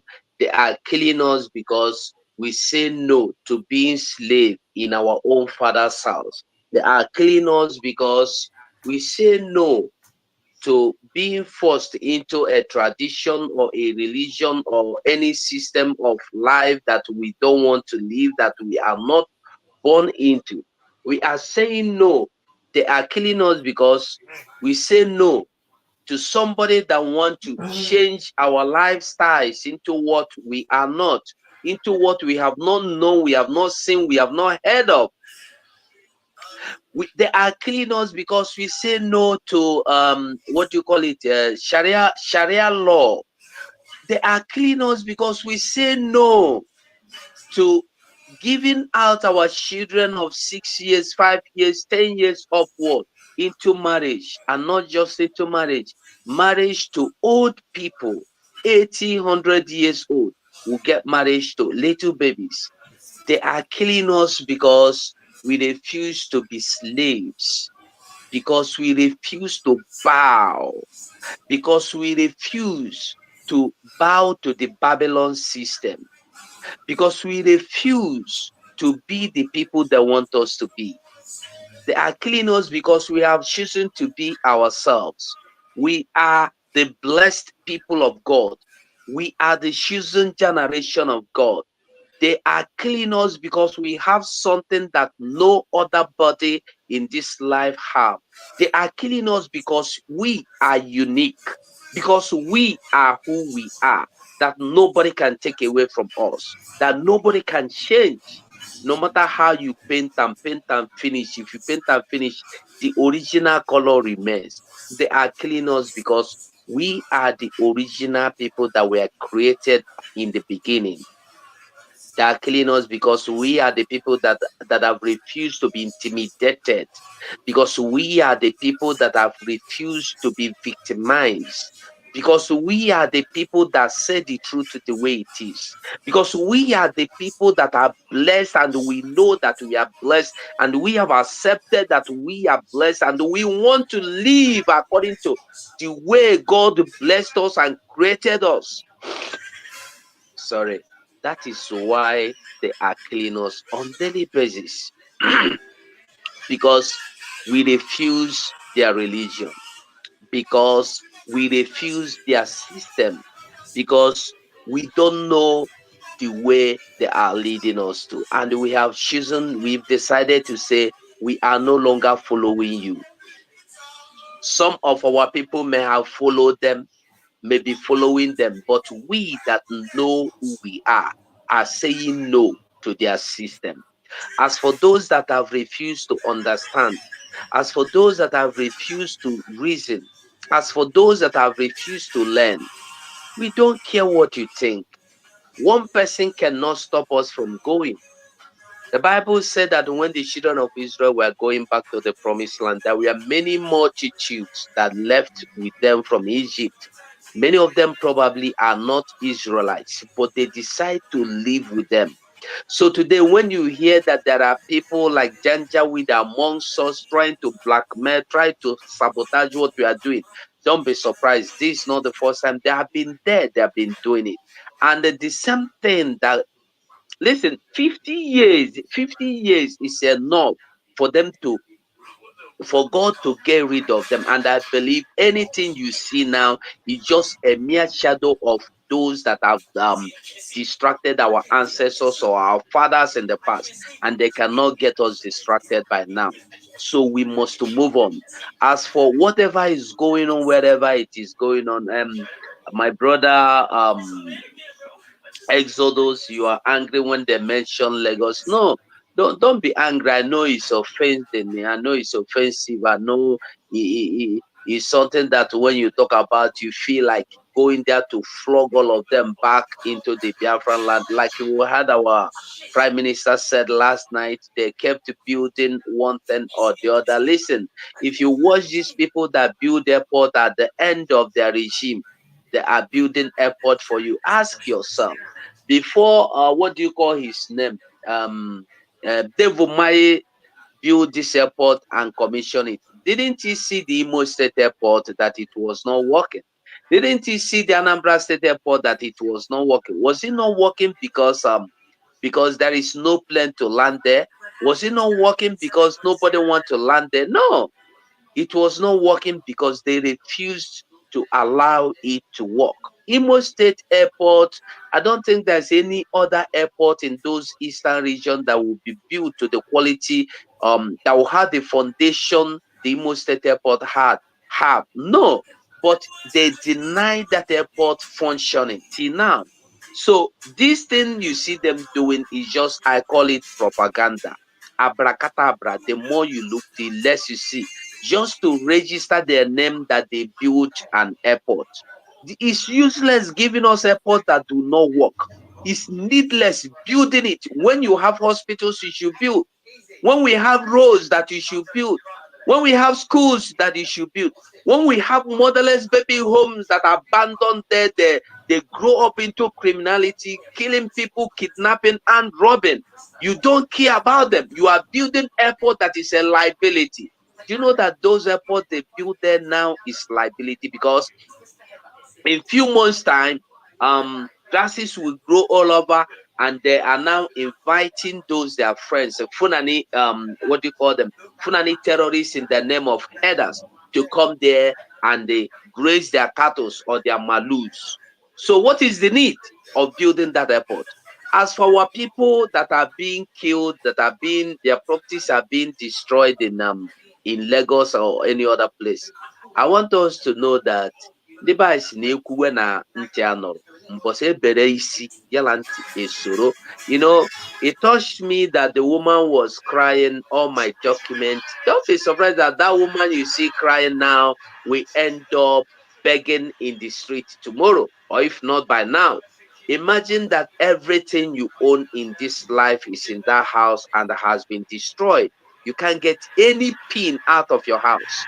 You see, it's not, I don't just see them destroying the house. I see them destroying lives. I see them destroying fortune. I see them destroying your heart, breaking, crushing your heart, you know, because if not, why will you go to people's homes? If you go back and watch all the other houses that they demolished, they were always on Sunday morning when people were not at home.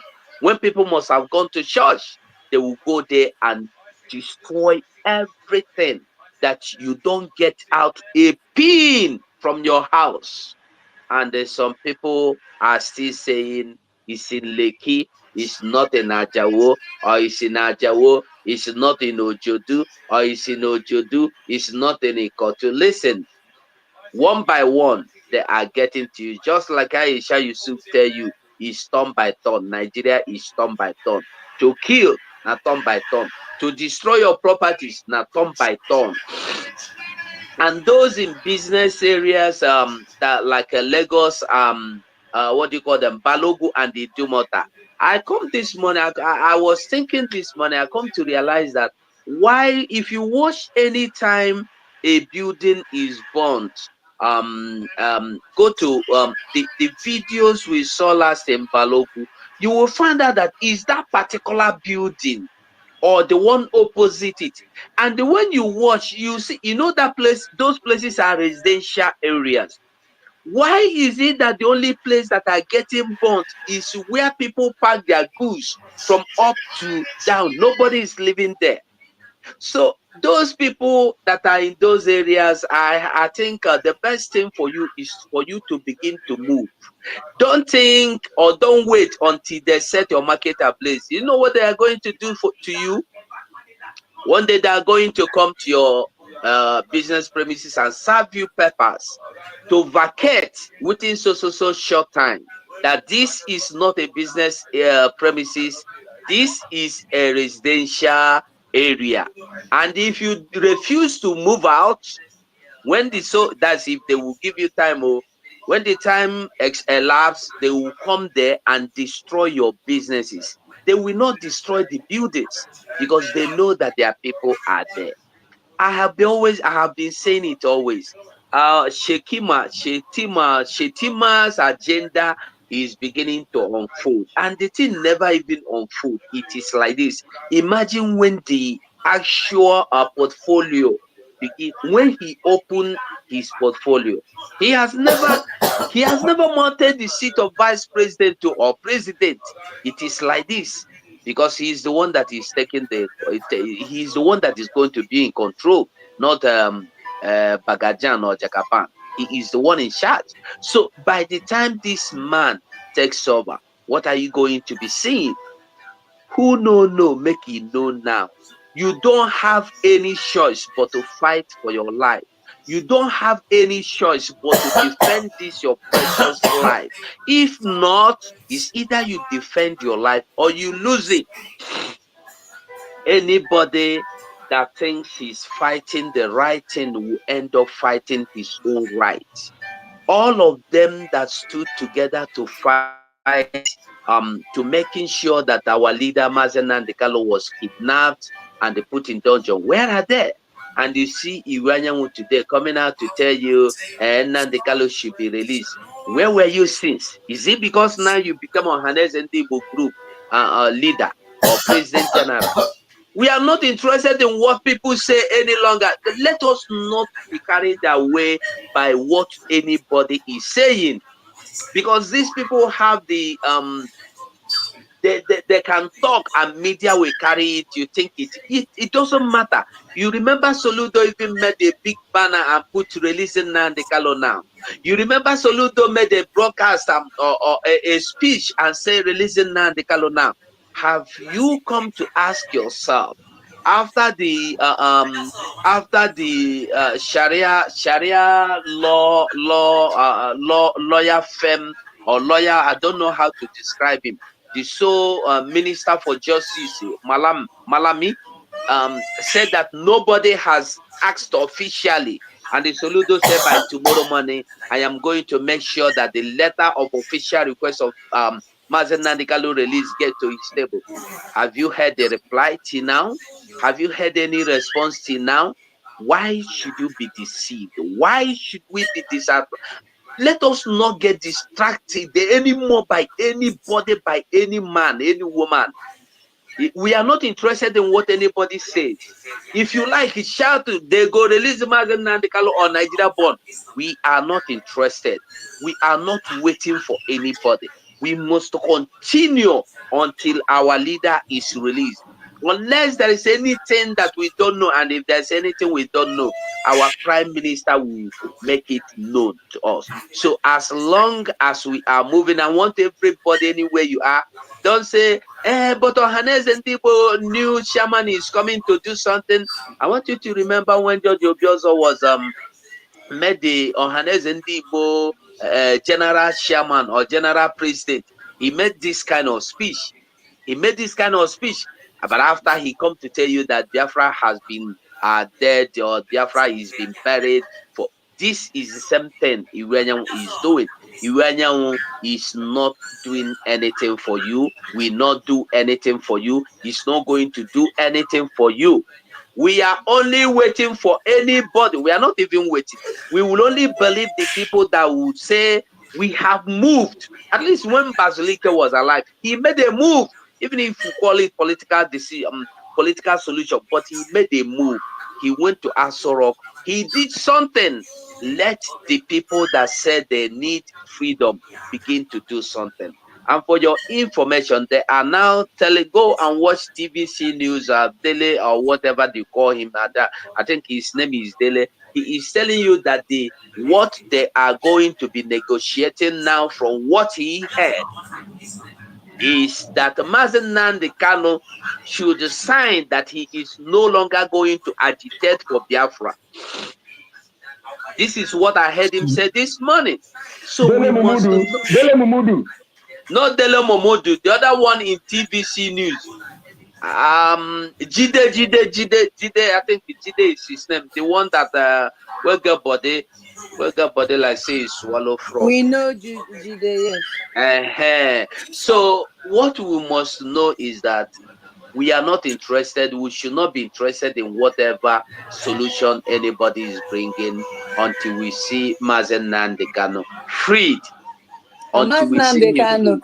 Mazen Nnamdi Kanu will never sign that as whatever it is. Yes, of course. If he wanted to sign it, if he could have, he would have done that long ago. If he had not done it till now, he's not going to do it. He has vowed that over his dead body will he drop Biafra. That the only thing that will make him stop asking for freedom is until he's lowered into the 6 feet or nothing. And he also said, let me remind us, Mazen Nnamdi Kanu said, any day I stop asking for Biafra, if you are behind me, cut off my head. He said it, and he is not ready to go back from what he said. So we must all know. Why I'm saying this is what is his name? Iwanyanwu, that is telling you Iwanyanwu never had any good record. Make we just talk him through. He never get any good record. He never get any good public relation with anybody. The people that went into business with them, he siphoned them, he shopped their money, kill them, join them. So we are not waiting. We should not wait for Iwanyanwu. Let nobody wait for whatever Ohaneze as and how. Let them start tackling the federal government, asking the federal government to stop killing in our land. They cannot free Mazen Nnamdi Kanu for us. We are the ones that will free Mazen Nnamdi Kanu. And if we fail to free Mazen Nnamdi Kanu will not be free. If we fail to free Biafra, Biafra will never be free. Thank you, my people. I think I'm done for now. Thank you. Thank you, Biafran voice. You just hit the nail at the extreme end of the. You just finished the whole summary with. It is upon us to release our leader, Mazen Nnamdi Kanu. It is on us. Don't look elsewhere. You have looked at the UN. Antonio Guterres came and applauded them, clapped for them for integrating terrorists into the paramilitary and the military. He applauded them. You have looked at your useless, your stooges, and you have seen how they are clapping and dancing Yankadede to Fulani. So Fulani that is killing our brethren, killing us in our land. You have watched and you have seen how useless, I tell you, completely useless they are. So where else do you want to speak out for your freedom? If not for you. If not for the resoluteness and the resilience of Mazi Simon Ekpa and a lot of us that have picked everything out, Mazi Nnamdi Kanu, who knows what would have become his fate. So you and I will release Mazi Nnamdi Kanu. You and I will bring Biafra. And that is why we must double our efforts. We must begin to do more. We are doing the needful, but we need to do more. Yeah, Biafran voice is like, you want to chip in again? Yeah. There's something I just remembered now.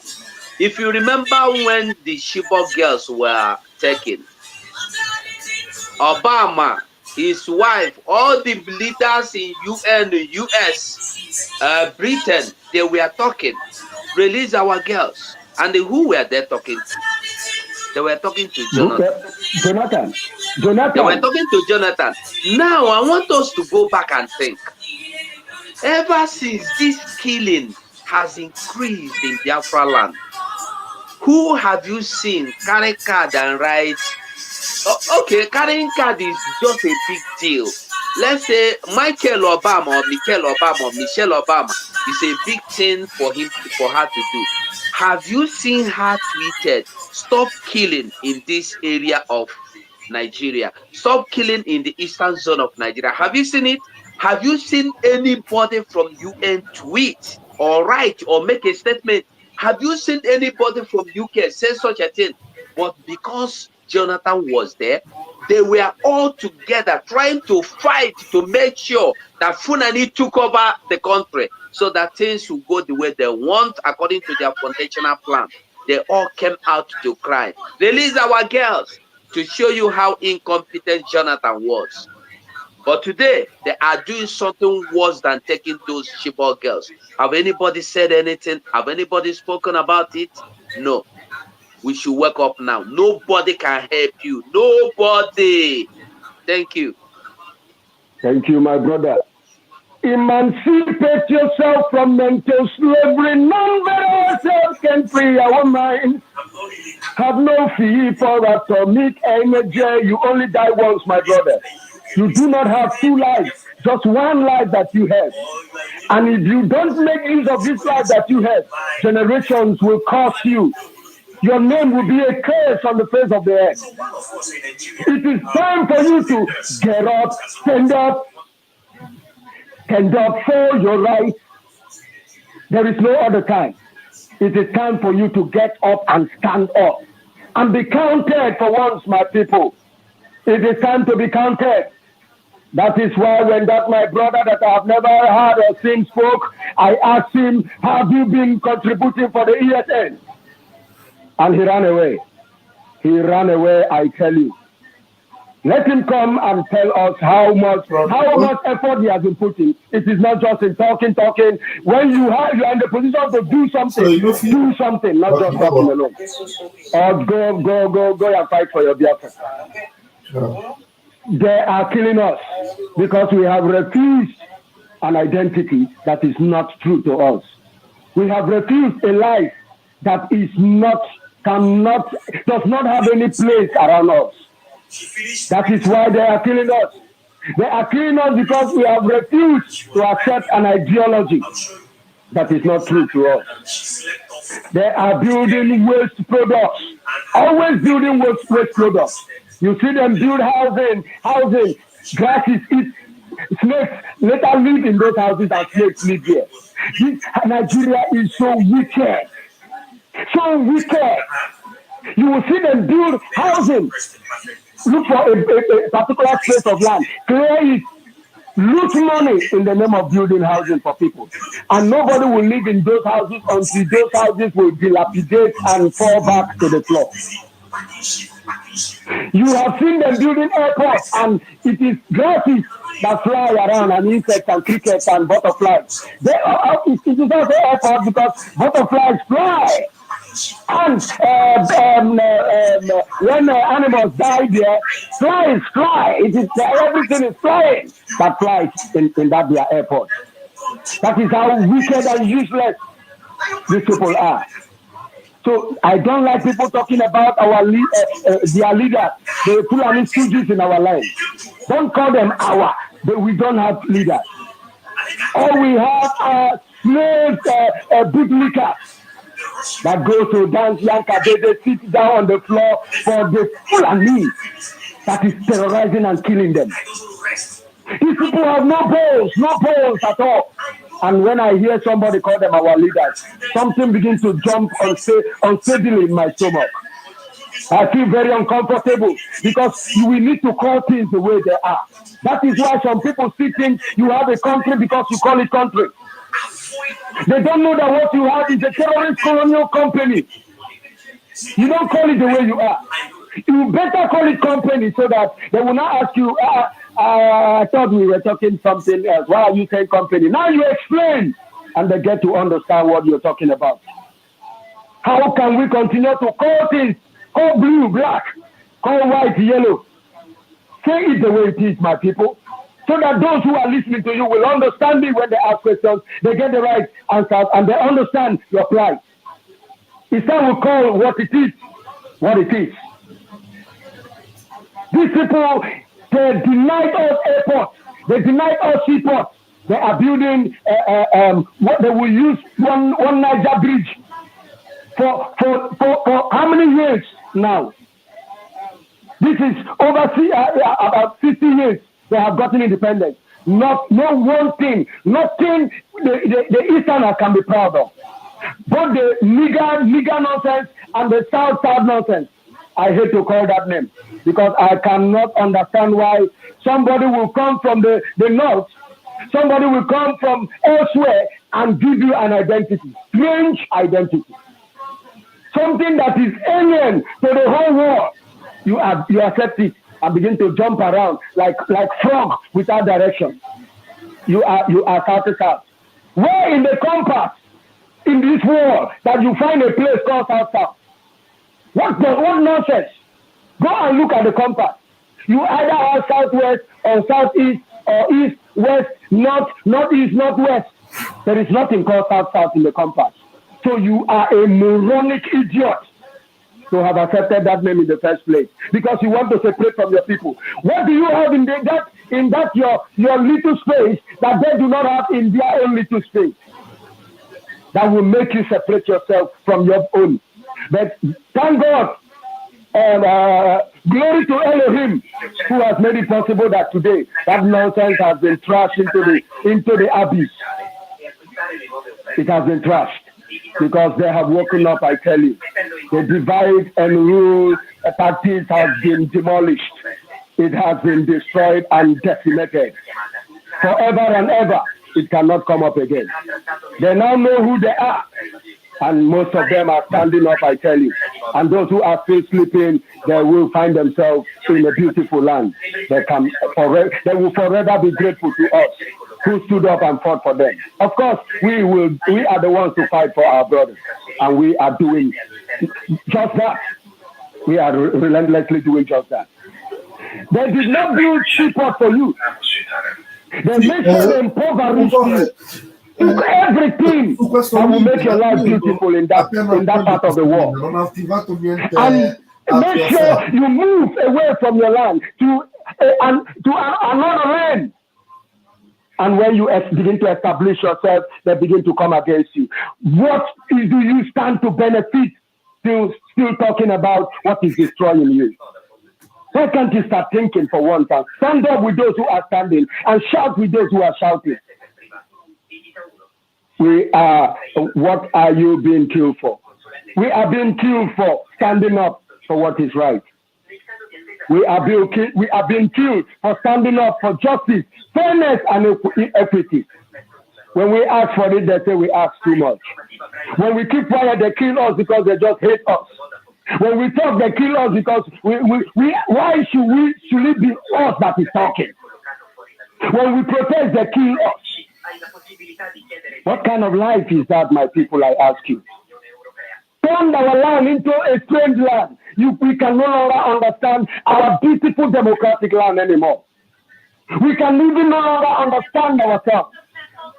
We have been bamboozled and battered by Nigeria because they made sure they took away history from our youth who never knew their true identity. And that is why when Martin Nabikanu came up, they began to roll. This criminal called P2B began to roll on the wings of the momentum Martin Nabikanu has gathered to begin to gather followers for the useless selection, which in the end, a lot of them have come to realize that it was actually a useless move. It was actually a waste of even their voices, not to talk of their energy. Not to talk of, where do we start and where do we leave out? You don't have seaports. We have more than 3 seaports in we say 3, 5 or 6 sets. We have seaports in the east, but none is working. Not one seaport is allowed to function. Not one airport, international airport, is allowed to function.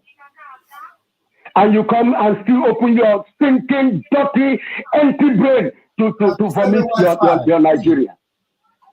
To vomit that we should try and vote. You have tried. Where did it take you to? Mazin Nambikanu said it is only INEC that decides the election. There is no election in Nigeria. It is merely a carriage. Nothing. It is a selection.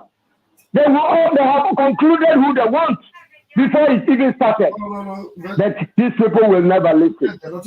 Because, well, sometimes I pity for them because I call them pathetic slaves. Very pathetic. You know, they are helpless.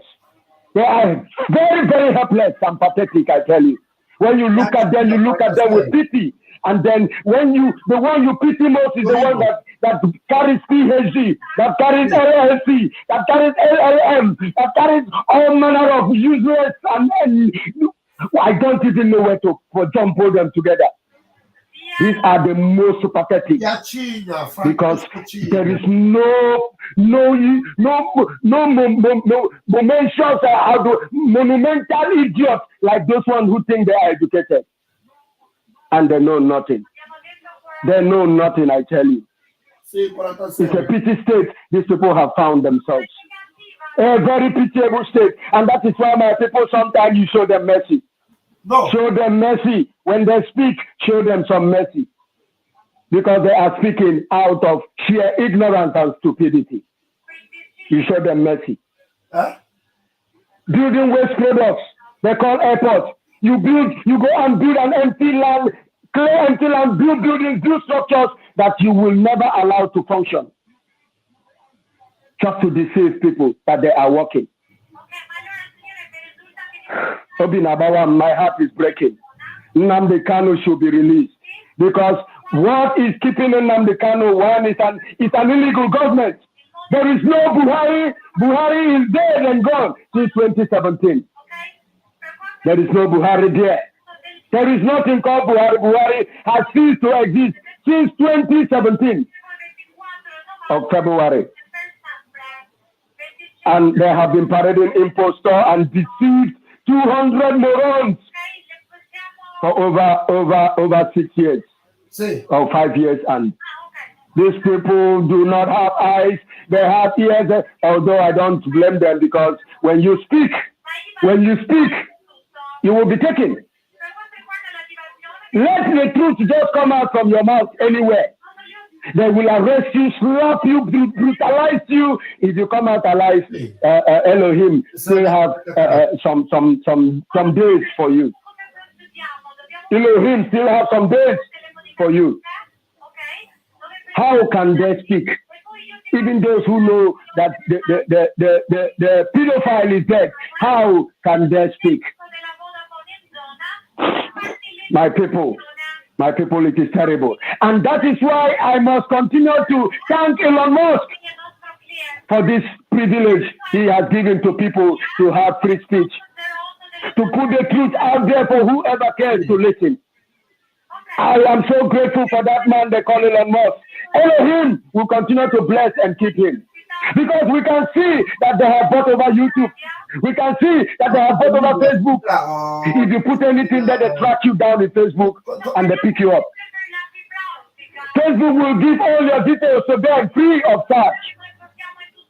Because they have bought them over. And then they moved into their YouTube. Paid them all the payable, and they had to make sure our able Prime Minister, Mazi Simon Ekpa's account was taken away. And anything they call Simon Ekpa will be brought down on YouTube. You can see the length these people have gone against free speech. You can see how they are fighting us. It is not an easy battle, my brother. And therefore, everybody must be strong. I must first to thank Mazi Simon Ekpa for seeing tomorrow what made him started his platform. That is a visionary leader. He can see beyond the now. And he had to have his own platform. And of course, we all have seen how beneficial how profitable that platform has been to us. Hotel. If it were not for that platform, how would he have been gathering us together? Flocks, we would have scattered, everybody would have gone their separate ways. And then our land would have gone to these aliens, to these bloodthirsty, sucking demons they call the Fulani. We must put it the way it is. They are killing us. They are killing us, and they will not let us speak. So any opportunity we have to speak, brother, make the volume louder. Increase the volume. We must continue this project, I tell you, relentlessly. It is time for everybody to begin to do more. We are not looking faces. We don't care who you are. If you don't want to listen, back one side. Elohim have not called you. Go aside. Those who are ready to do the needful will go ahead and get you Biafra, and you will come in. Because we are fighting for Biafra for ourselves and for our unborn children. We are not looking at you. Elohim has mandated that Biafra must come. And that is why we have come thus far. If not for Elohim, it would have been over. It would have been over. But we must continue because he has mandated us to continue. He is the reason why we are still here. And therefore, he is also the reason why Biafra must come. Oduduwa must come. And Ambazonians, we will all stand as nations. And when we gather, the world will know that real humans have started gathering. Thank you, my brothers. We must continue. We must continue, I tell you. I will hand over my mic to our host, and then she will call the speakers. Thank you very much. We must continue. Thank you. Good man, Exodus. Wow. That's amazing. Wonderful voice like thunder. The voice that is crying in the wilderness. Please hear this voice. Masnam Dekanu said he needs more people, more mad people, so that it won't look like he's the only person that is mad. We are asking you in a command, we're commanding you all that holding Masnam Dekanu. Malami, UK government, release Masnam Dekanu. He only asked for the freedom of his people. Release him.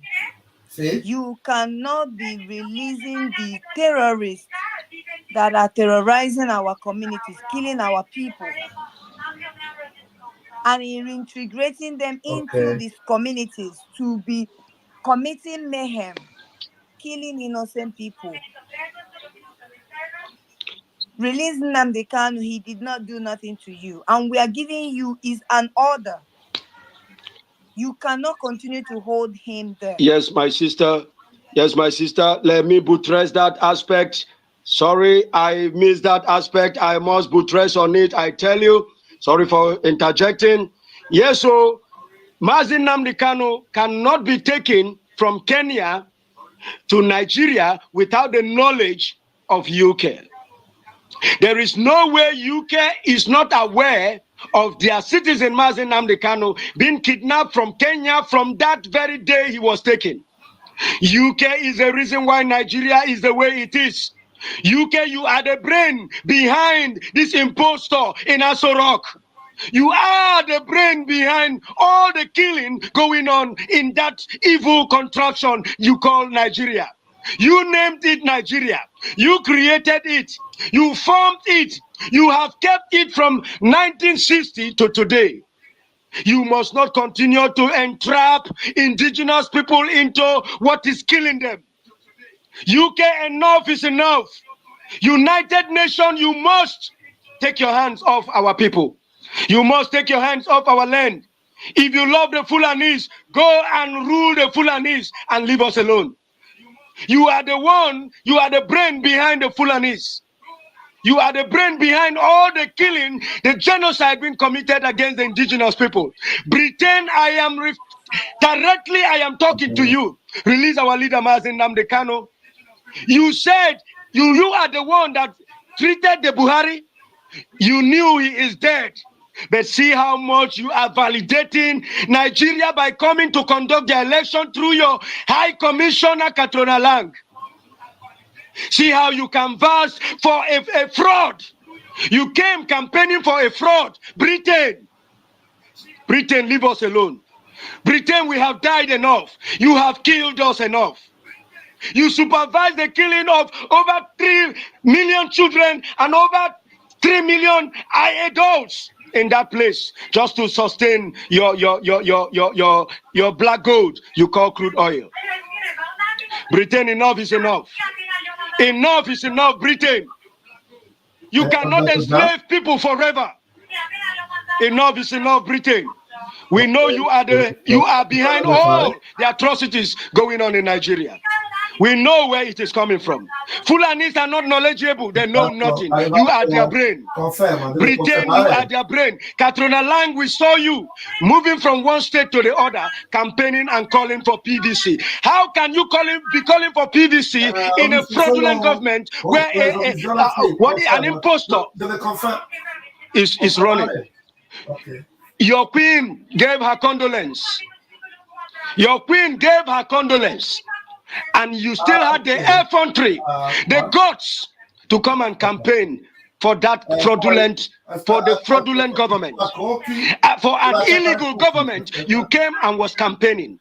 And you danced and danced and danced because you succeeded in arousing these 200 million morons to go and conduct the fraud you call election.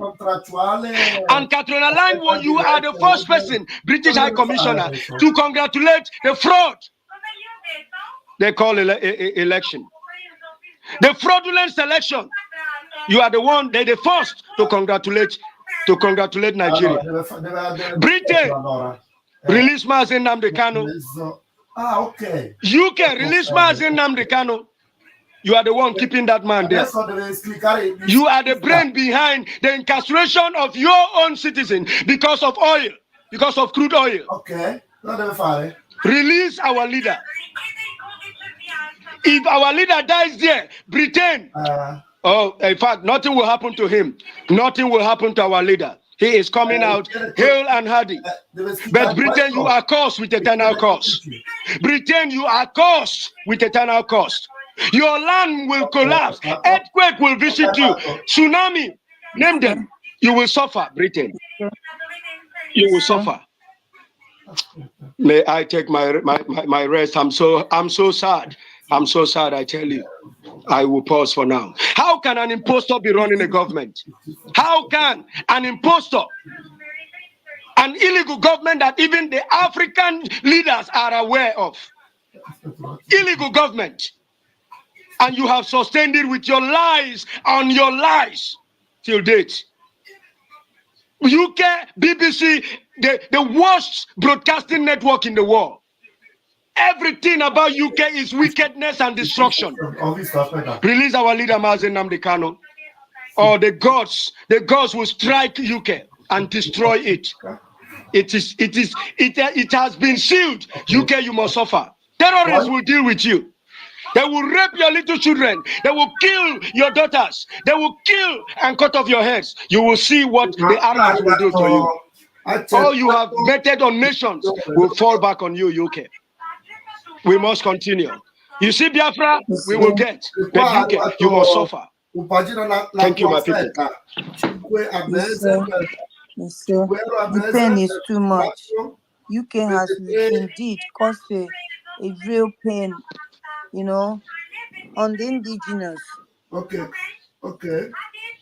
We're not going to even say that 1967. They started this since 1800, if I'm not mistaken, till date. They killed us.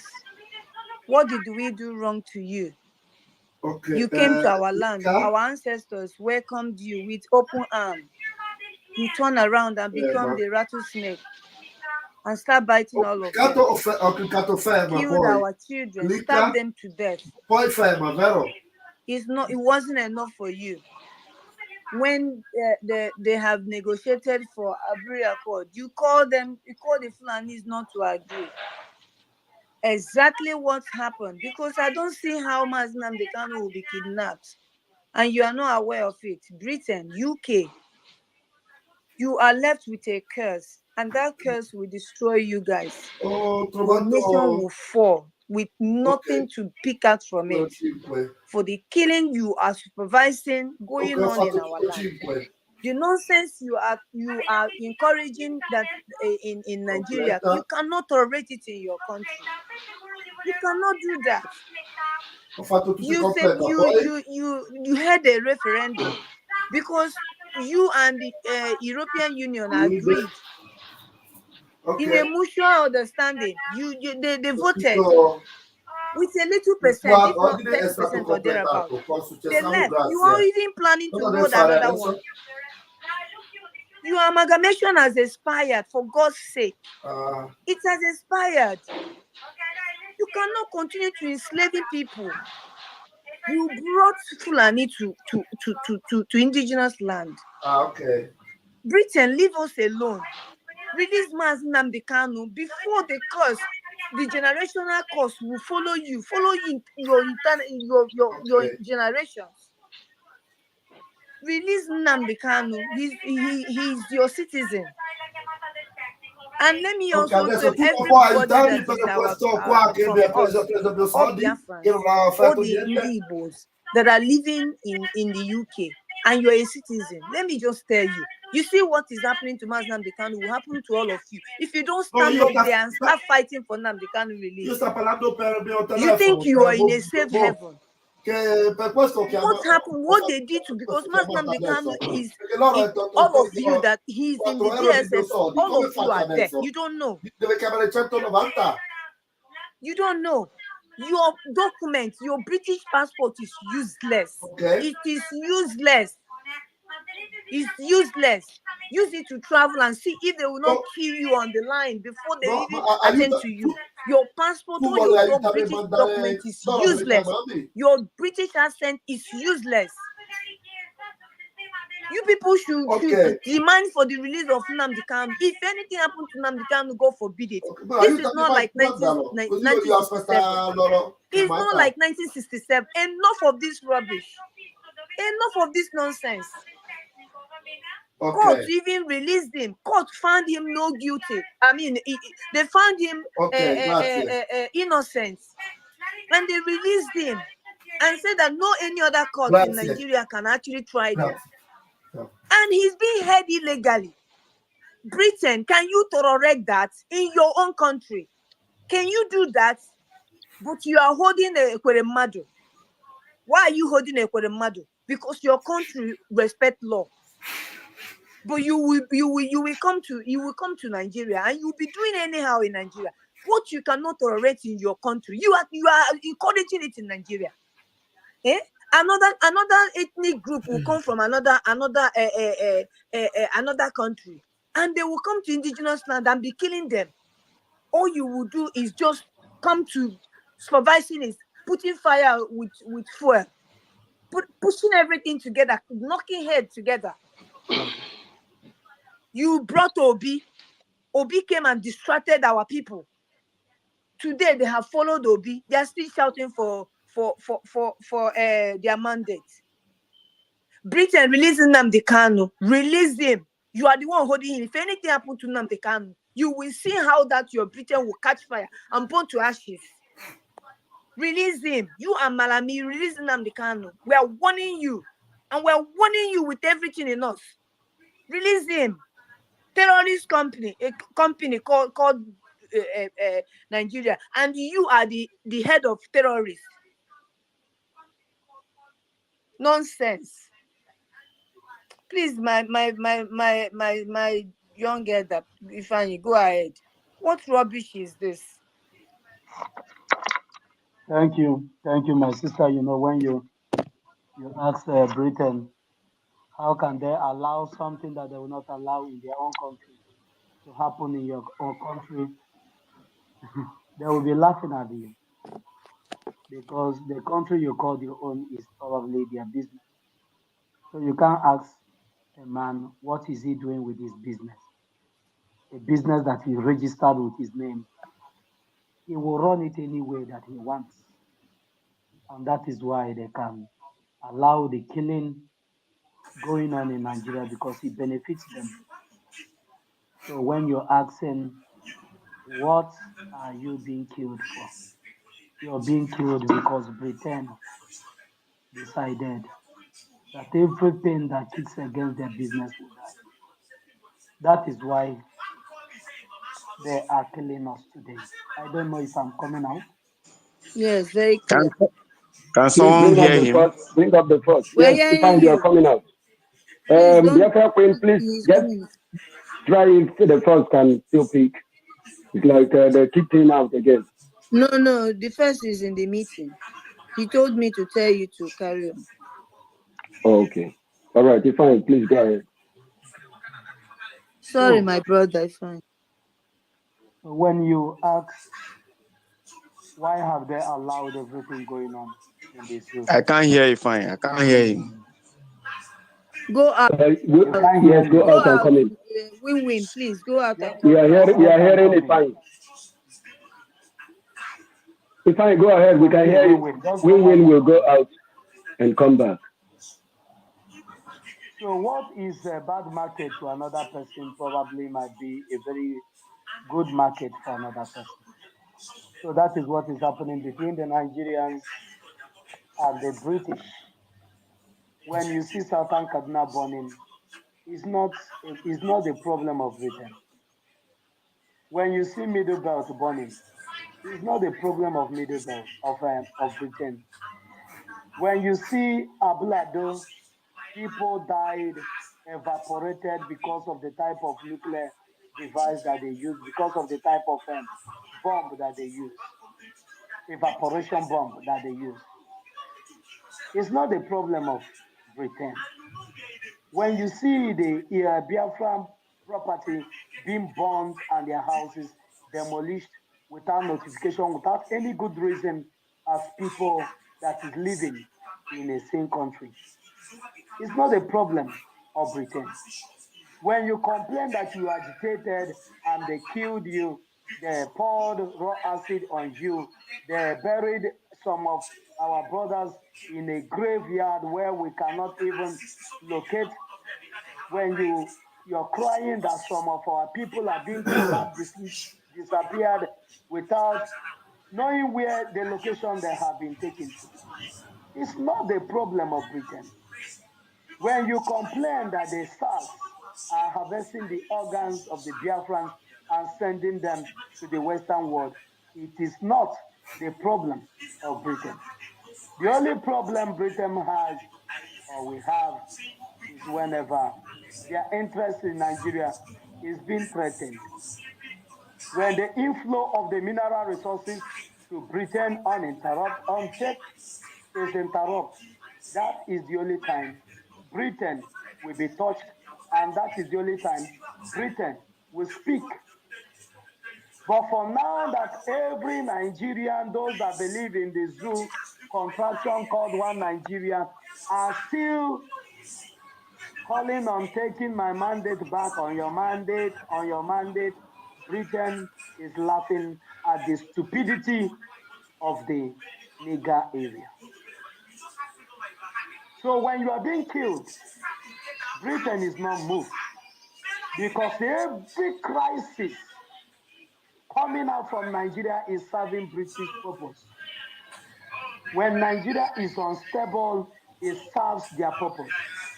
They will never work for anything that will make Nigeria not be in turmoil.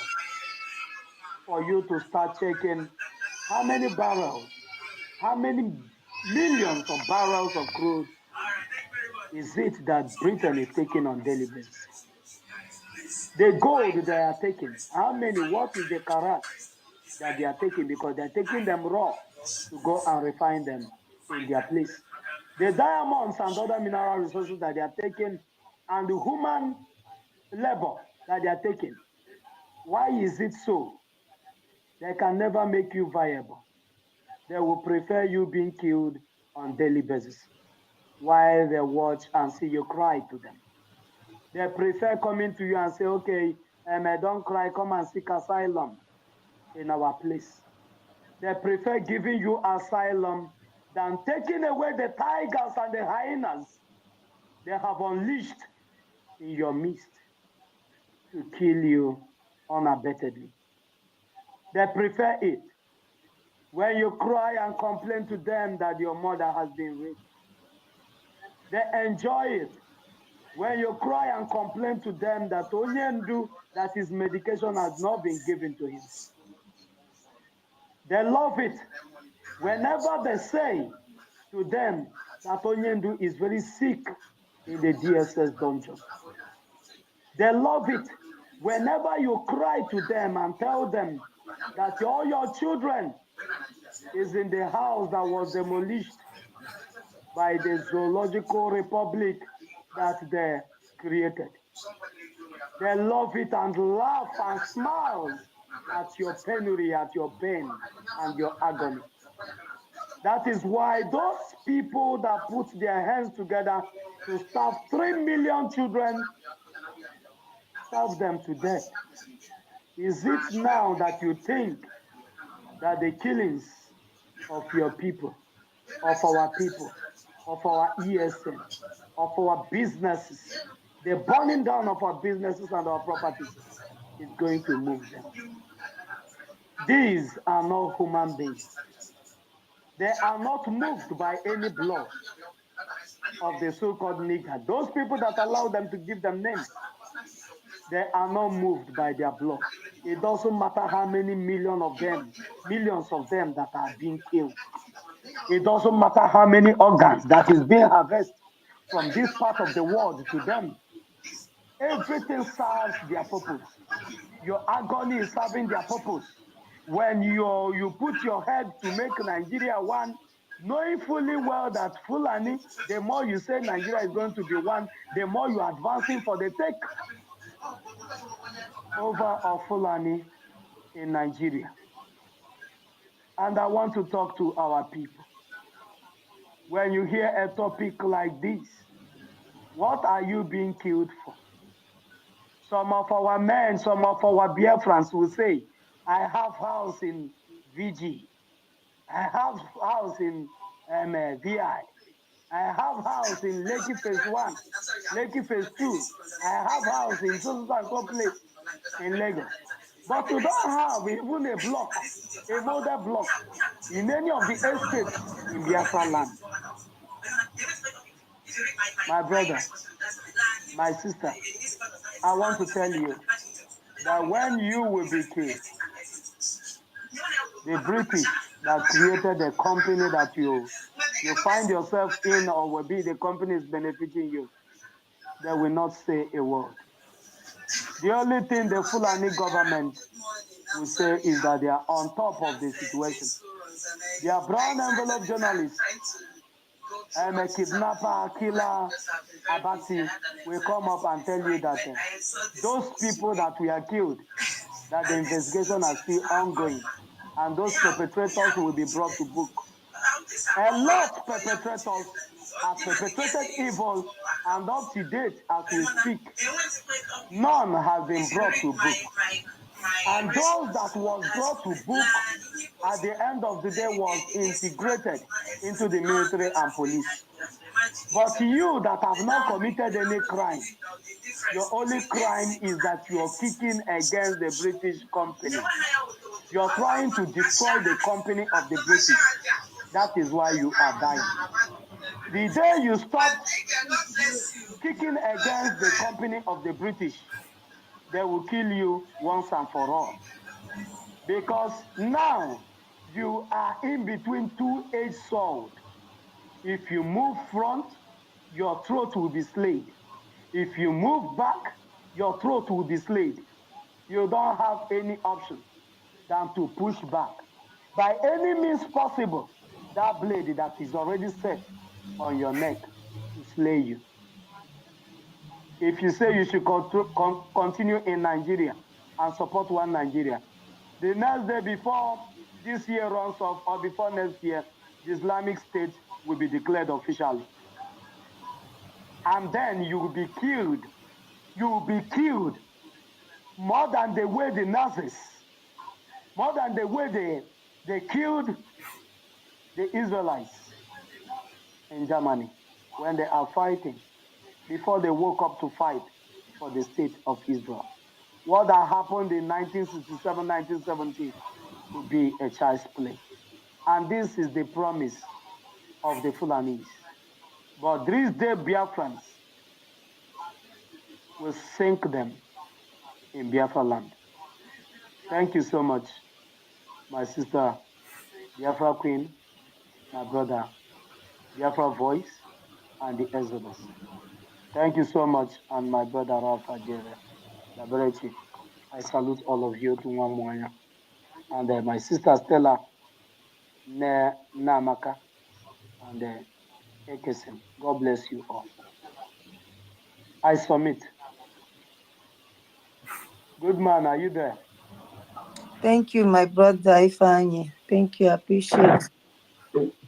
Thank you for your submission. Yeah, you've just said it all. The reason why they are killing us. The Britain don't care about us. They don't care about our well-being. All they care is that thing, their business, which is Nigeria. And of course, the way Nnamdi Kanu was released in 2017, if these people have not been sold, if Tampolo have not, been sold, collected money, they're giving you, imagine where you are you are the owner of business, and somebody from nowhere is giving you from your own business. Is rationing it. He gives you from your own, instead of you to be the one giving them. I don't know how our people are reasoning. Token, that whatever amount you think they gave to you, Tompolo, whatever amount you think they gave to you, multiply it times 100. Yeah, hello? These people have stolen more than Yeah, I greet you. what they have given to you.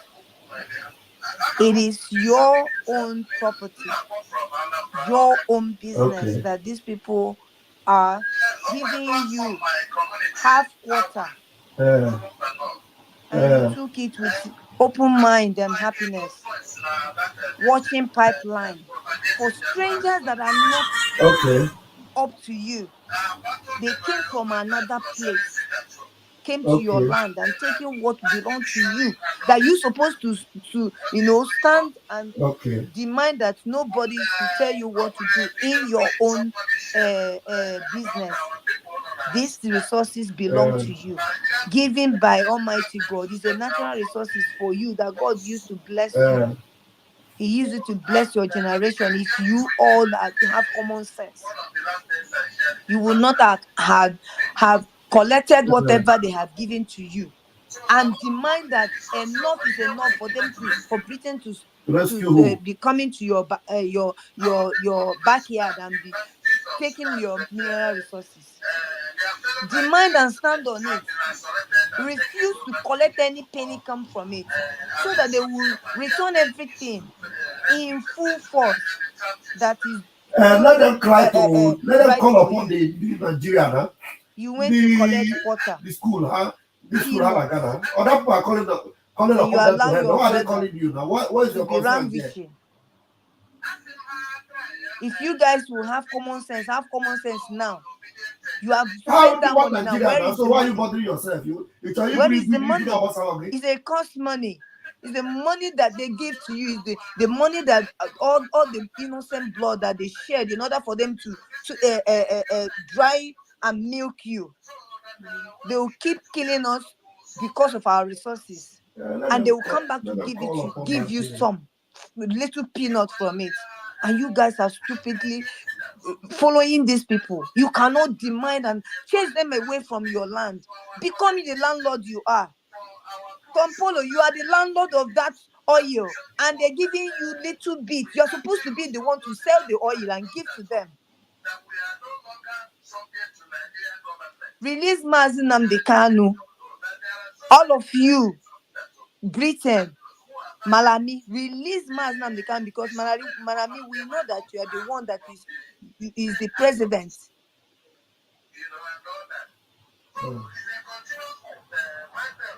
Namaka, please, I don't know you between you and Hero who is next. But anyway, go ahead, my dear, or meet yourself. I think it's time we begin to allocate time to also, while we are winding down, everybody can have opportunity to speak. Please, 3 minutes, stay on 3 minutes as we wind down. Thank you. Go ahead.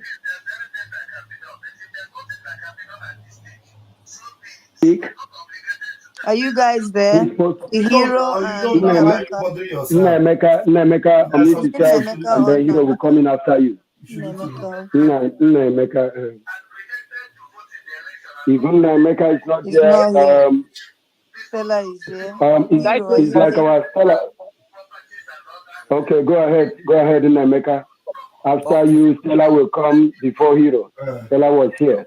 I don't know. This one that you're going up and down. Do you want to speak? Because you've been up here. I don't know. You don't want to talk. No, he has a network problem. Is it Nnameka? Yes, Nnameka, speak. Yes, take your 3 minutes, and then our sister will come if Win hasn't come up. Okay, good evening, my fellow Biafrans. Good afternoon, good morning, wherever you are listening to this wonderful program that the children of God, honestly, you guys are really trying. To be honest, I never see this type of energy. We pray that God will continue to give you guys more energy, more and more energy, so that whenever our leader Mazi Nnamdi Kanu got the news what the IPOB autopilot are doing, his battery will increase to 99.9 or 100 and something %. Honestly, God bless you guys.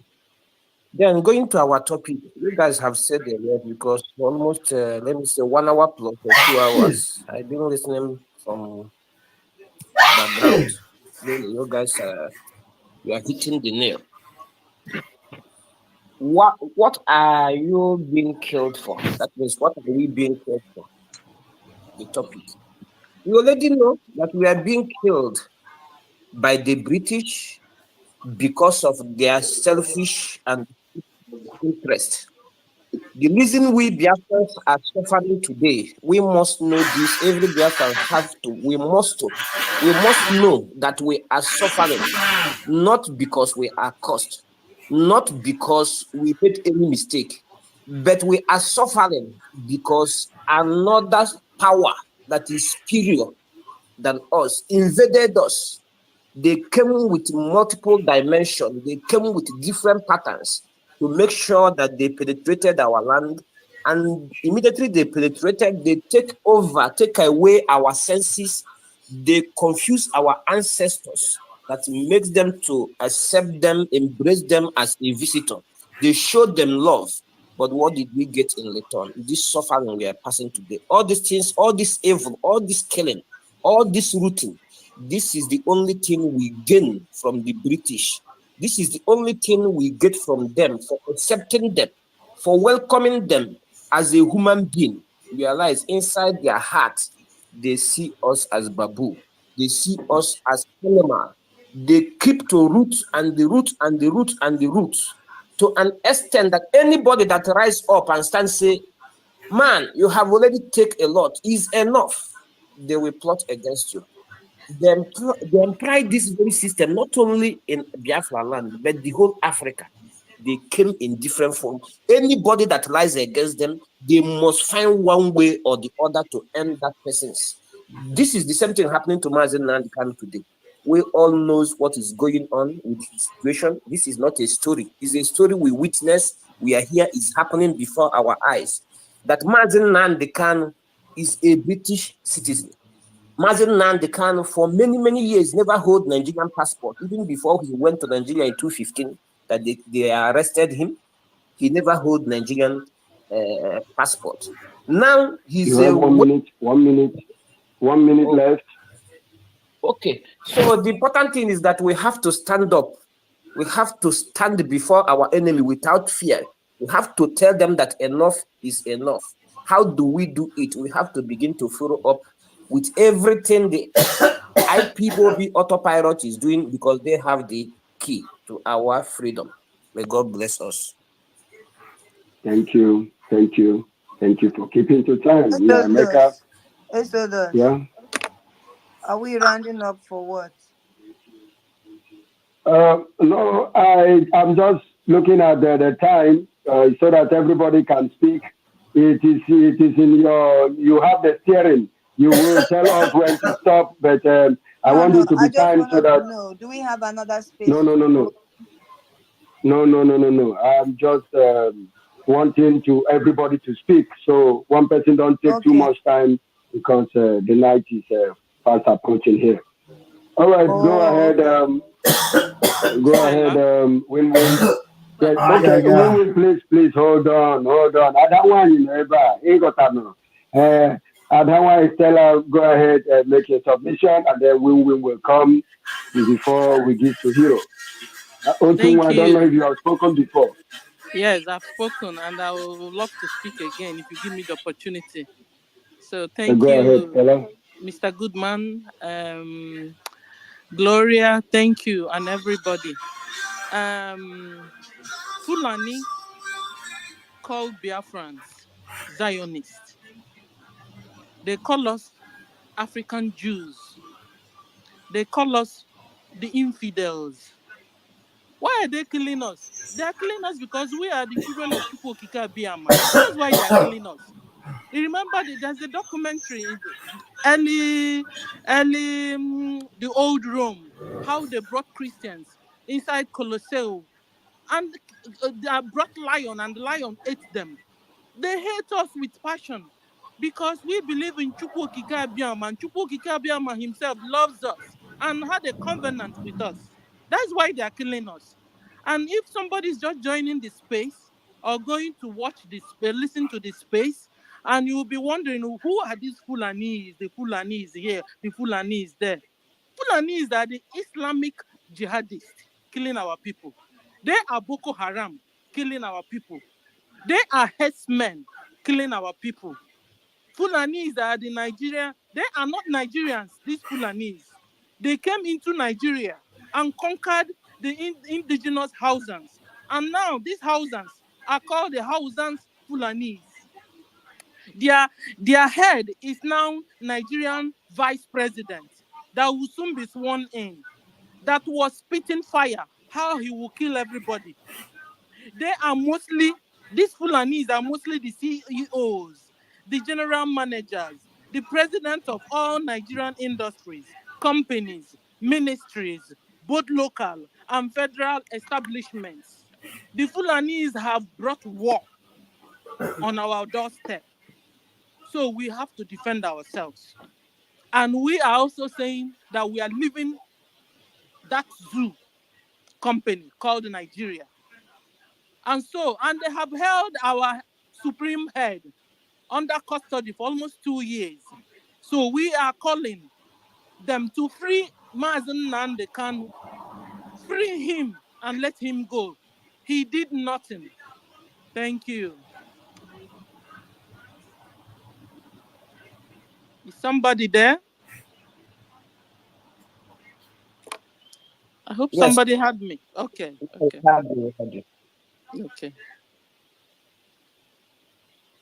Sorry, I was addressing something. Yeah, I can hear you, my dear. Thank you so much. Thank you. Who is next? Win-Win. Yes, my sister Gloria, thank you so much, man. Like the last time you hosted the space, I actually wasn't there. Today, I was so busy, but I say I must be here today because this is our space.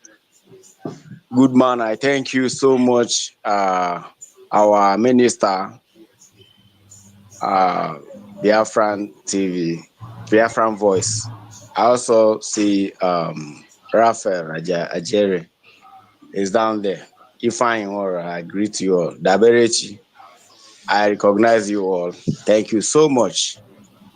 Actually, before I say what I want to say, something is bothering me, and there is no any other place that I would like to air my view except here. And this view is a kind of, should I say, warning. There is this our brother, I don't want to mention his name, but probably is hearing us here. He may be half Fulani or half Hausa, or whatever he is. I want to warn him for the last time. The next time he visits my DM, I'm going to expose him here. And I'll bring every chat between me and him for this platform. I don't know where he belongs. He sent me an concocted, VMware. And when I run the command, it was how to hack my Twitter and my social medias. He doesn't really know me. He claims he's in America and he wants me to build a website for him.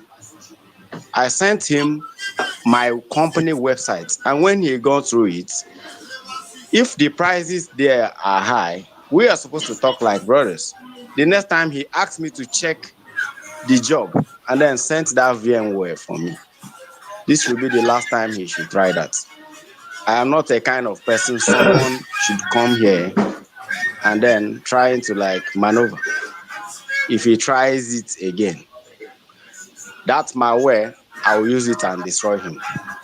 I gave him 24 hours to apologize. If he didn't do it, in that 24 hours, I'm going to expose this our brother, whoever he think he is. I am in the zoo, but I'm not running for zoo. Okay? So let him be very careful. So, coming to our program today, you see, British, it's a high time. Nobody should beg anybody anything that has to do with Britain. They will be forced to release Nnamdi Kanu, and we're warning them.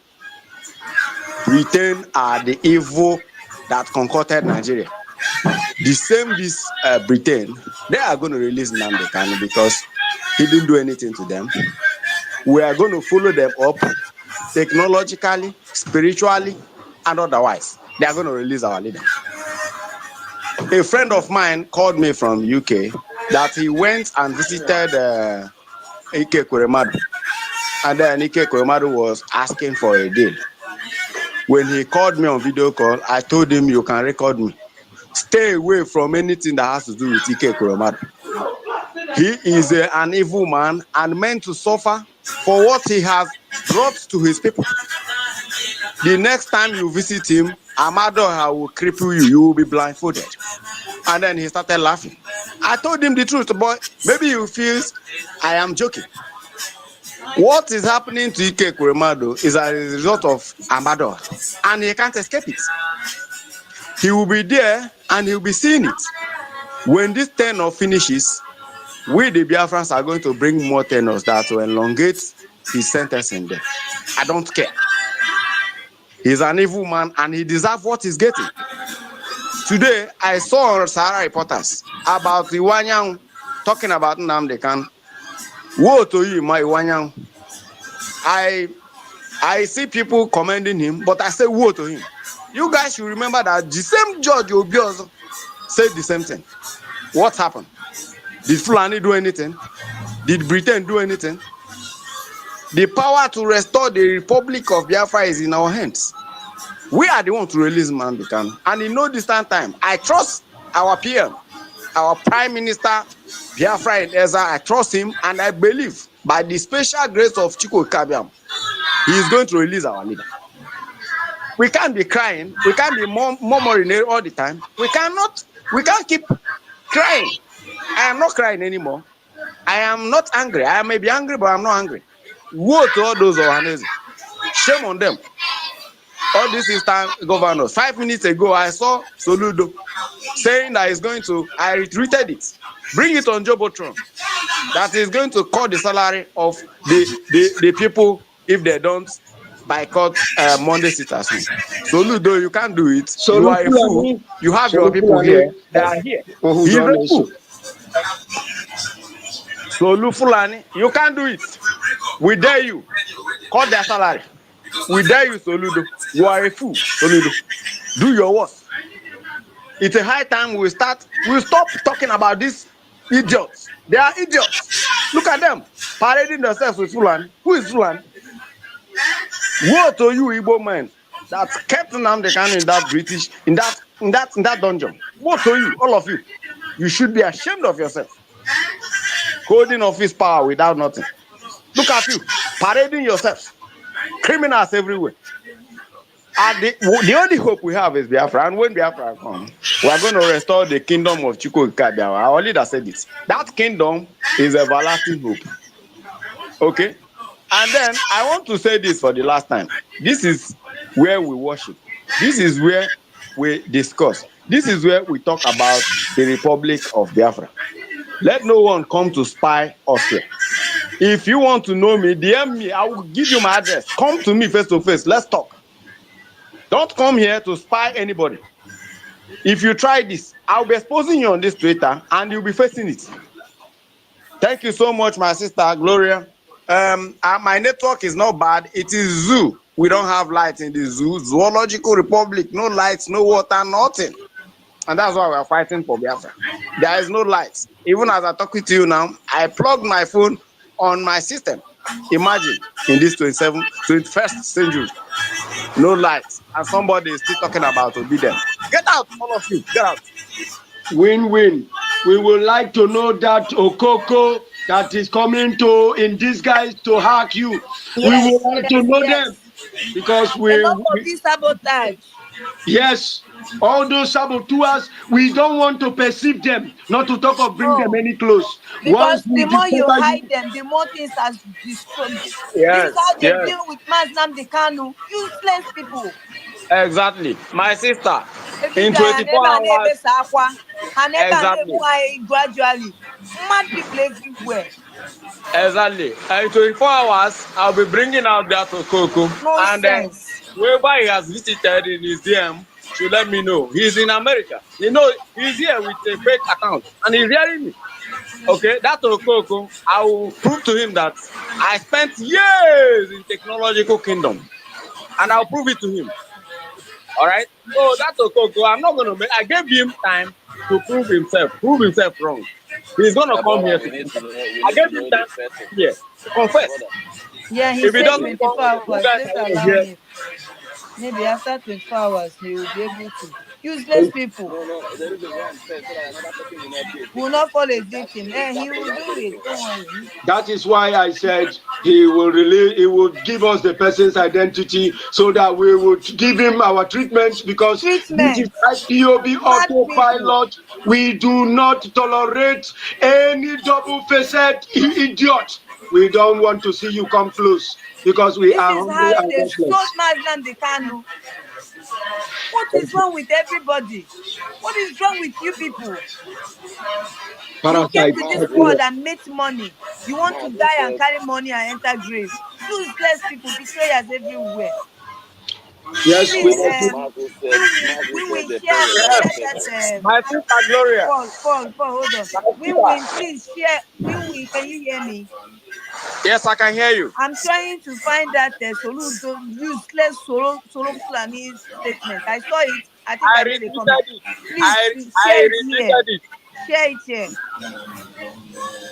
Dara. Okay. Excuse me, good man. Can you hear me? Yes, I can hear you. Okay.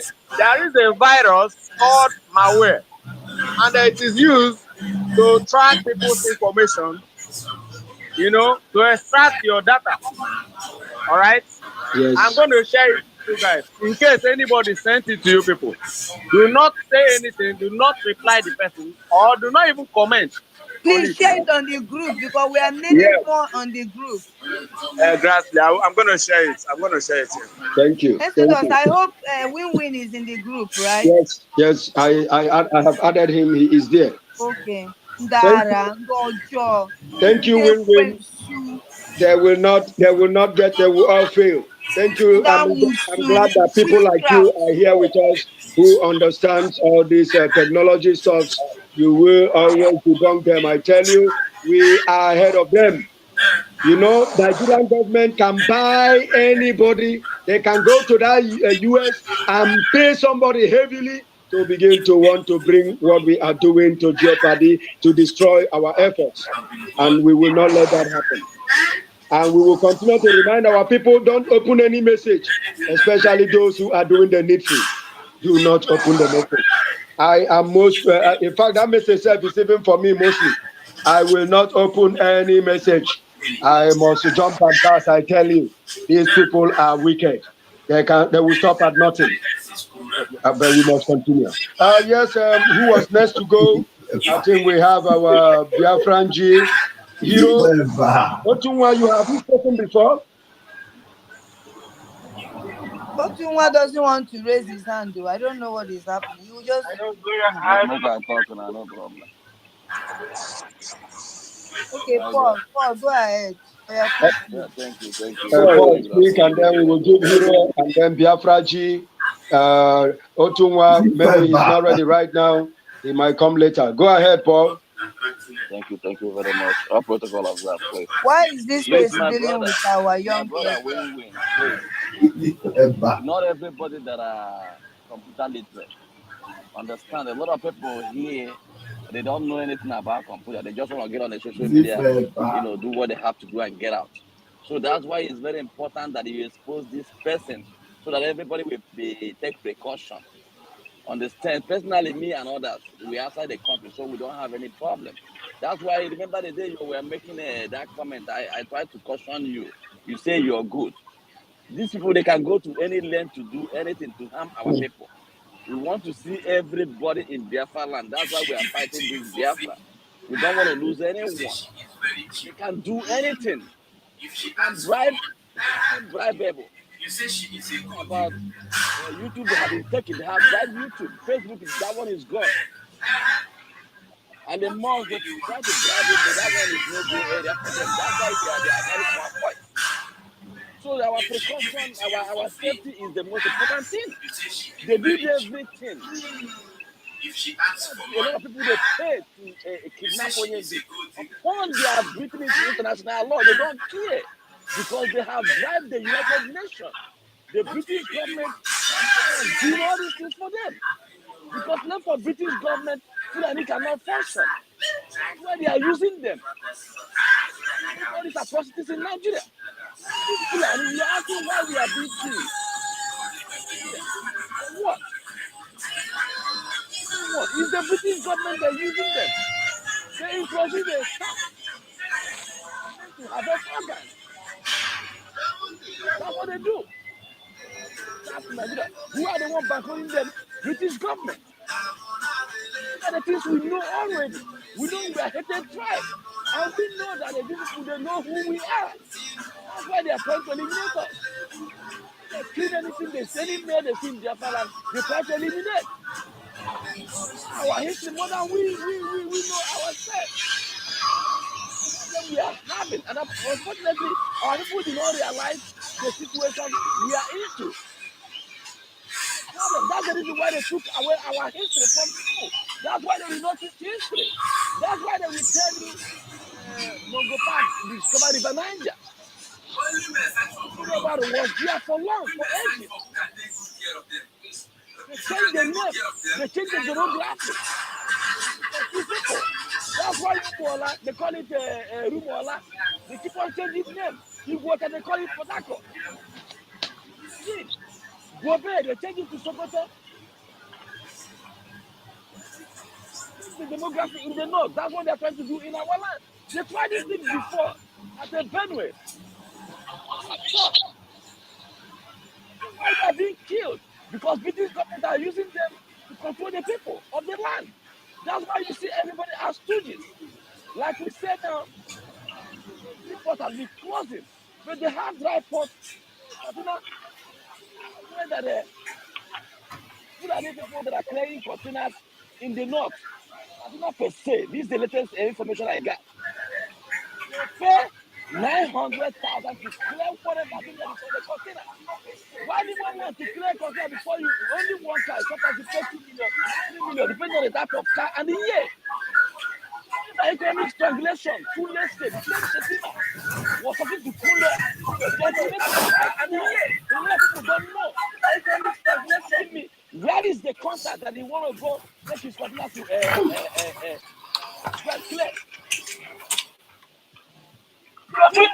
It didn't mean you want to take the business from our side to the north. That's why you say that a lot of our people are here. And they are utilizing this information, using the Fulani people as the head of the business to be able to clear the container at that cheaper rate. While in Lagos, people are using 5 million to clear container. So these are the program in order to subjugate our people, to take the economic powerhouse we have in our place to their people. Be careful and let's get this freedom once and for all. I'm just going to leave it here for that people to talk. Thank you and God bless everyone. Thank you, Paul. We appreciate that contribution. These people I'm hate so us sorry. I never without knew a I didn't cause. mute it. They hate us without a reason. And that is why, in fact, unmute yourself, make I ask this question, everybody. Onya juraju, onaju onweya. Make una answer me. Onya juraju. Meet yourself, everybody. Thank you. So we will. Yes, so Mr. Sense. Mr. Hero, Sense. you are not talking. We don't miss you. Mr. Sense, if you guys are not talking, I will remove you from speaker, please. Not the thing, I'm just doing something. That's why I muted myself. I don't want to distract you guys. God bless you. God bless you. Yes. It's not done.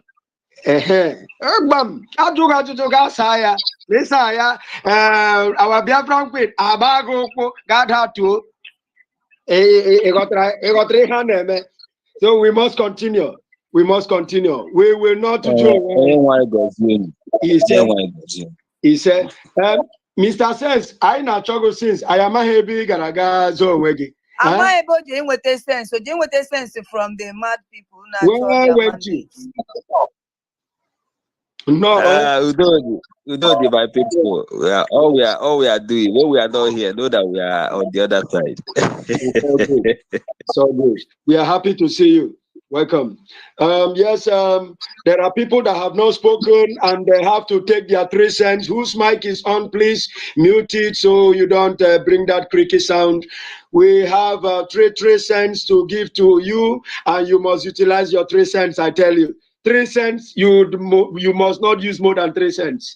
Yes, we must continue. We must continue. I saw Chooks. Where is he? He just jumped down from his seat. Chooks, you must come back here and take your 3 cents, I tell you. You must not leave your 3 cents. Yes, Hero, I know you are always very quick with your time. Take your 3 cents, and then we will give it another 3 cents. To go ahead. Thank you. Before you use 1 cent out of my 3 cents, I'm eager because I will just reduce the tempo a little bit. You're already wasting your 3 cents is gone already. Okay. Now my point is that you see, this question is a very good one, and my brother Paul Obieme has just answered the question I wanted to ask. Because my point was just that he was directing to the British government, because these are the people who are killing us. Because I wanted to say, we should have been asking, who are these people killing us? Because every time we come here, we say Fulani. That is the reason why I could remember 2014. When I was in the refugee, I was in a refugee camp in a foreign land. In this swine people, color people that doesn't even want us, they don't even need us. And unfortunately, I came across a journalist, because you can't even imagine the numbers of Africa, the numbers of even Biafrans even flooding into this place, and it was like, I don't know. So this journalist was forced to come there during that period. It was like interviewing people, asking them questions. Unfortunately, he gets to me. And he asked me, what do you think? Why are your people coming here? Why are these people coming here? You know, like this, like that. So, you know, people will give different reasons that this and that, this is that. You know what I told him? I said, look, man, you people are the reason why we are coming here. And the second point I gave to him is that I promised him that in no due time, the same way we are flooding in here is the same way you people will be flooding to Biafra land. And you know what? In the next 2 seconds or 2 minutes, because immediately I turned my back because the place was crowded, I couldn't see this journalist anywhere. I couldn't find him anywhere around there. Definitely, maybe if that video was live, I don't know what he would have done to that video, for that video not to go on air or whatever. So my point now is that who are the people killing us? The British people are the people who are giving this Fulani the power to do whatever they are doing and they go away scot-free. The British people are behind the killing that is going on in Biafra land. Because one point is that now these people can't even imagine how they could live without the Biafran people. They will never allow us to go. They will allow the killing to continue. Why? Because if Biafra comes today, they don't know how this country, how their country will look like. Because I believe that the whole Biafra and every other normal thinking human being will all leave this place and come back to Biafra land. Because Biafra is the only place, is the kingdom. So thank you very much. I'll leave. Yeah. I ran this now. Let me just drop my mic there. Thank you very much. Thank you. I know you are owing me 1 cent. You took more than your 3 cents, but we must continue. All right. We are giving it to Nwachukwu before he falls off again from that his seat. Let us give it to him. I tell you, Agujekbe, you have gone and you have Ago as well. You must hold on. I tell you, you must hold on before you kill everybody. Nwachukwu, take your 3 cents. Thank you, everybody. Exodus. Yes, my dear. The person we are suspecting is the person Win-Win is talking, but we will hold on until Win-Win will unveil it. Yes. I swear. It's okay. Let's move on. Let's move on and see how it all unfolds. Go ahead, Nwachukwu. Can we hear you speak? What's your submission? Okay. Good evening, everybody. I'm just kind of speechless because I just pick up the mic to thank you all for the energy, for the strength. Every blessed day, you guys are here trying as much as you can to enable our people to start thinking straight, get them to the understanding that a lot of things is going wrong, giving them the energy to continue. Like, I just want to thank you all for the strength. It is not easy to be here always and keep on speaking. I just want to thank you all. And I say, wherever you guys are getting strength from, may it never cease. May you all continue to work stronger in strength, in wisdom, in knowledge, and in our ability to carry on this task. Because I will tell you, that just as our leader said, this task is the most difficult task on this planet Earth. And as you all have dedicated the time to do it, let's pray that Elohim will continue to strengthen you all, guide, protect, and be with you all as you all are doing this. So this is what I want to say. Thank you all.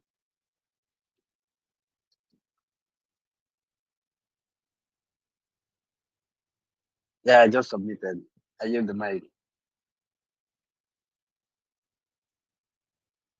Yes, Nwachukwu, thank you for your submission. Nwachineke Kebo, I was on call, I tell you, but you took your 3 cents because you are a very honorable and a very decent man, I tell you. Thank you. Elohim bless you. We must continue. We must continue. You see how honorable Nwachukwu was. Just like his name is Nwachukwu, we gave him 3 cents and he utilized it, I tell you, to the optimal. Thank you, Nwachukwu. We must continue. Agujebe, parebe ge abawa, I spend more than 3 cents. Yeah, my good people, my greetings to each and every one of us. Without wasting much time, I would have go ahead and start mentioning them, but that would take me more time. So let me go straight to the point. And our topic today is who are being killing us. I believe if I'm to say, when we are calling about British, I believe it's incomplete. You have to call it United Kingdom because British is inside United Kingdom. When West, Scotland, Ireland, all of them makes up United Kingdom. Let's call that name complete. Let that name be complete. So they are the architect of our problem because they use Fulanis because Fulanis all over Africa, wherever you find them, they are not. They don't have any stronghold in any country they find themselves, except in Nigeria. And United Kingdom make it to be like that because they are eating fat from Nigeria more of the time when the Fulanis are in position of authority, because they are colluding with them, doing all sorts of things in a situation whereby after destabilizing the country, all our intellectuals, they will rush down here, doing all sort of manual job, increasing their economy, doing all sort of things to make that their economy are waxing strong. While that down home, in a place they created, nothing is working there, even electricity, water, talk of anything, not the meaningful infrastructure that make a life worth living, none of them are working. So they make it like that in order for them to be eating fat from the that came from that zoo they created. More especially when we are talking about the so-called political or whatever, those that are in charge in political affairs in Biafra land, we should also realize that they are not there because we elected them. They are there under appointment, and they have to dance to the tune of those that appointed them. So they can they can bite more than they can chew, because they are there for a purpose, and they must surely show that really they are up to the task by working in the favor of those that appointed them. So it's our responsibility at the same time as we are saying, we put all our action, put all our saying into action, because they say a loser never wins, or a quitter never win, while a winner never quits. So we don't have to quit. We have to keep on going until we get to where we are going. So I rest my case. All time is yours. I need my money. Tata in 3 cents. Iji just 3 cents again. Mezuoya. Dalu. Thank you. Thank you. Yes. A quitter never win. A quitter will never win. And that is why we can never quit. In fact, quitting is alien language. It is alien to us to even talk about quitting. We doesn't even slow down, neither do we. We don't stop. Not to talk. We don't even slow down. We are moving with all speed. Velocity. We are velocitating, I tell you, until we find ourselves in Biafra. We can never rest. Thank you very much, Agujegbe. We are on the winning. Just like my brother Win-Win will say, we are winning on every side. Yes, Mr. Sense, we have not had your voice for a very long time. It is time you take your 3 cents. In fact, I may even add 1 cent to it. Take 4 cents, my brother, and go ahead. Thank you. Yes, Tina, right. We have seen you. You will come after Mr. Sense. Go ahead, Mr. Sense, my brother. I greet you especially, my brother. Biafra Queen, Exodus, and everybody, Chooks. We know how far we've come, especially in this movement. And of course, we've made a good remark.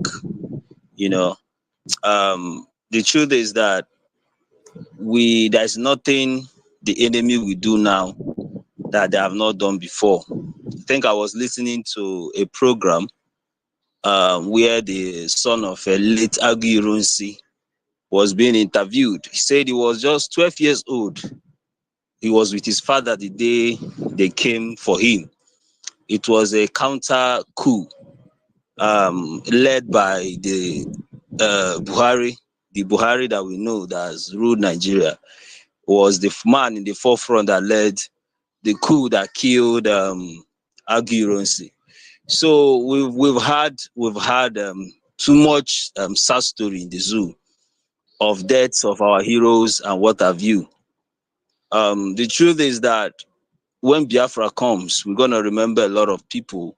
You know, our eternal leader Ojukwu was buried by the zoo. Biafrans have not really given him the honor. I remember Mazen Namdekan saying that they will see how how we honor our heroes. The truth is that there's nothing they will do now that will stop us. We are on top gear and we are not ever gonna stop. And so it is already clear to everybody that the more you terrorize and kill us, the more we become emboldened, the more we become that little puppy. He has become a beast, and when it becomes a beast, it will feast on you. And so, just like we said, Biafra will come in either way they like it. The earlier, the better for them, because the more they delay it, my goodness. Mazen Namdekan said, "I'm coming, and I will bring hell with me." They don't even know that the hell is there with them already. They are just waiting. Just a little time, the gates will be opened. We keep doing what we are doing, and Elohim is involved. He will keep preserving us. Most of us here will see Biafra at the end of the day, and there we shall take a cup and congratulate ourselves for entering the promised land. I won't talk much. It has been a talk of a kind of a busy time for me for a long time. So sorry if you guys don't get to see me here and there. But any opportunity I come, of course, I will drop my speech and I will drop my contribution. So My thank you so voice much. coming out. Can anybody hear me?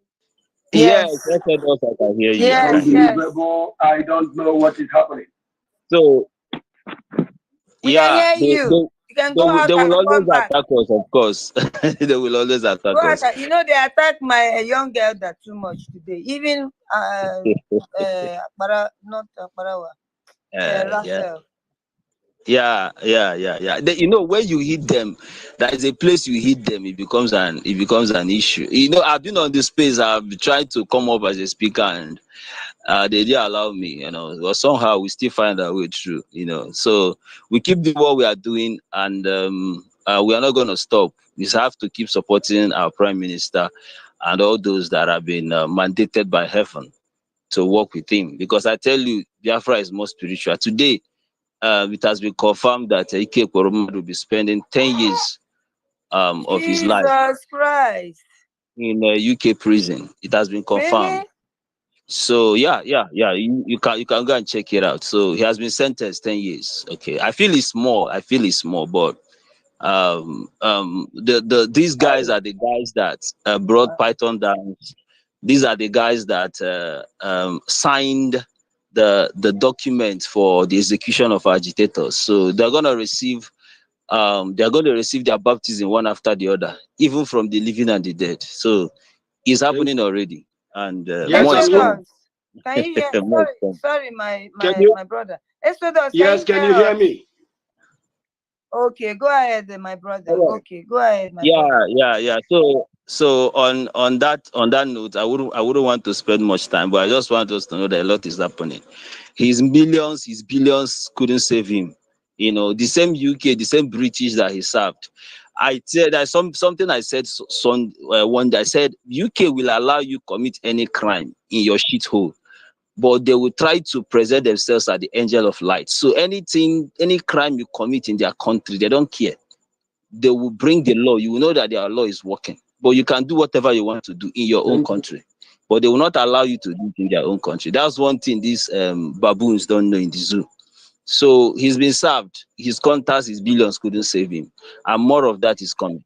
So I want to thank you very much, Biafran Queen, Esedos, Machuks, all my old friends here. I appreciate what you guys are doing. Let's keep the media fire burning. Of course, we keep writing and we keep doing what we need to do. At the end of the day, all of us will see Biafra land. Thank you, my brother, Mr. Sense. Actually, we need Why did you give the first speaker? The first is No, not here. he has come back. He has come back, you know. He is not here. He's back. He's back. First, you're welcome. Okay, let him say something if he's here, or else I'm gonna kick him out. Oh, please. Please don't kick me out. Please don't kick me out. I'm here. I'm listening. Take it easy. Take it easy. Take it easy, our queen. The queen of listening. Biafra. Please. Take it easy. I'm listening. Sorry about that. I told you guys I was in a meeting. Let me see. How Um, can you be here and be quiet? I'm here. I'm listening. I'm listening, and I'm paying attention. I'm in a meeting. That's why. So please, guys. Thank you. Yes. We must continue. Meanwhile, read your message. The first. Go ahead. Yeah, we must continue. I tell you, we must continue relentlessly. This man you call Ekweremadu has impoverished a community. This man Ekweremadu, because of him, many have died of road accident because of contracts awarded to him that he could not take and he could not put in place. This man has caused a lot of death, a lot of pain, and a lot of sorrow. If this man suffers today, I have no sympathy, I tell you. And so are a lot of Biafrans, we do not sympathize with him. What he is even suffering is small compared to what he will suffer. I tell you, we Biafrans are lovers of truth. We are lovers of fairness. We are lovers of justice. We don't respect you whether you are our brother and you are wicked. We don't respect you. That is who we are. And that is how God has created us to be. We are with you when you are a truthful person. We are with you when you are just, when you are fair, when you are a human being. We will love you, we will support you.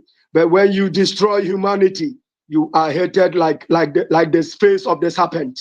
But we must continue. We must continue. Our sister Tina is here and she must speak.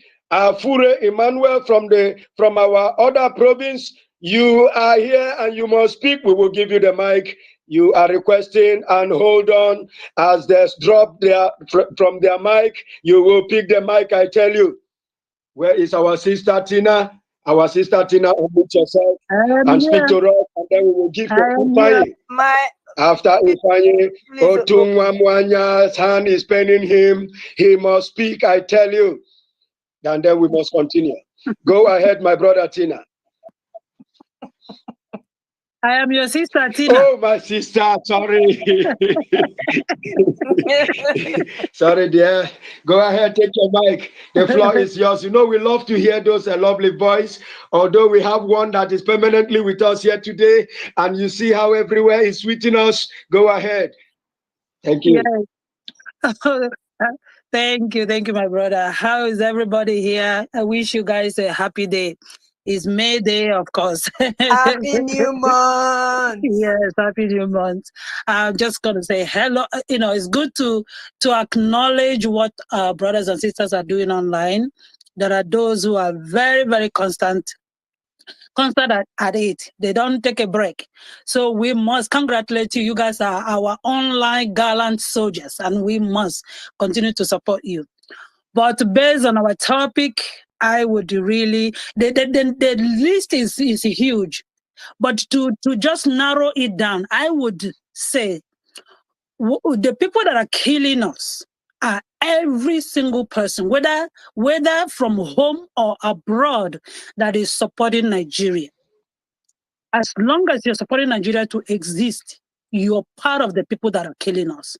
Because especially our Biafran people, because when we come together, speak with one voice, it is easier to beat the outsiders. But when you are among joining the terrorist people, the Fulanis that are terrorizing us, you're joining them in believing that Nigeria needs to continue to exist, then you're among the people that are killing us.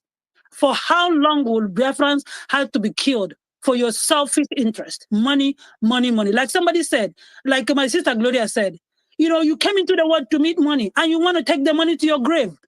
Do you realize that everything that they are, it doesn't matter, they bribe you with the billions. The day you close your eyes, you're not taking a dime with you. The people who have been in this world, the richest man, the richest man that ever existed, where is he with his billions or whatever amount of richness he had? Our people need to stop joining these killers. The bloods of our people are in your hand. You might not think you physically went to kill them, but the more you continue to support Nigeria, the more you continue to be bribed and you accept that money and you eat it with your wife and with your whole entire family, you are killing us. The moment you betray us, you are killing us. Our people need to stop it. We can't continue like this. You might think you're going to get away with it, but the consequences is huge. We are not seeing you, but God is seeing you. I will leave. I will drop the mic. Wow, Tina, you made the highest submission today. Clap for Man, her. Clap for her. Where is I want to see that clapping of emoji. I want to see you. That emoji. Our bell is not Unbelievable. here. Unbelievable. Thank Tina, you. you summarized it. And you see, that is why. Who bought the bell? You bought the bell? So you have bell, eh? You follow for and the Michael is coming. I don't have bell. I don't have ball, bell. I don't catch you. My sister, God bless you. Thank you. Tina, my beloved Tina. What you just did, you just increased my anger against those who are sabotaging us. That is exactly what you just did. Because actually, these are the people they are part and parcel of those dying in Middle Belt. They are part and parcel of those dying in a Hamufu. They are part and parcel of those that were shot in a war. They are part and parcel of all the killings that is happening. Because when you continue to betray what will give the indigenous populations in that zoo lease of life, you are you are a beast. You are not a human being. You have no soul. And that is why my people, I don't want to see these people with green, white, green, and Mazi Nnamdi Kanu in their midst. It hurts me so much to see them. But right now, you just increase the hotness that is in me. When I see these people, I feel like chewing them raw. I feel like tearing them bit by bit. Because they are not human beings. They are beasts of no nation. They are beasts, I tell you. That is why we must continue relentlessly and increase the fire. If you are thinking of sabotage, you are thinking of who will die. You are the killer of your people. If you are still jumping here and there, talking against Mazi Simon Ekpa, you are a killer of your own. You are bloodied and you are wickedly idiot. And I tell you, we will never spare any of them. As long as we identify you, you must pay because you have killed so many. We must continue. And if you are still among us as a clone, trying to sabotage what is left of the sabotage, my brother, we will not spare you. We just know that you are hated with eternal hatred because you people were dying and tears were rushing down their eyes. I don't think those spirits, I don't think those people will forgive you. They will never ever forgive you. Neither will we forgive you. We must continue. We must continue. Where is Ifeanyi? Your hand was up. Come and make your submission. In your absence, Otunwamwanya, you must carry your open eyes and take your 3 cents. Anyagi me premepo. With the 3 cents again, utilize ya one before we go give a fure. This is where we share the truth. This is the temple of truth. And that is why you cannot come here and go back the same. Go ahead. Finally, you reached them today. Oh, wow! Thank you, guys. Thank you. Wait, I'm coming. Finally, I must thank you guys. For your continuity and for your resilience. Please, I must treat my children are disturbing. Okay. Biafrans,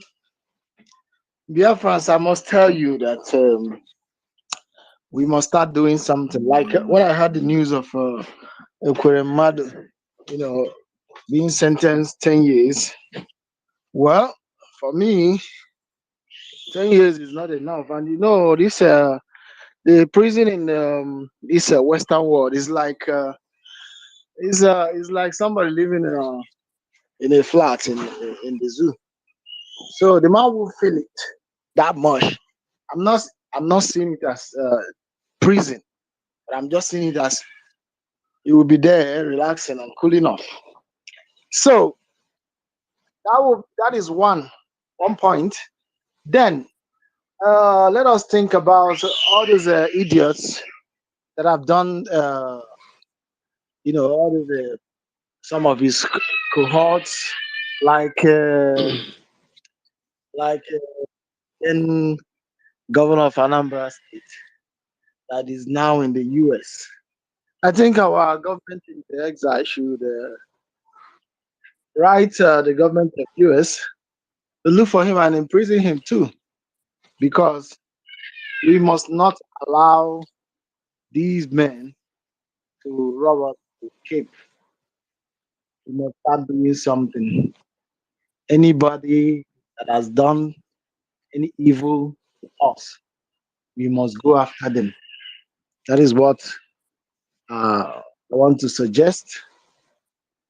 Anybody that has done anything to us, we must never forget or forgive them. Right now, what I'm thinking is, what do we do that will hurt the Britain? Like, you see, this the Britain, what they are doing to us. Me personally, I said I would not visit the UK because my cousins there they are saying that I should come over. I said no, I don't like UK. I don't like. They have a beautiful place, yes, but they are the people that caused us this pain. We must start cutting these people, and if we all of us we speak in one voice to boycott them, anything that Britain has, or stop visiting them, they will feel it that some people are not coming to our country again. But or anything Britain produces, we stop buying them. That is part of it. Because this is what I'm thinking is, what if you are doing me something, my mind, what do I do you back? Because these people are not ready to live up if we don't start doing this. What I'm saying is that we must start doing action. Always speaking, action to those that have been keeping us in subjugation, or that are hurting us, even those our elders. We must start doing something. Thank you for giving me the mic finally. Thank you. Thank you. Otunwa mwanya. The owner nige mwanya. Nge mwanya bo buribu eba.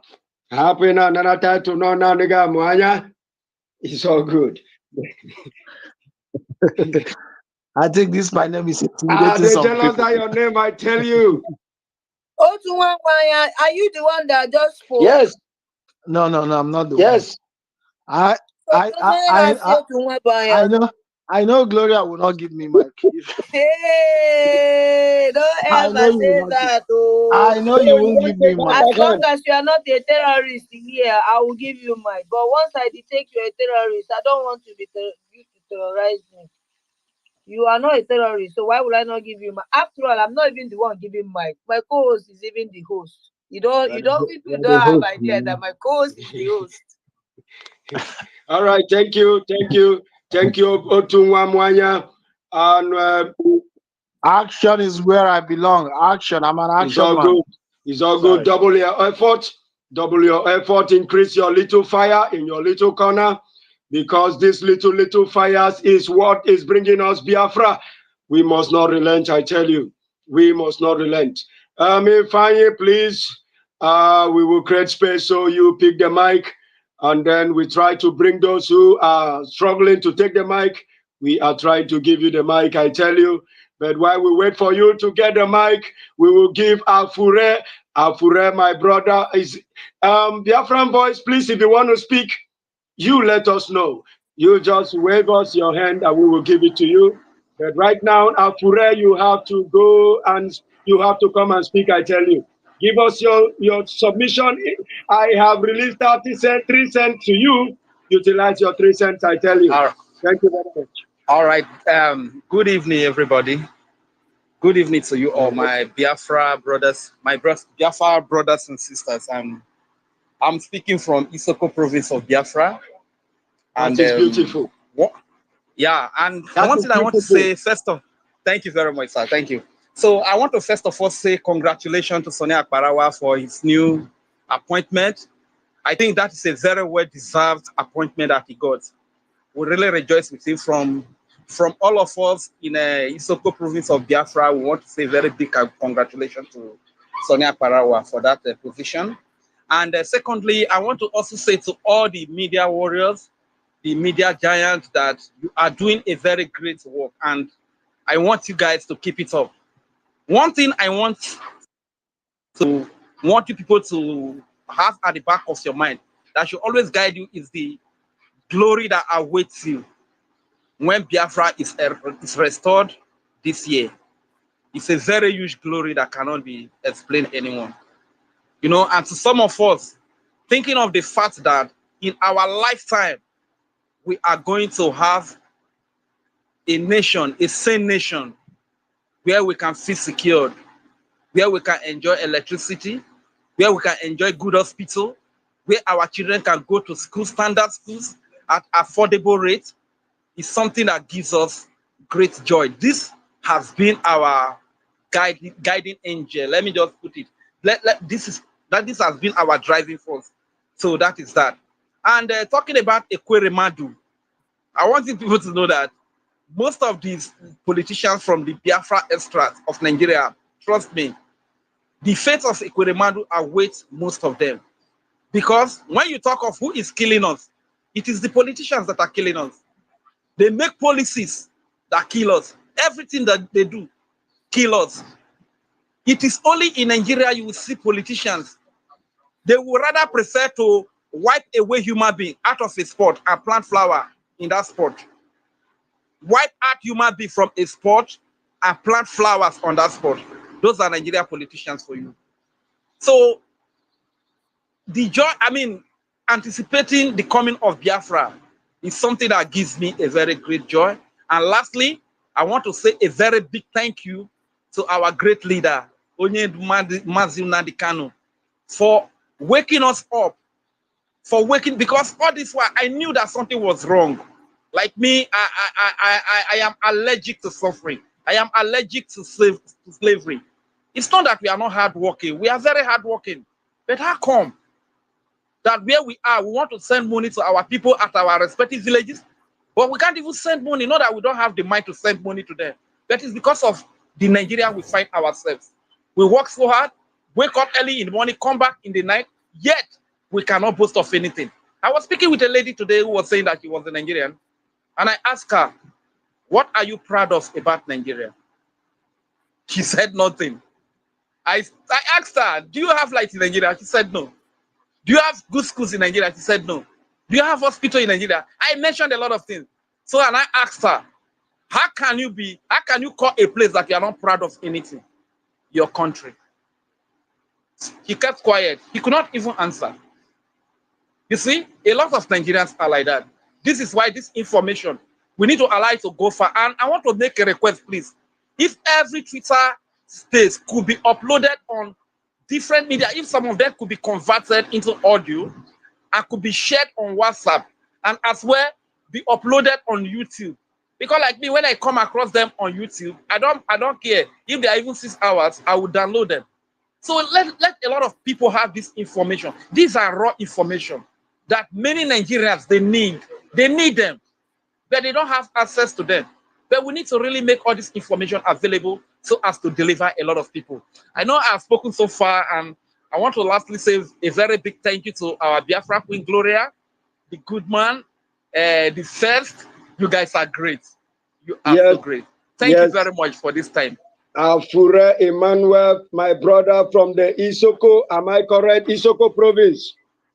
Yes, sir, you are very correct. I have to give you more than 3 cents because you are a special breed, I tell you. And you know what? Thank you very much. You have to start doing something by yourself. I know you are doing something because that lady you spoke to, you have delivered her. You just conducted deliverance on her without you knowing. Definitely. So Definitely. therefore, I did. I knew it. I knew. good, I knew. good. I could see it in her eye. Good. Yes. Because next time, also educate her, let her understand why there are Nigerians is because they have no knowledge of their history. There is no history taught to them. Someone who was born in a place and the way of life, everything is what he knows, will assume that is how life is. That is Most definitely. that is the world to the person. So, but if you start educating them about their history, let them understand that they do not have a country, they have a company, and this company was unjustly put together by a terrorist colonial bandit. Yeah, that's what I told her as well. That's what I told her. Yes. Yes, I told her that. I told her that as well. Good. Yes. So it is good when you come you. to this school and you get the proper education, you go and educate others, and that is what makes you a human being. When you get the truth, you disseminate it. Yes, sir. So you can use another phone and record what is being played. Okay? Yes, and sir. then after, you can now share it wherever you want to share it, because we must devise a means. We are Biafrans. Of course, Thank you very much. Of course. Thank you. You're Hello, welcome, sir. continue to Have a bless. great day. Yeah, bye. Thank you. Yes, sir. That was my brother from the Iseko province, Fure Emmanuel. I must tell him we love him and we must continue to love him as he continues to do the needful. We must continue. Yes, Win, you have spoken before. I thought Emeka was here. He fell down. Okay. I will give it to. Please go find my young elder. Find Ifeanyi. Ifeanyi need to. Yes, I don't know where Ifeanyi, your young elder, is. He was here, and suddenly I began to search for him, and my eyes cannot locate him. I tell you, I don't know. Oh, he has appeared. Yes, Ifa, you have appeared. You must jump up here and take your seat and give us that thing that is in your chest. Anything that is heavy in your chest, you must upload it. I tell you, it is a must. Yes, while we wait for him, because I have sent the mic to him, Win has something to offload. Win, take 1 cent, only 1 cent, and offload it. Go ahead. Win is our best. Why 1 cent? Hello, yes, go ahead. Win. Thank you. Hello. Who is speaking? Please, can you? I will remove this guy if he doesn't mute himself. Christian, You always mute your mic all the time. Right, mute your mic. Christian, or whatever your name is. Mute your mic. I have muted his mic. A Biafran can never answer Christian. Go and change that your name before you come here and tell us Christian. First of all, I want to appreciate each and every one of you. May Chukwu Okike my name be glorified. You people don't know. Some of you win. This is Mazi win. Oh, okay. Yes. All right. First of all, you people, whenever we talk about some of these Efulefu who call themselves Igbo politicians, you don't know what they have meted in our heads. And I'm going to be brief on this. This Ike Ekweremadu you see, supposedly is my senator. I know some of you don't know what the Easterners have suffered in the hand of Ike Ekweremadu. Ike Ekweremadu is supposed to be my senator. Supposedly, this is a man who took money from Enugu-Onitsha Expressway. People have died. Millions, if not thousands of people have died on that road. If you have passed Enugu-Onitsha Expressway, you can never allow anybody to speak good about Ike Ekweremadu. What is the work of a senator? When my brother was in University of Nigeria in Soka, they made a very appropriate project in order to secure UNTH, which stands for University Teaching Hospital. Proposed it to Ike Ekweremadu. The guy ran away with the money. Till today, people are still dying in that hospital because of lack of equipment, he took his daughter to UK. Something he would have done in Biafra land, assuming because that money was approved, assuming he released that money and the hospital was taken care of. Yaradua approved that money. Ike Kuremadu ate that money. Today, he's in UK to do transplant to his daughter. Something that would have done in Suka or in Enugu. What is happening? You see why whenever we come here to cry. And I want to tell you people, crying is not the solution. After when UK will release him after 10 years or however, how many years he's going to spend, he is coming back to face us in Biafra land. And then we will give him the treatment of what he deserves. Once again, this man has been coming to my DM and begging me, I don't want to see you in my DM. You know what I told you? 24 hours. Your time started counting 4 p.m. By tomorrow, 4 p.m., I'm going to do what everybody will be shocked about in this street, on this space. This is where we worship. My job here is come here to disseminate the gospel of Chukwu Kabiam about Biafra and nothing more. I don't want to have any business with anybody here. Don't contact me for business. Don't tell me anything that has to do with my job. I'm not going to answer you. I answered this man because he is here with us. I thought he's one of us. Do not come to my DM for any business. You know what I ask you to do. You have at least 19 or 18 hours to address us. And that's all. Things about Ike Kuremadu is making me to be very happy. I am very happy. Supposedly my senator. Let him remain there until Biafra come. Thank you. Thank you, my brother. Where is Exodus? Thank you, my brother. Thank you so much. Only if we knew who this person is, and if you are here and you are not one of us, but you're pretending to be one of us, I am just so. I don't know what to say to you, because you definitely gonna be like one of them. You see one of them that are just whining on the street right now, barking like dog, trying to be relevant when they are not relevant. Thank you, my brother. Win-win. I don't know. You know yourself. We appreciate you. We appreciate you. Thank you very much.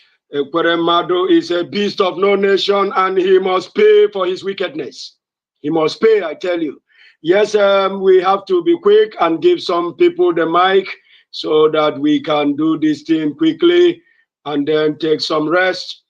Yes, whose hand was up? Christ, you will hold on. Just hold on a bit. I know sometimes you are very impatient, and that is why you keep on muting sometimes, but you must hold on a bit, I tell you. If you will go, and then we can give to Christ before we give to Emeka. And then, Daij have not spoken, and that is not fair. Daij have not spoken. But if you take it there, take your 3 cents and then and a half, 3 cents and a half. Go ahead. Is I-Fi there? Thank you so much. Thank you so much, my brothers, and thank you. The person that just spoke. Can you hear me? Ifeanyi, but it's showing me that your mic is closed, but you're talking and I can hear you. Same thing is going on here. I don't know why your mic is closed and yet your voice is coming out. This is a miracle coming from Ifeanyi. I must tell you. Ifeanyi, speak. Let us hear you. Ifeanyi, go ahead. Can you hear me? Can you hear me? Loud and clear. Go ahead. Yes. Can you hear me? Yes. I don't know. They don't have yes here. Yeah, so I don't we know can hear you. What is really happening? Can anybody hear me? Ifeanyi, go ahead. Oh my goodness. Let me send him a message. Can hear me. We can hear you. Yes, forgive me. See my thumbs up. See my hand up. Somebody See my head up. Everything is up. We can hear you. Hey. Why? Who is meeting him now? If I jump down, I come up again.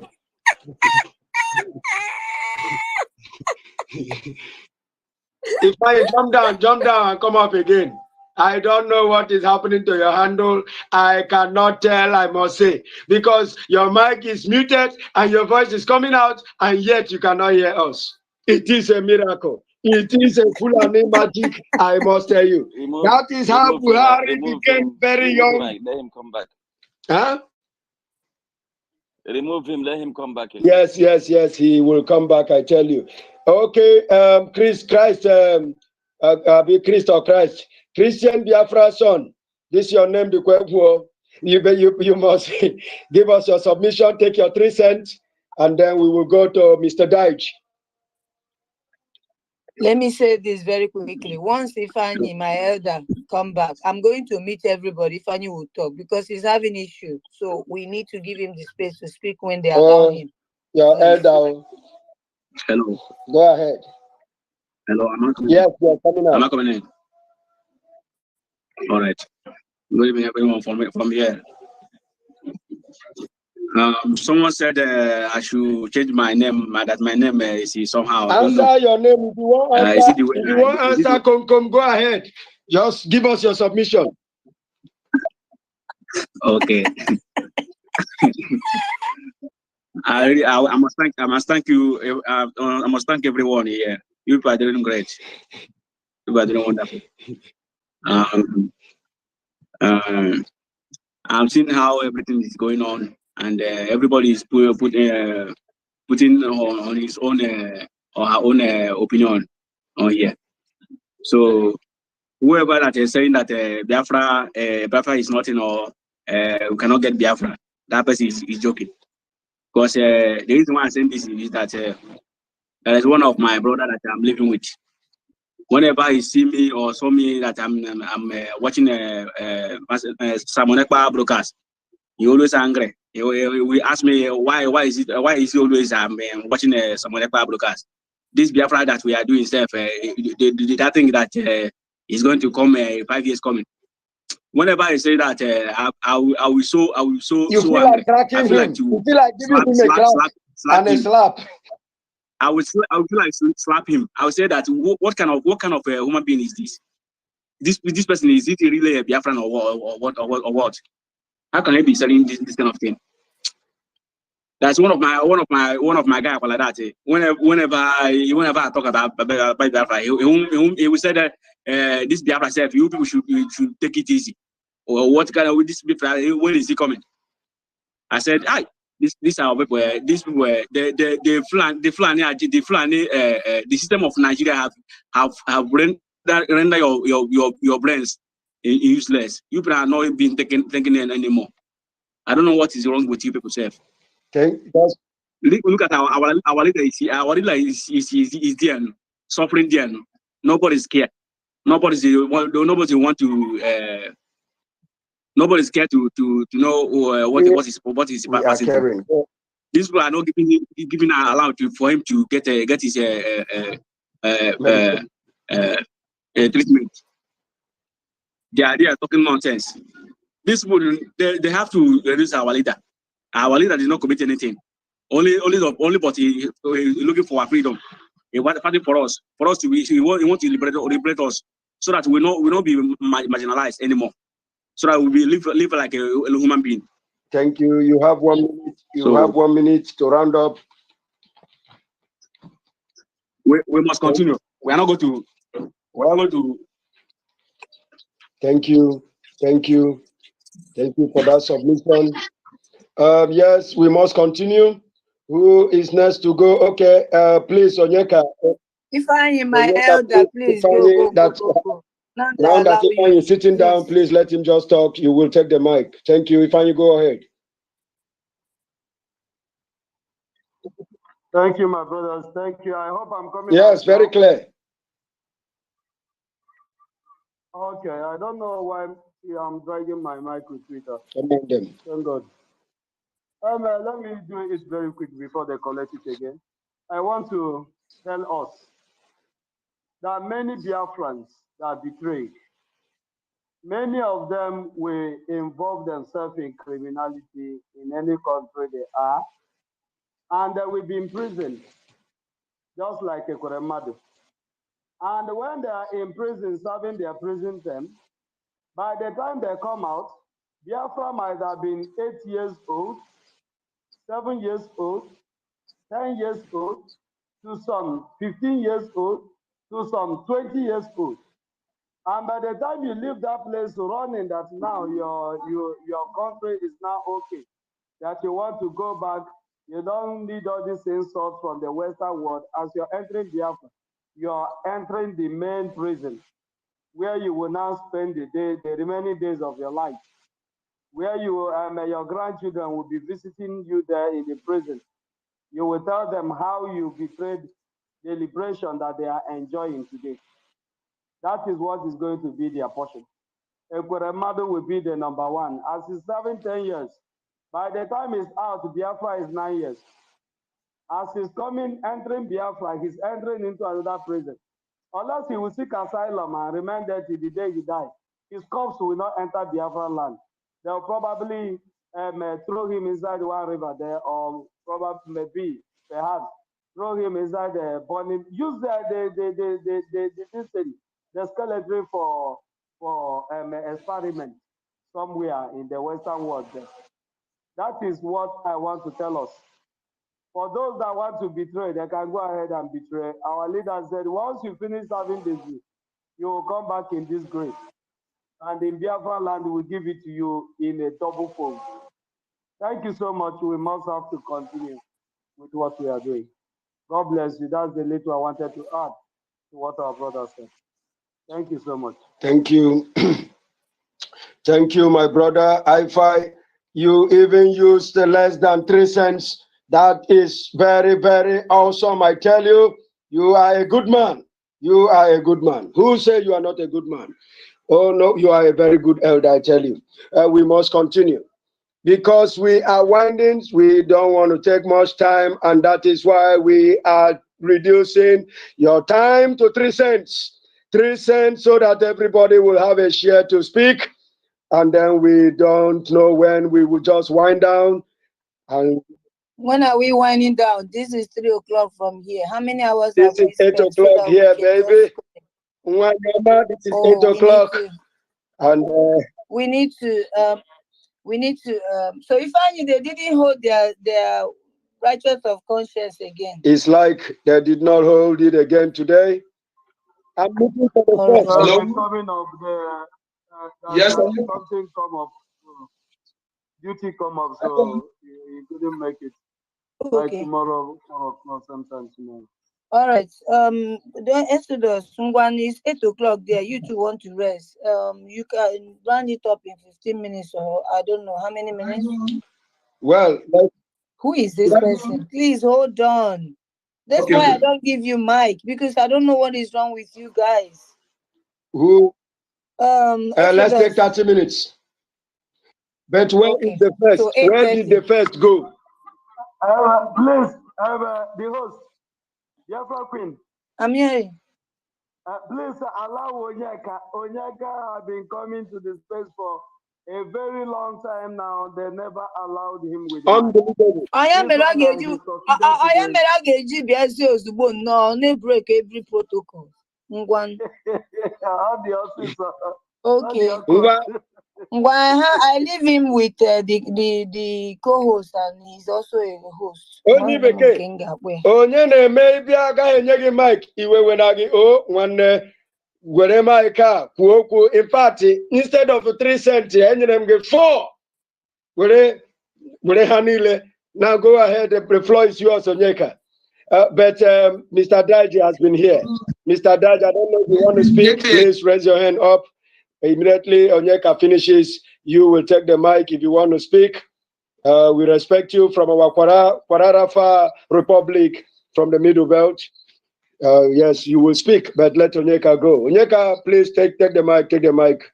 Go ahead. Thank you. Good morning. First and foremost, apologies, my lady. My lady, apologies, please, okay? My Biafra Queen, my apologies. Thank you, every listeners and the speakers and the co-host and everyone. Thank you all for all you have been doing. I am very, very grateful for giving me this opportunity to speak on your platform today. My name is Onyeka Chukwu. I just want to speak to the Fulanis. Can I? Go ahead. Finish them. Thank you. To the Fulanis who goes about killing women and pregnant women and children. The last time I checked, the most cowardized men on this planet Earth are Fulani men. They are the good for nothing good. Good for nothing good. They go to the village where they are asleep, they invade villages and kill pregnant women and children. They cannot go and comfort their fellow men. I have this message to you, Fulanis. Listen to me very carefully. I know some of you are listening. We Biafrans, we are too humanistic to hurt pregnant women and children. We can't. We do see our own pregnant women and children in our land. We can't hurt them. But I want to tell you that we are able, we hunt your children. The spiritual principles of cause and effect, whose justice is unbribable, unbiased, inevitable, and proportional, will surely hunt your own children.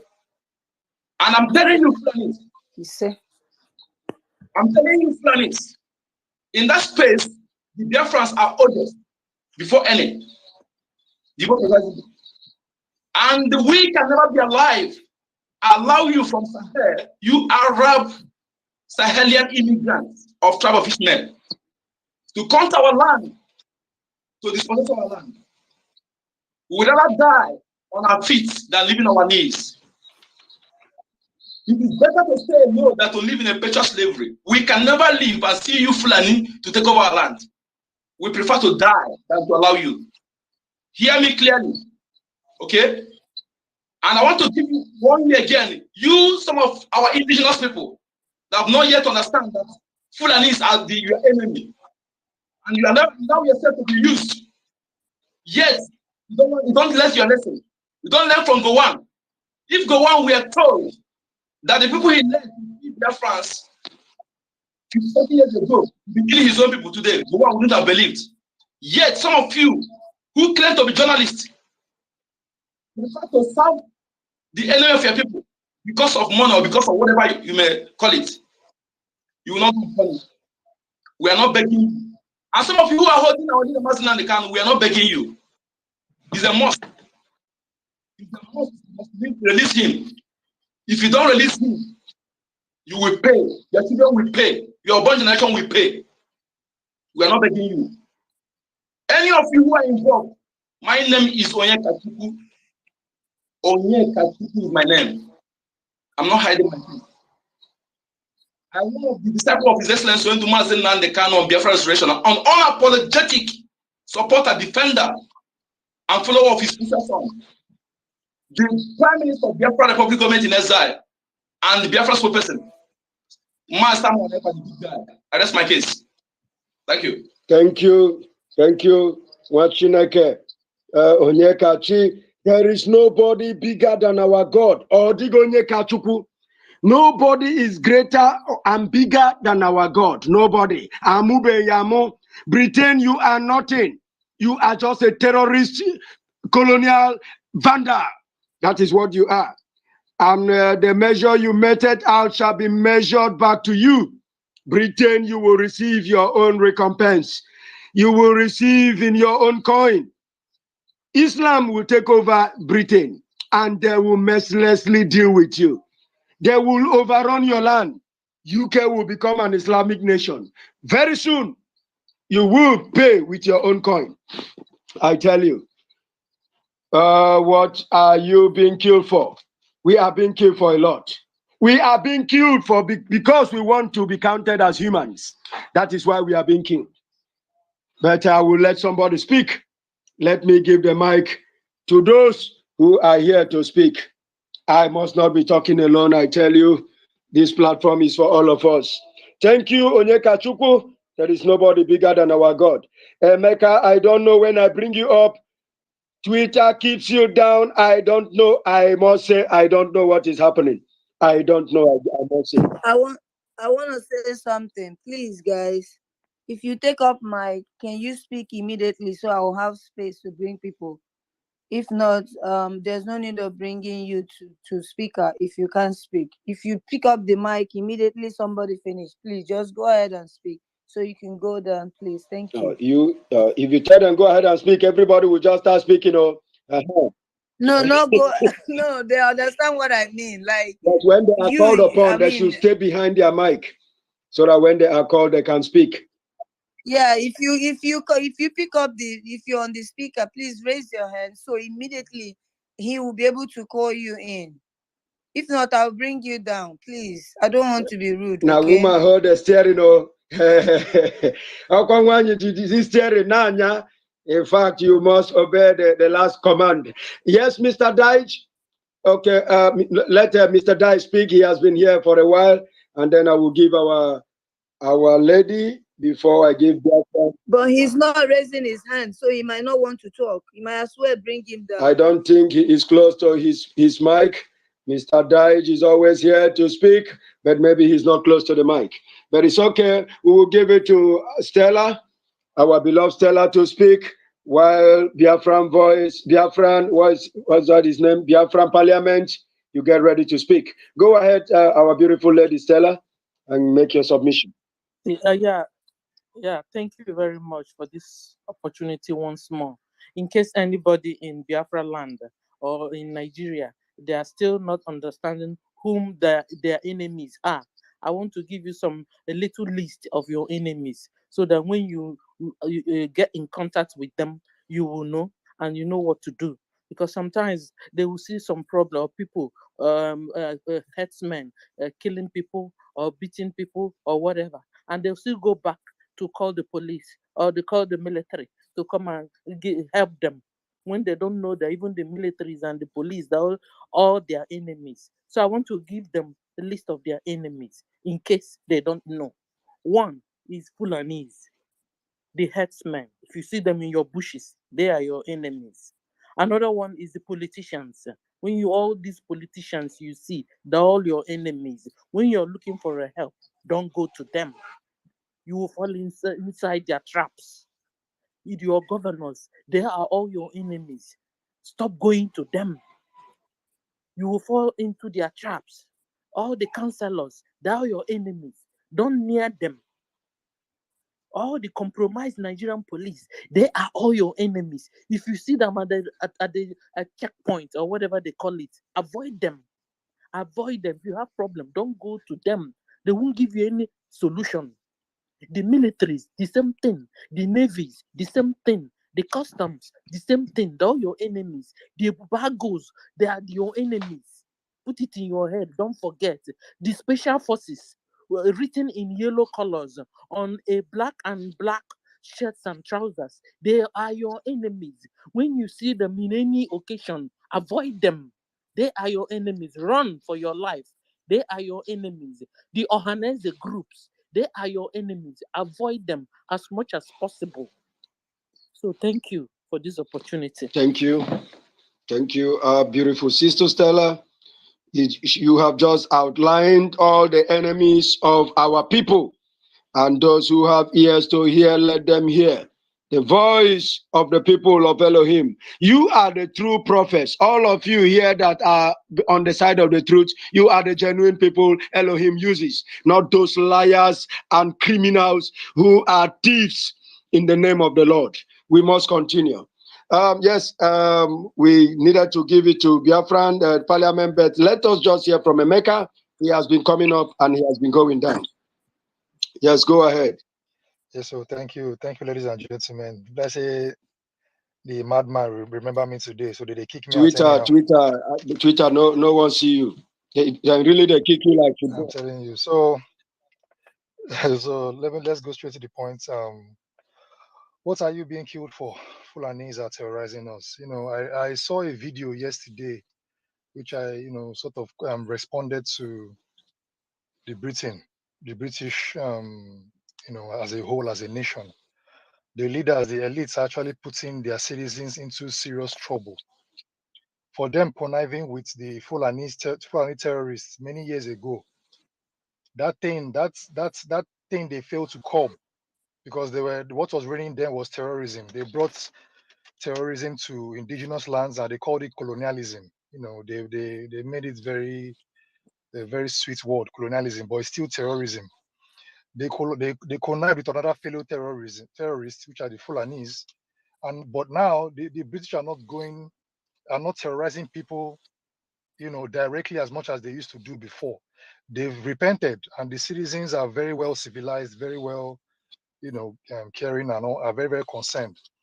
That is why if a British citizen hears about what their government is doing now that is wrong, the citizens will speak out.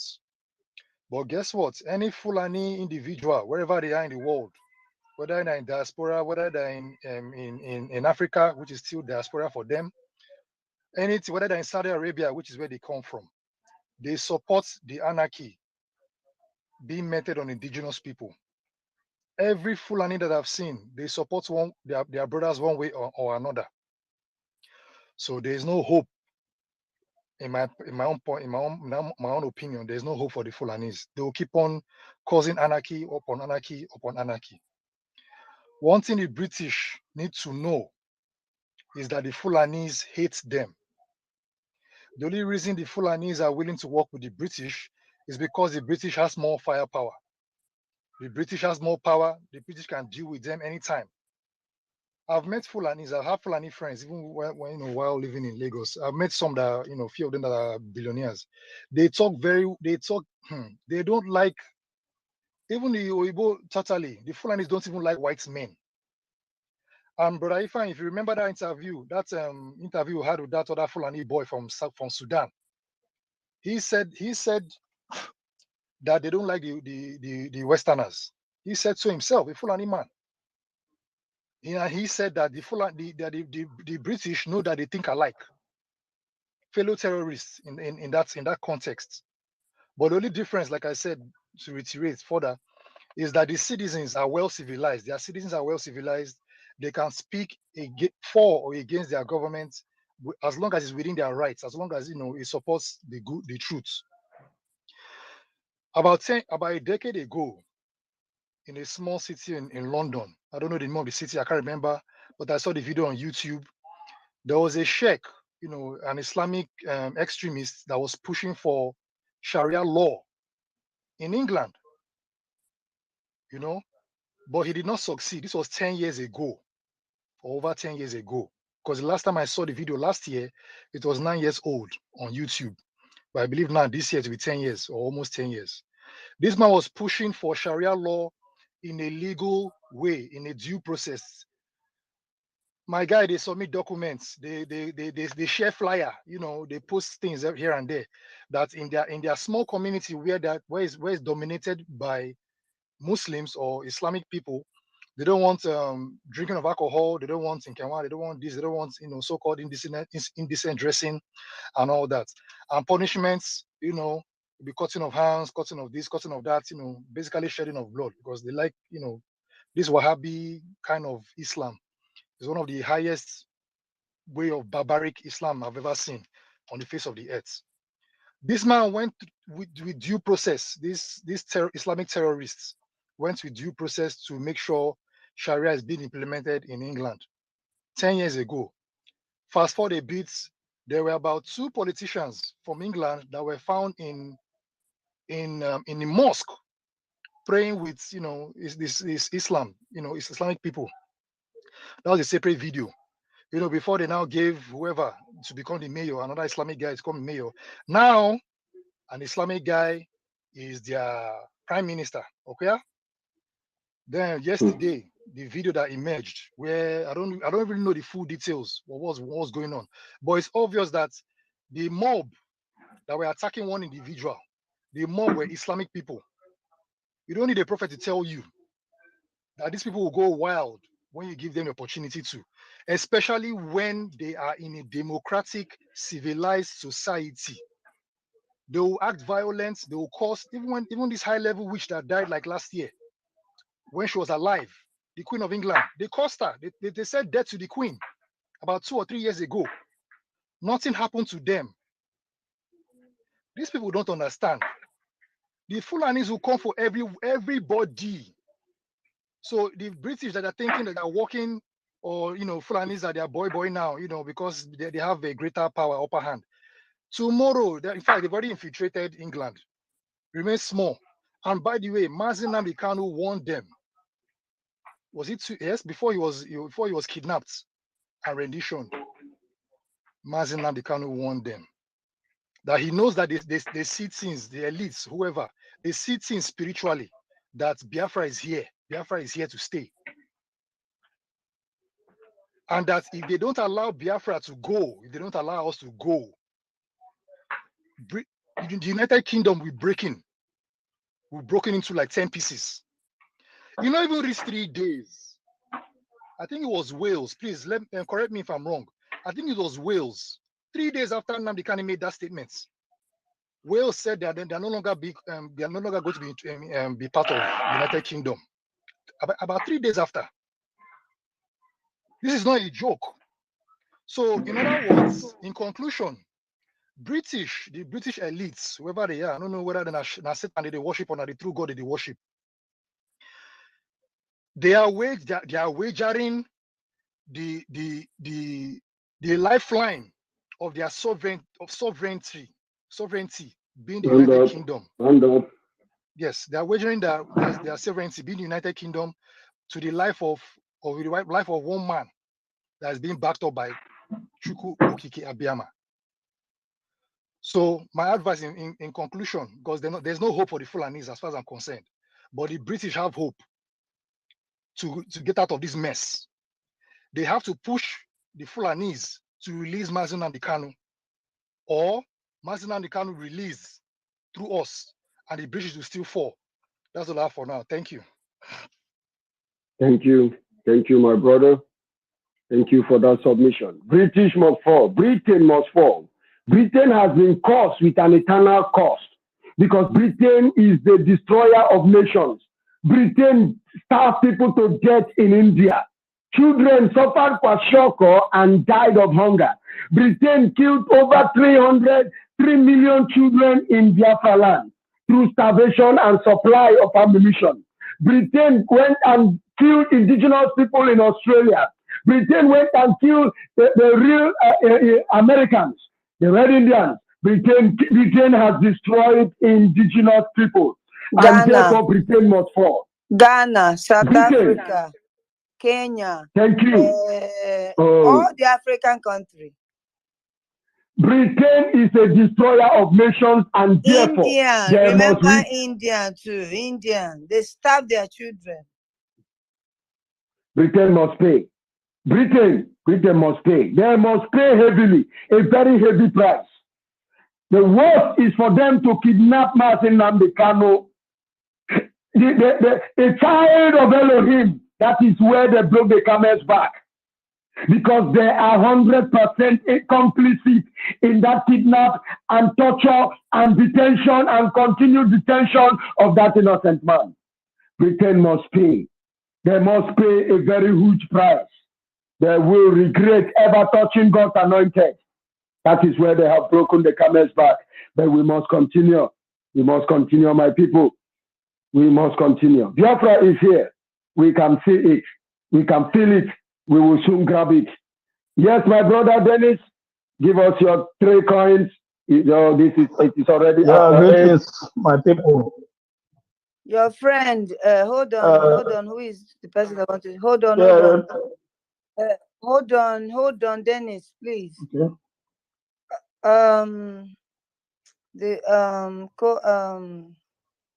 The first. No. Exodus. So your the first is not picking mic. So don't ask me again why is he not picking mic. Maybe he is busy. Then it's okay. I understand. Maybe he is busy with something. It's all good. Yes, Dennis, give us your 3 cents quickly, and then we must proceed. Yeah. As we go, we are about winding up. Yeah. Go ahead. Dear Franklin, and all people in the space, I want to greet all of you.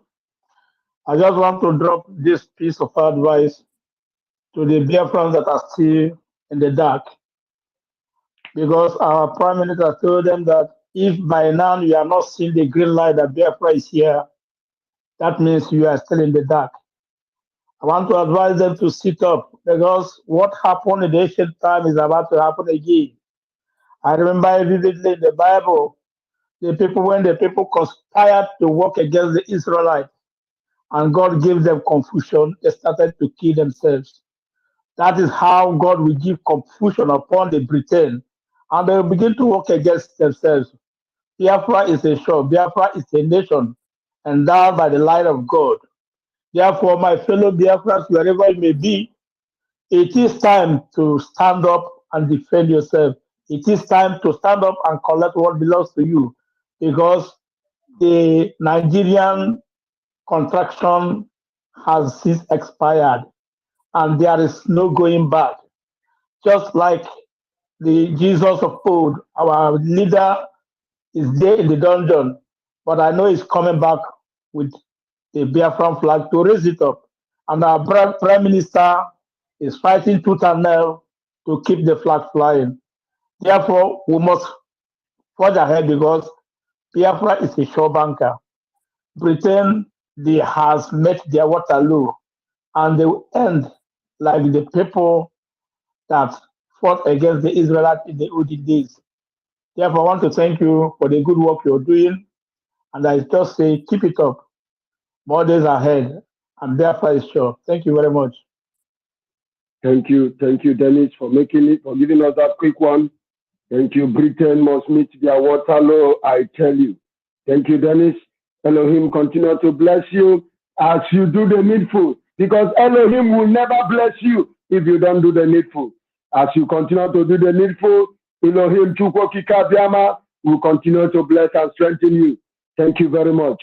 Yes, Mr. Dyke, our brother from the Kwararafa Republic, which was the former Middle Belt, will let us hear your submission as you take your 3 cents.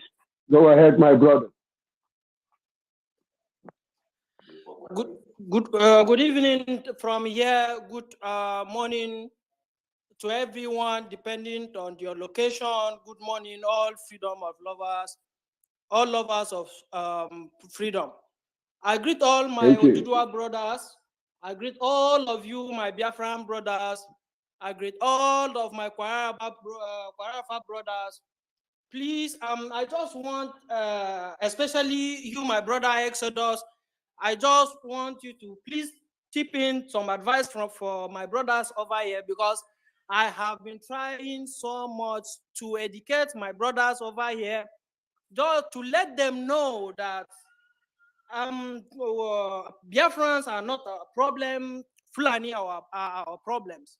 Over the years, like it has been so long, I've been trying. Sometimes we argue, sometimes I feel like crying, but they failed to understand that our problem is not Biafrans. Our problems is not Odudua. Our problems are Fulani people, but they failed to understand. Whereas it is clear that no Biafrans have ever bombed Jos. No Biafrans have ever bombed Benue. No Biafrans have ever bombed anybody or shoot anybody in the Middle Belt, in the Kwarafa.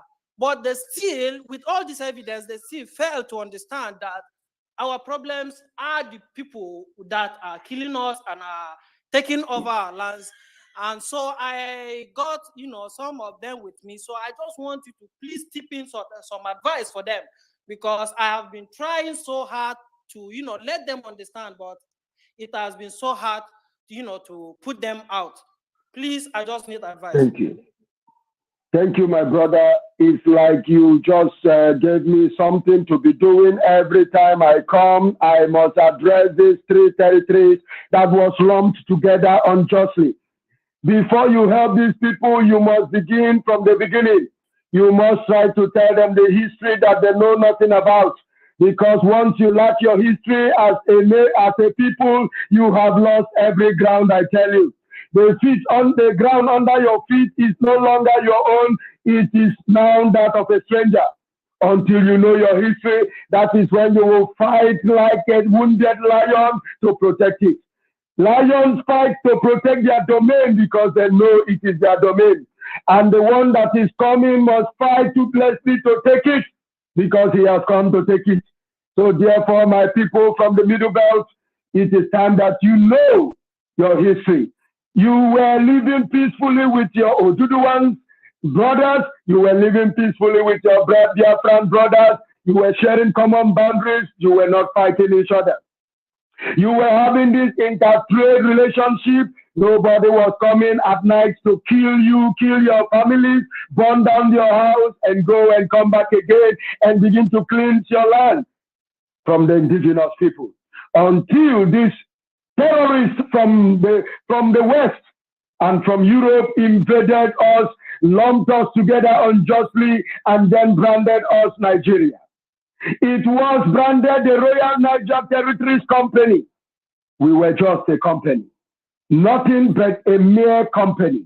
Until this lady woke up one morning and said, honey, this thing looks more like a company. Probably after a good sex in the previous night, she woke up in the morning and said, honey, this thing looks like it is more like a company. Why don't we just call it Nigeria? And then the guy, Lugard, was so impressed and hugged her, gave her some kisses and said, honey, where did you get that from? And she said, oh, sweetie, it is Niger area. Now you ask yourself, what is the meaning of black in Latin? And Niger will appear. And when you go to look what is the meaning of this Niger, you will find Elok. You will find Elok, my brother. It is Elok. You will also find obscure of something that can never be clear. No wonder there can never be electricity. You can never have electricity till thy kingdom come, as long as that Elok continues. And then the next one was called Dismal. Dismal, something that can never, something that causes unhappiness. I had to check it in the dictionary. It means something that causes unhappiness.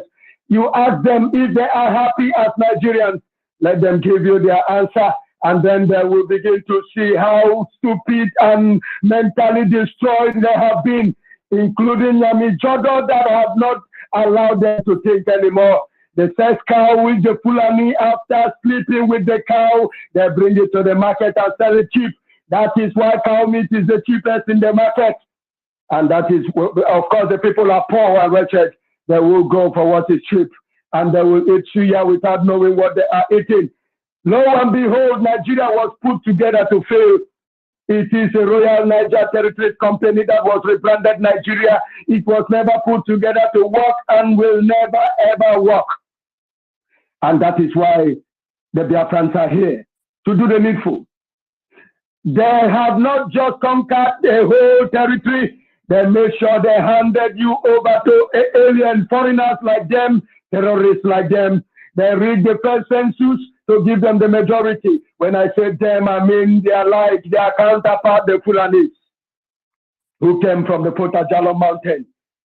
Through Uthman Danfodio, they conquered the north because King of Gobert invited Uthman Danfodio to come and teach them religious studies.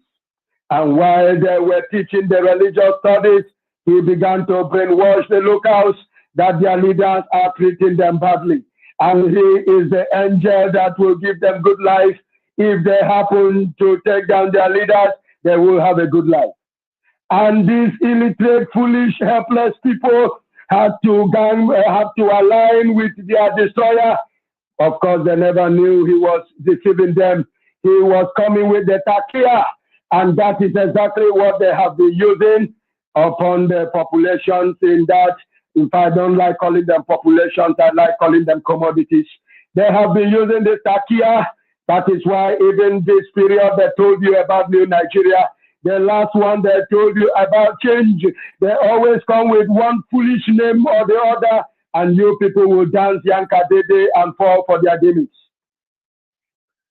The terrorist colonial vandals handed you over to them through census. They were setting up the government.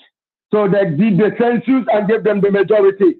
And that is how they own the numbers in the House of Legislation and the House of Representatives, or Senate and Representatives. They own the numbers. So make all your laws from the south from now till thy kingdom come. It will not pass the first reading. After giving them the numbers, in the census.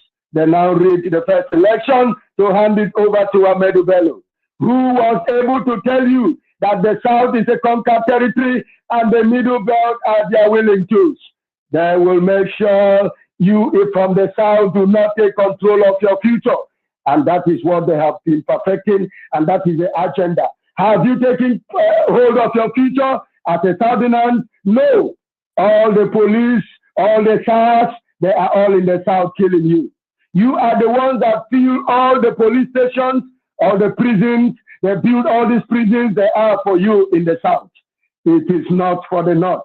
And that was why you protested against NSAS and they killed you. But the North never protested for NSAS because there is nothing to protest. There is no NSAS in the North. There is no SARS in the North. Every gunman, every force, paramilitary is given guns so that they can always keep you down in the South. Because they know you are the only one that can rise up to say enough is enough. So they use armed forces, they use police forces, everything is force, force, force, force, force. And the prisons are full of your young men. How long will you continue? How long? How long will you continue in your dream? Not just that they own all the government apparatus, not just that they have taken over everything in your ground, not just that you have no leaders except those who will go and dance Yankadede, kneel down and give them their anus to be pummeled. Not just that, they have not taken enough. Now they are coming to take your land. That is why all the terrorists are on uniform. That is why they are now the ones guiding you. That is why your markets are being burned. That is why they kill you and sack you from your communities, and the army will come and hold your men who carry sticks to go after them. That is why they will wipe you out if you continue to play the ostrich. If you continue to behave like people without brain, if you continue to be lower than animals, because right now animals are still making use of their instincts. They make use of their instincts. They sense danger and they run away. They sense what they call hostile region and you see them taking the other way around. They don't walk themselves into where it's hostile. But you see these people are being killed on a daily basis and they continue to go about their businesses as though nothing is happening. That is how much this cow meat have damaged your brain. That is how much these people have cowed you with fear and intimidation. When you talk, you have been arrested. When you talk, you will be imprisoned. If you are not killed, then Elohim pardoned you for 2 days. That is how bad it is. The goalpost has been shifted. It is no longer just taking your resources. It is no longer just treating you like animals. It is time they take you all down and take over your land and make it Fulani owned. Fulani nation. That is what they want. They want a Fulani nation. And until your people begin to see what is going on, the people of Middle Belt will all go down. They will be exterminated. They will become the Fulanis who move from one place to the other like vagabonds. They will have no place to be buried when they are dead. Because eventually you will be dead. You will die either way, whether you fight or not. You will definitely die. But how did you die? Did you die as a man or you die as a useless coward? I tell you, that is why the Biafrans are standing and they are ready to stand with those who are standing. I remember when Mazen Nnamdi Kanu told the Oduduwans, say, you see your Amotekun, do not let them go down. Do not let them take their ammunition. If these people come from the Sahel to fight and you need 1,000 men, we will give you 1,000 men from Biafra land. Biafrans are the bravest of the brave. No wonder they stood the colonial terrorists, masters for terrorist colonial vandals for 30 years. They withstood them. They fought them. But you know, they will use black men against their fellow brown men. They went and recruited Ghanaians and use them against our Ekumeku warriors. And that was how our Ekumeku warriors fell. But they fought like men. Even though they fell, we still respect them. For eternity, we will remember them with honor. Men of Middle Belt, people of Middle Belt, your brother, Mr. Dage, said I should call upon you, and that is why I am bringing these chronicles of how you will all go down if you decide to do nothing. It is better you organize yourself and fight as men, or die like useless and worthless cowards, and die without honor. You must rise up. It is now or never, because these people are determined. They will stop at nothing. They have everything. If you do nothing, they will all take you down. But if you stand as men, lo and behold, the Biafrans are here to stand with you, because we don't back down. We are the best of the best. You rather stand up now or you go down, because we cannot come and fight for you. You will get up and then you will have support. That is all I have to say for now. Nigeria holds nothing for you other than destruction, total and complete destruction. The water is gone to the nostrils, and you must wallow your way out of the deep water, or you will be drowned. Thank you, my people. We have spent enough time today, and it's time we are going to call it a day. We will always come here to pick it up and to the needful. We must continue. We must continue, I tell you, until Biafra is restored. Until men begin to live like men, we must continue. Until our human dignity is restored, I tell you, we can never stop. Thank you very much. Thank you, Mr. Deitch. Thank you, my listeners. Elohim will continue to strengthen each and every one of us who are standing for the truth. And if you are here and you are in disguise against us, oh no, you are a sorrowful man, because you will be exposed and you will definitely go down. Wickedness will never last. It will only last for a moment. No wonder the scripture says, how can how can you be overly wicked? Why should you die before your time? If you are overly wicked, you will die before your time. Overly wicked in the sense of you are sabotaging what has taken the lives of millions of people and continue to take their life, and you are here to sabotage, then you are that wicked that will die before your time. Thank you very much. I hand over the mic to our beloved sister, the Biafran Queen, who has made this space possible. Thank you very much. I leave my mic. Good night, everybody. Thank you. Much love. Oh my God. Thank you. Thank you. Thank you. Thank you. Good man. And may Chukwu Okike Abiama continue to bless you and your family, bless everything that surrounds you. Thank you for being here. Thank you for speaking out. Thank you. Appreciate you. My sister Stella, can you just say something in closing? We're already closing, just few seconds. Yeah, thank you very much. You are amazing. Thank you, Mr. Goodman, the Exodus, and all of us. Thank you.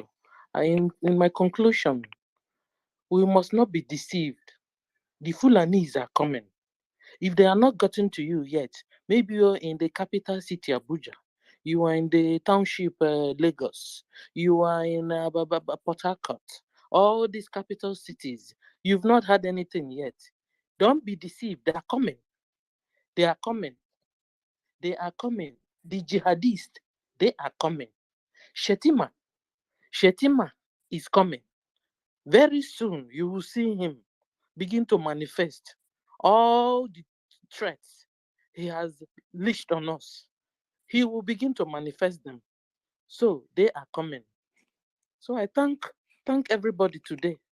that will make use of what we had today.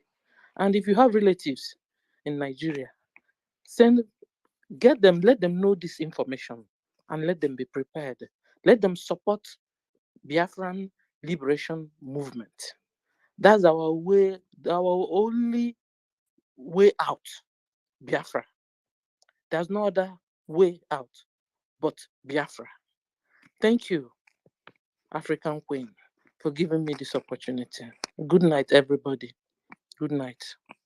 Thank you, my sister. God bless you for lending your voice, giving your voice to the voiceless, for speaking for them. Thank you. Okay, Tina left. I wanted her to give a closing mark. Mr. Deji, do you want to say something in the chiefly closing remark? He's not there. Okay, everyone, thank you so much for being here. You are amazing. You that come to listen to this gospel, we appreciate you all. Like every one of us are in this together. And yes, pass the message to your families. For those who think that they are demolishing houses in one part of Lagos, they will not come to you. My dear, they are coming. After 29th of May, you're going to see the worst. You're going to see hell. You see that everyone in that country is crying that they are suffering. You're going to see the worst of suffer. So please stand up right now, join the movement, bring in your money so that we can secure equipment that will protect us when this thing, if they don't give us referendum, we are declaring Biafra. If it happens for us to go to war to get our Biafra, we are ready. That's why we are asking all of you, bring your money now that you have opportunity to bring that money. There will be a time you want to bring the money, you don't even have it, because by the time they close the bank and close everything, destroy all your businesses, you won't have opportunity to do it. Do it now, so all of us can be able to save our land, and we will have our home back and have our ancestral land back. You are not fighting for yourself because your time is already gone. It's your future, your children. That's the people you are fighting for. Okay. The first, when we're already rounding up, you just decide to come. Don't worry, I will do you back. No problem. Me, I'm I will sorry. do I'm you sorry, back. my sister. I'm sorry. I'm so sorry. I was in another meeting. It was unscheduled meeting, but it was people that I haven't spoken to in a long, long time, and And I had to and make sure that Omaga left. Omaga too I left. No had to make problem. sure. I'm really sorry, everybody. It was something that I had to talk to these guys. These are people I haven't spoken with, and they scheduled an unscheduled meeting, and I had to attend. But I'm here, and I've been listening, even though my phone died. But I still I made sure I'm here because I had to make sure my attention was also going on in the room, and everybody that's spoken. The Raf, you're still here. Kudos to you. Kudos to everyone. Biafra Voice, to everybody that showed up and actually made this program entertaining. Giving their 2 cents. Good man. We can never thank you enough. We can never thank you enough for everything you do. You live. We know that you're in a zoo, and you leave everything that you're doing and making sure that you're always here, passing this knowledge to our people, Stellar, everyone that is here. I say thank you. Thank you guys, because you guys, those people that Mazen Namdekan was referring to, that, you need to come so we can get our freedom. And I believe that you guys are here, and we're all here to get this freedom once and for all. I love you guys. Just like I spoke lengthily about this issue. I gave my own, because when I start talking, I never shut up. And but just to reiterate, we know the people that is killing us. We understand these Fulanis. We know all of these things. And I've seen people come and say, "Why are you talking? Why do you guys keep talking? Why can't we do something?" The fact is this: we have to talk about it. We can no longer we can't shut up. As much as we hate talking about it, as much as we don't want to be here every day, day in day out, screaming at the top of our lungs, shouting about Fulanis are coming. Um, you know, as much as we hate it, we have to do it because somebody have to do it. If we don't do it, they will do it. Fulanis will now do the talking for us, and they have done the talking. And what did they do? They changed our history. Today, some of us we don't even know our history. When Fulanis do the talking, then you have what you people that will now assume identities that have nothing to do with them. People that speak the same language as you, they won't even know who they are. Fulanis know who you are better than you. So we have to do the talking to make sure that we scream, because one thing that we love about this internet is that anything that you say stays on the internet. Whatever you put on the internet, it stays there and it doesn't go down. And 20 years from now, people can go back and they can still listen to it. And they will understand that, during the fight for the struggle of the liberation of the God's people, the Biafran people, there are the autopiloters.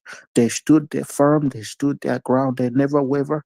They stood, they knew what they want, they understood what freedom is. And all of us, our pictures, our, icons will still be here, and we'll see everyone. There are not people that would say, "Oh, I was there." No, we know people that been here, people that sat for hours listening to Biafran Queen, listening to Exodus rant about the need for God's people to leave the zoo, the need for Biafrans to exit the zoo. It's all here.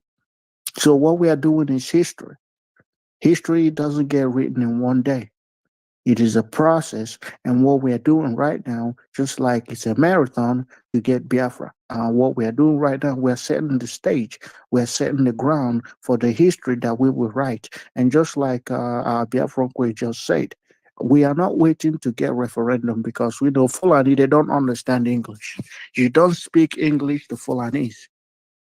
Just like the imposter, the Buhari, I guess the latest version of Buhari, he said he would treat his own people in the language that his own people will understand. And we will also, reiterate what he said and say it back to the fake Buhari, that we will also treat the Fulanese in the language the Fulanese will understand. And that is making sure that they don't gain any foothold in Biafra land. And not just gaining foothold, we will chase them out of Biafra land. We need everybody's support. Everybody's support. I said it the other day. We were laying courses on people. We were saying that those that are sabotaging the struggle. But I want you to understand something. If you're hearing my voice, if you're hearing these messages that we are passing here, and you're still putting money, giving people that giving credence to people that have sabotaged the struggle, paying money to where you shouldn't be paying, because what you're doing is you're indirectly sponsoring the sabotage of Biafra. Listening to people that are all they want to do is to sabotage this struggle, sabotage the prime minister. Understand that when we lay these courses, you will get your own share. However, if they are getting 10, you probably get 5% of it. So understand that. And also those that, if you're not contributing anything to this struggle, understand that you are also an impediment to the liberation of Biafran people. We need your money. We need your support. We need everything so that we can gain our freedom. That's what we want. We want to gain our freedom, total freedom of Biafran people, the God's people, the total freedom, and everything. Everybody is needed. Every dollar counts. Everything, we need it all, because that's the only way we can get our freedom. If you're sitting on the sideline waiting for which is telling the Fulanis that you're not a Biafran, that you're not an Igbo man, that you're not this, you're not that. Understand that Fulani do not speak English. They don't understand English. You can speak grammar. You can tell them there's this big grammar that they normally throw out there. You can speak all the grammar in the world. When it comes down to it, what will matter is whether you can run or your body would, or you have I think when it comes down to it, it just depends on how fast you can run, because Fulani don't care. If you are like me, you can run that fast, then you're screwed. They will kill you, they will butcher you, and they will butcher everything. And if there's a younger daughter, if you have a younger daughter, then they'll probably rape your daughter in front of you before they butcher you and your family. Understand, this is why we're fighting. This is the people that is killing us. This is the people that is terrorizing us. We understand the reason why they're killing us. We understand the reason why they insist on eradicating us, because they want to take over our land and turn us into an Islamic, and turn the zoo into an Islamic state. We understand this, that these are not hidden. The documents are there. The evidence is out there. The genocides are there. Everything that the world needs. We know that the international community, they don't give a shit. They know they had the evidences. They had everything. The UN nation, all of them, they have everything that it takes to call a spade, but they will never do it because of their interest, because of what they gain in Biafra land, because they don't want to destroy the British business center known as Nigeria. Understand, my people, we have to do what we have to do to liberate ourselves. If you're waiting on somebody, if you are waiting for Mazen Nnamdi Kanu to liberate you, you're going to be waiting for a long time, because as far as I'm concerned, Mazen Nnamdi Kanu has done everything. He has done a marvelous job. He has done everything that he has to do. His job is to enlighten Biafrans. His job is to let us awaken Biafrans. He has done that 110%. So if you're still waiting for Mazen Nnamdi Kanu, once we succeed in making sure that we get him out of the zoo contraption to come back and start shouting on Radio Biafra, you're going to be waiting for a long time. Mazen Nnamdi Kanu, he has done everything that God has set him out to do. He has paid the ultimate price. Now he's going to reap the benefit, and we have to make sure that he reap the benefit. He's not going to die fighting for Biafra. No, he's going to live and experience Biafra. My people, let's go and do the unthinkable, and so that shame will catch everyone, each and every one that said that Biafran people can never be free. Those that decided that, that feel like other humans are lesser than them. Let's make sure that shame catch them. I said that once we get our freedom, the world will hear our voice. We don't have permanent friends, we don't have permanent enemy, but we have permanent Fulani problem, and we will solve that. Biafra people, only Biafras will solve the Fulani problem, and we know how we're gonna deal with them. So we're not telling Fulani not to come to our land. They can come, and they will die in Biafra land, and we'll bury them there. That's a fact. That's a reality, and it's happening. Thank you, Biafrans. Thank you, everyone. I love you. I love you, Gloria. Thank you all. I love you, my brother. God bless you. I know that Vam is not with us here to give his final closing remark, but I'm going to do it for him. Anthony, please, once, I don't know how Exodus used to say it, whether it's one sense or...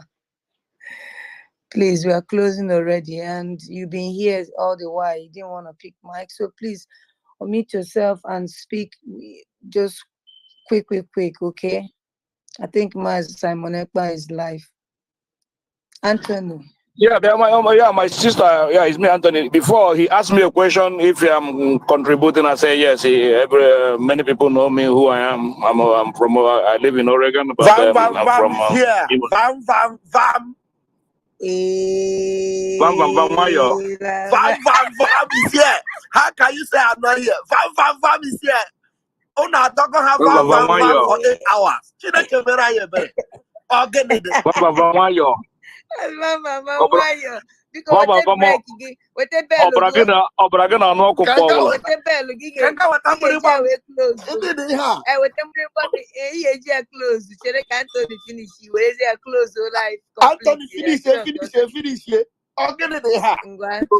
Anthony, no, you guys have been long in this. That time I was driving and I was going. They called me that one of my patients is having problems, so I rushed to. That's you see, you guys are not hearing me, but I was hearing you guys. So I just want to answer that question. That yes, if he check on me, you will know that I'm a staunch person in IPOB and autopilot. So I'm not lacking behind. No I don't problem, want to my keep you guys. brother. Thank you. We just Yeah. want all hands on deck. Everybody bring your money in. This is the time. We no more joking.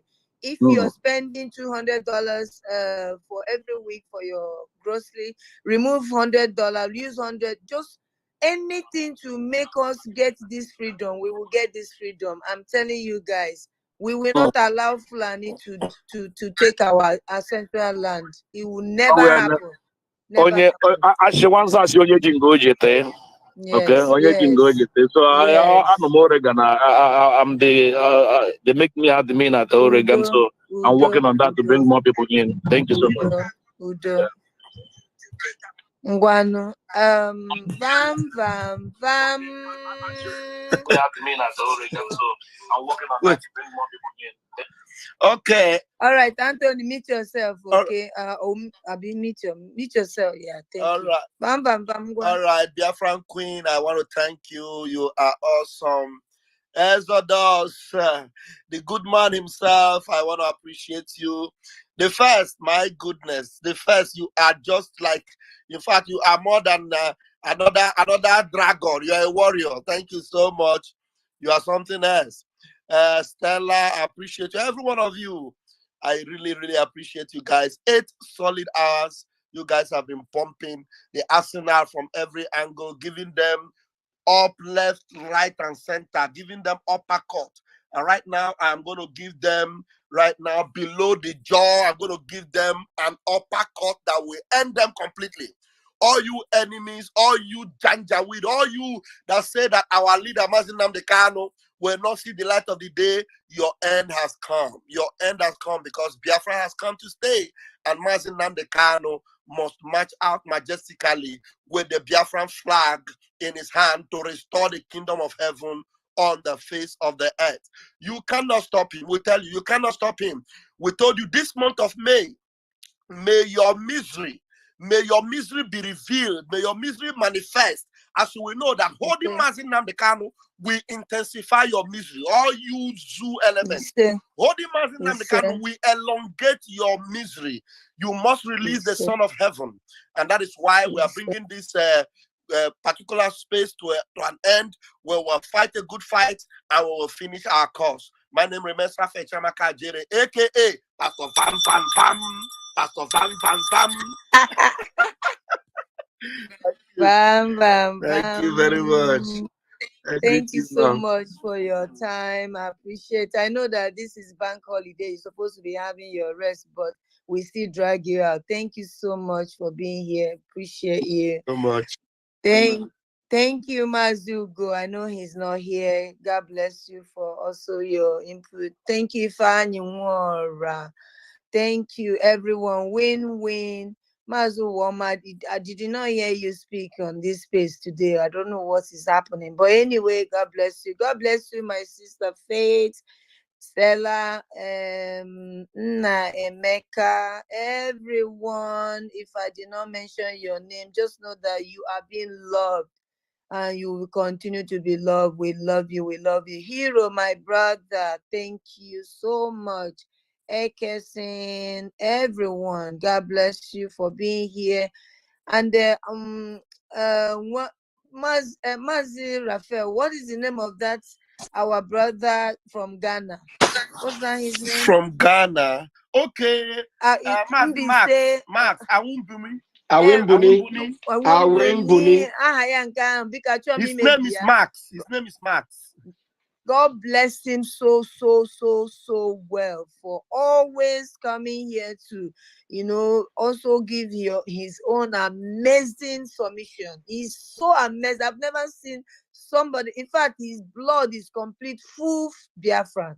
And God bless him. No Fulani miss blood in his blood. No single one.